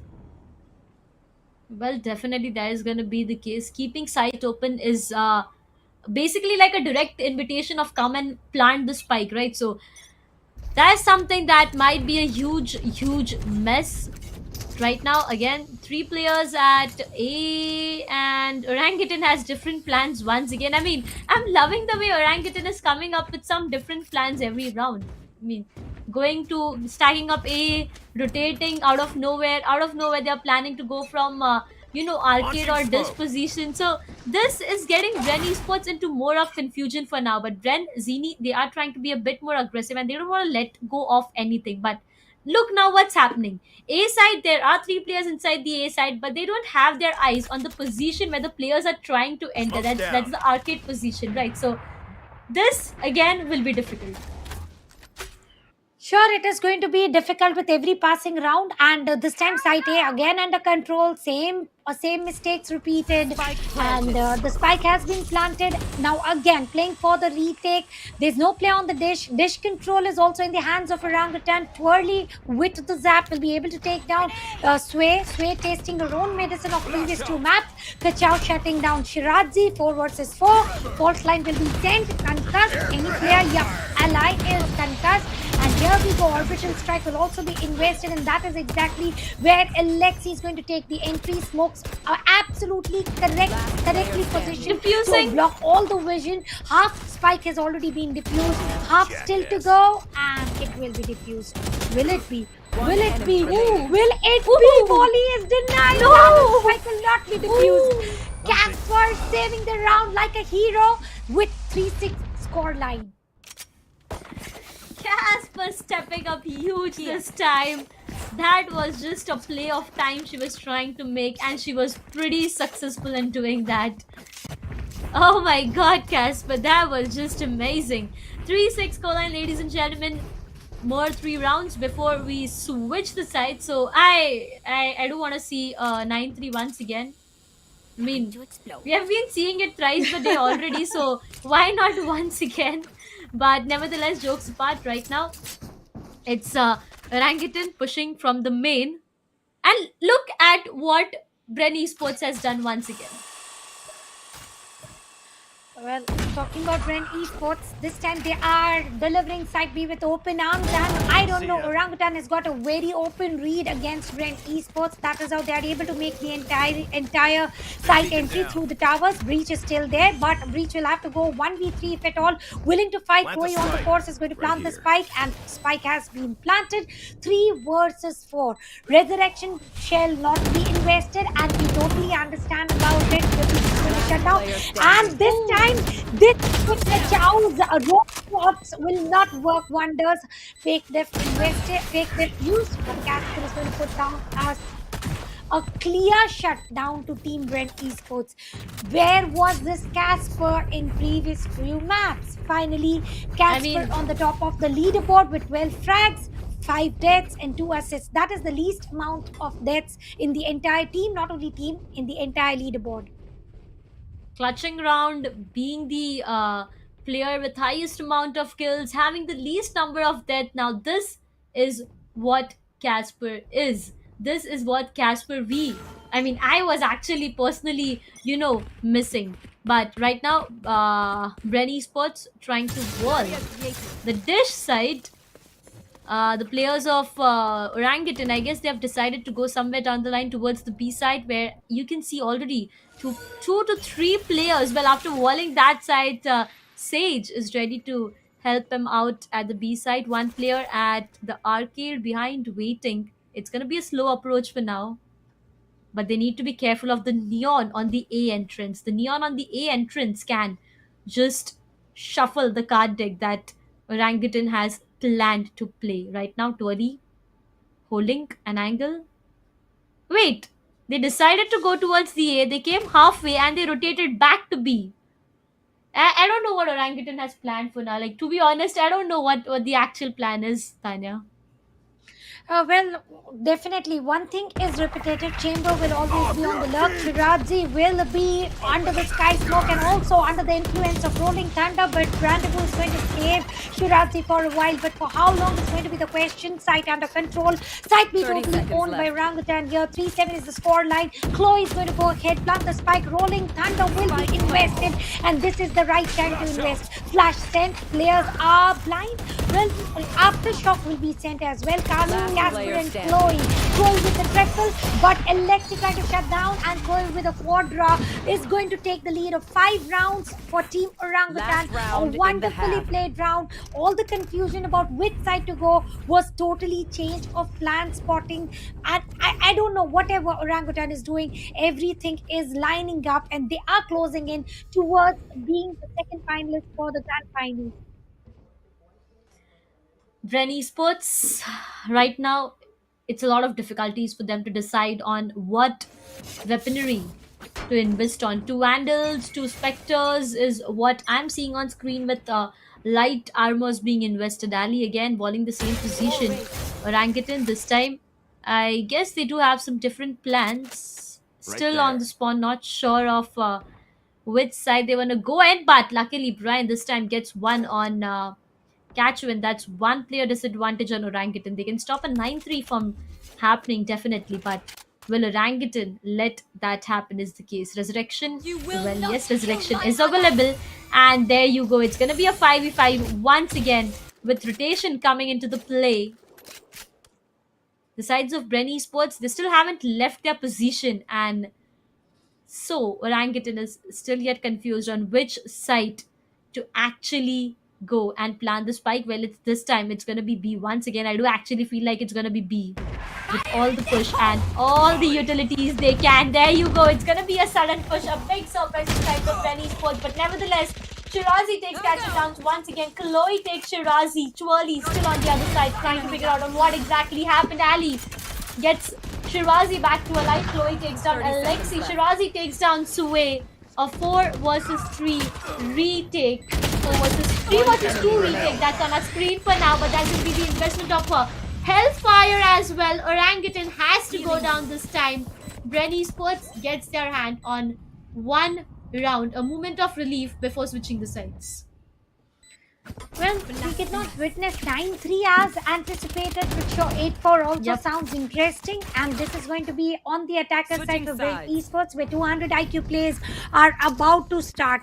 I'm talking about Orangutan. Fracture definitely is supportive towards defenders as well as attacking side, so I wouldn't consider it too much. So let's see how our brand Esports going to plan to enter the site, and will Orangutan hold on to the sites, because Brent Esports, out of 8 rounds they have won, 4 rounds were nothing but the open welcome of pushing in, planting the spike, doing their deed, and moving out, winning the round. And if at all Orangutan is going to repeat the mistakes, which I'm pretty sure of they're not going to, then Brent Esports may show a comeback. Otherwise, it is clear cut seen that we might.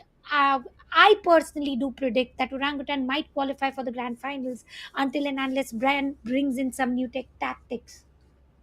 Well, I do agree with you completely, but for now it depends on what does Orangutan has. So I do feel like Orangutan, they have this box of surprises with them, where they open it, they just take out one shit, they read it out, and they're like, okay, we are gonna do this. And all different tricks and tactics is what Orangutan has used in this specific map of Fracture. I mean, they have just exhaled this map so beautifully and so phenomenally that I'm just falling short of words for now. But now, will things change or remain the same is the big question here, because after side switch, things do affect, and will this affect? Will this affect in a positive or a negative approach for the sides of Orangutan is going to be a big question for now. But let's see what's going to happen. Chloe, first round, they will be investing on the wall because it's going to block at least one side of entry for the team, but nevertheless, two players aggressing from. Okay, there's gonna be a B push, two players from arcade, two players from main, and that's gonna decide a lot of things. But Twirly goes down, that's gonna be Sway taking her down completely. One player lost to the sides of Rennie Sports already. One player lost tower control. On the attempt of tower control, Zinni is going to get a little more than aggressive, and that is exactly what you got to do on the attacker side. 3v3, Spike smoke invested. Spike will be initiated. They are not going to run through the smoke, and that is exactly what Zinni wanted. Two frags on a name. Heal isn't ready from the side of Ren Esports because Zinni definitely needs it, and so does an entire. And here we go. Alexi is going to shut down Kachao. Japitz is going to trade down Alexi. Fault line will be sent. And let's see if this is going to turn into frags. And indeed, Casper once again towards the savior. Claps from Japeeps. Appreciation from Japeeps. A good round. 9-4 coming in inside of Orangutan. Well, this wasn't something I was expecting to happen for now, but Orangutan again stepping up huge and getting it for themselves. Casper beautifully performed once again. 15 kills, 6 deaths, 2 assists, performing amazingly. But I have to give it to Alexi. I mean, 15 on her as well, but 10 deaths maybe. But again, 15 kills. It's huge already. On the sides of Orangutan, I miss the way Sway performed. 5 kills on Sway is something.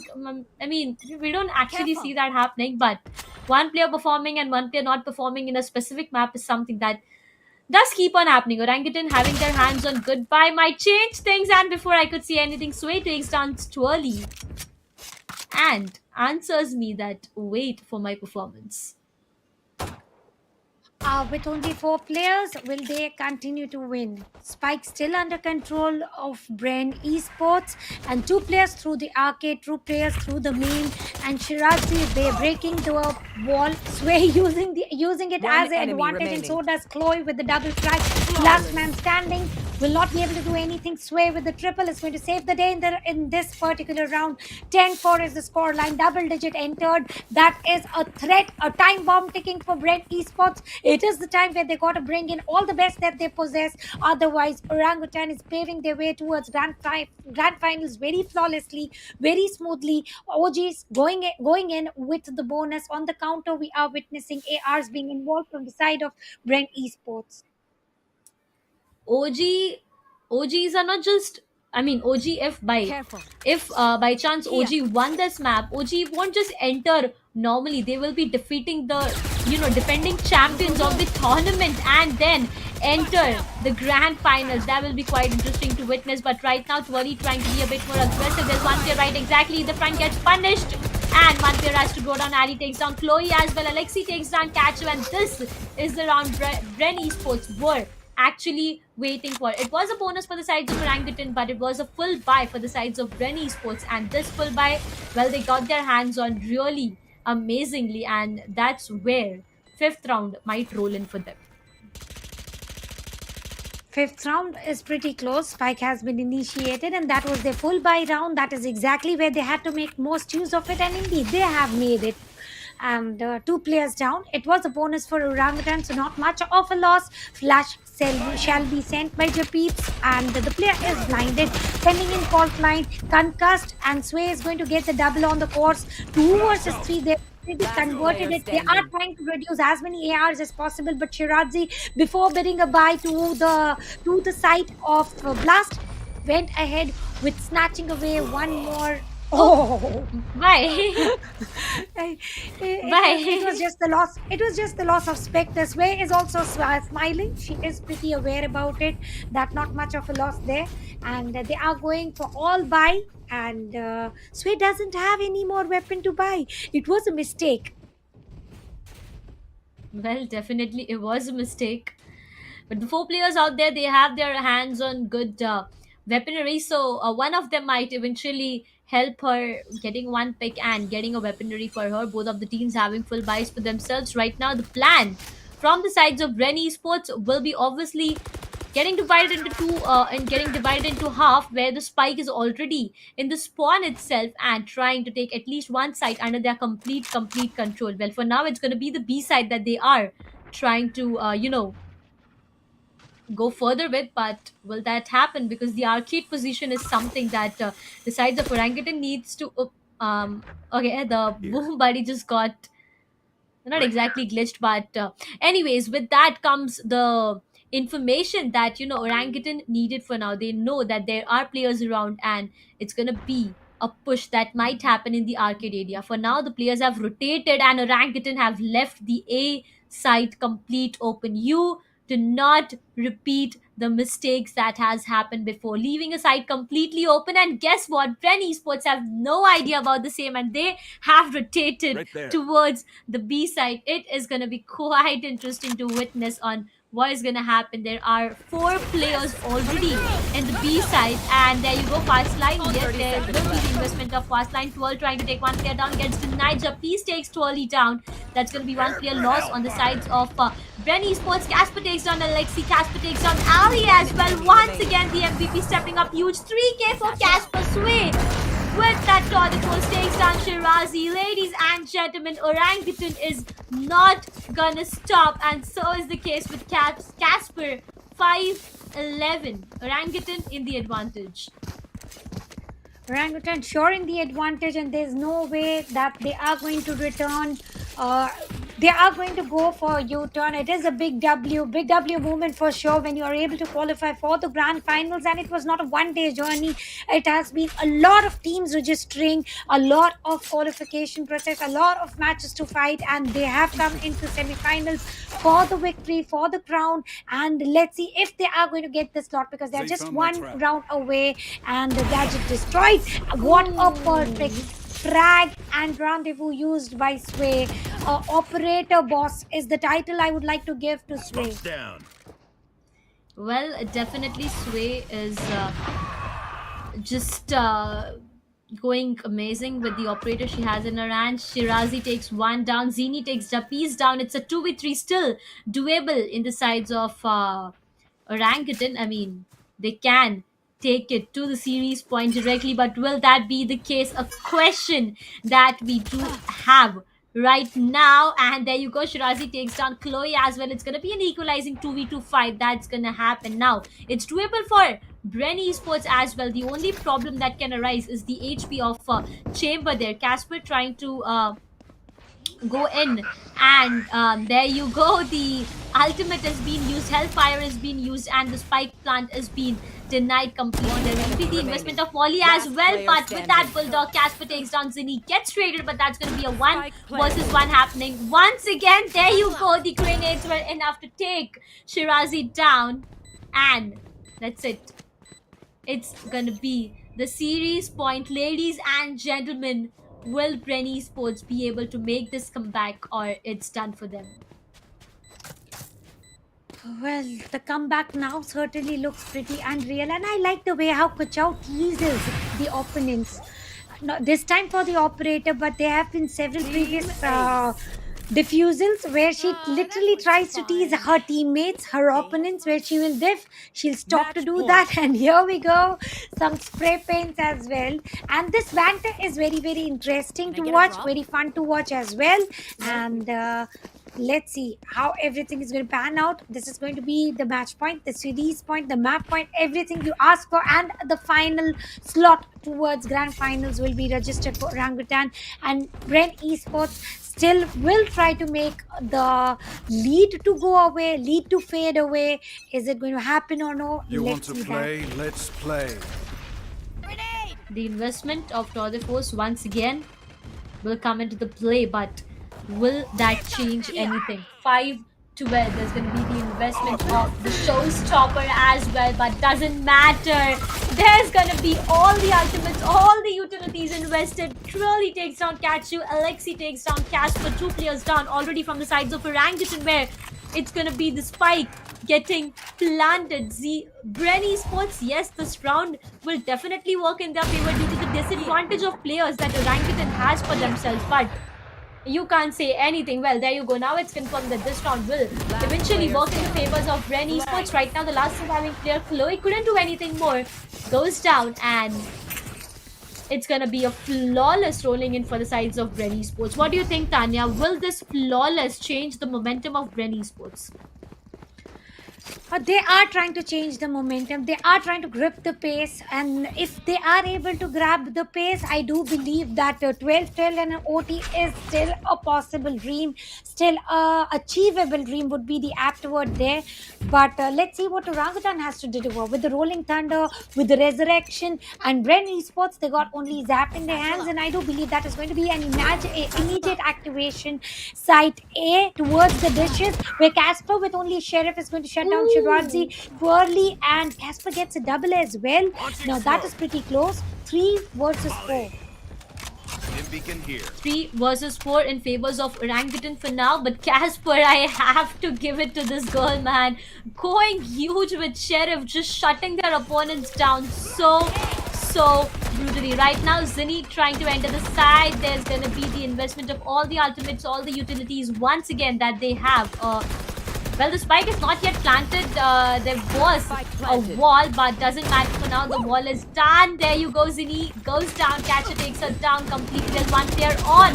The main Alexi takes down two. It's going to be a 1 versus 2. Still doable for Ali, but will that be done? No, ladies and gentlemen, make some noise for the sides of Team Orangutan as after a lot of hurdles, after a lot of problems, Team Orangutan get their slot in the grand finals happening tomorrow. This was one hell of an amazing match to witness, but let me tell you, tomorrow is going to be more amazing. Well, having a look at ACS, Casper definitely becoming the MVP for the final Yep. match, did everything that she had to. Perfect approach in the map of Fracture. It was the deciders map, and they did it pretty well. Nothing was close. And talking about Brain Esports, you did definitely give a tough competition in several few rounds, but ultimately you got to learn. Every single time a team who doesn't qualify learns a lot, and I do believe you're going to learn a lot in the map of Fracture. But unlike of Breeze, where you were the one who were able to win with a humongous buffer between two teams. But having said that, a stylish way to enter towards grand finals coming in from the side of Orangutan, because it was a thrifty win. Casper with a quadra, everything that was supposed to be delivered was delivered. And congratulations, OG, you made it. You got a fight tomorrow with other team who just took down Brent Esports a while ago. Well, if you guys are still new to the stream and you don't know what exactly happened today, we had two best of 3 semifinals happening today. The upper bracket semifinals were between Bren Esports versus Zol Miraki, where Zol Miraki won it in a 2-1 for themselves, and they confirmed their slot in the grand finals. The lower bracket, we had it between the teams of Bren Esports and Team Orangutan, where Team Orangutan got amazing victory for themselves with a 2-1 against Bren Esports and confirmed their slots for the grand finals that is happening tomorrow. Now, today's fight, Tanya, was completely about getting a slot for grand finals, but tomorrow's fight, it's going to be about the glory, the victory, and the huge prize pool. The only thing we are forgetting to mention today was the huge prize pool that is at stake, and that is something that these players do need to have their eyes on. But besides that, as you said, learning is always a part of journey, and Ren Esports, I guess they have learned a lot. Sure thing. And the defending champions are no more here. So it is Yep. going to be Zol Miraki versus Orangutan fighting for the title. Sure thing. New name on the throne will be spotted, but who is going to get crowned? That time will show, ladies and gentlemen. Just in case, if you have not yet followed the socials, make sure you do. So still hit the like and subscribe button if you haven't, because today the action haven't ended. Tomorrow it starts even more fiercely, even more aggressively. Let's see which maps will be witnessed, which players are going to perform the best, because it is still going to be a long journey, because tomorrow it is best of 5.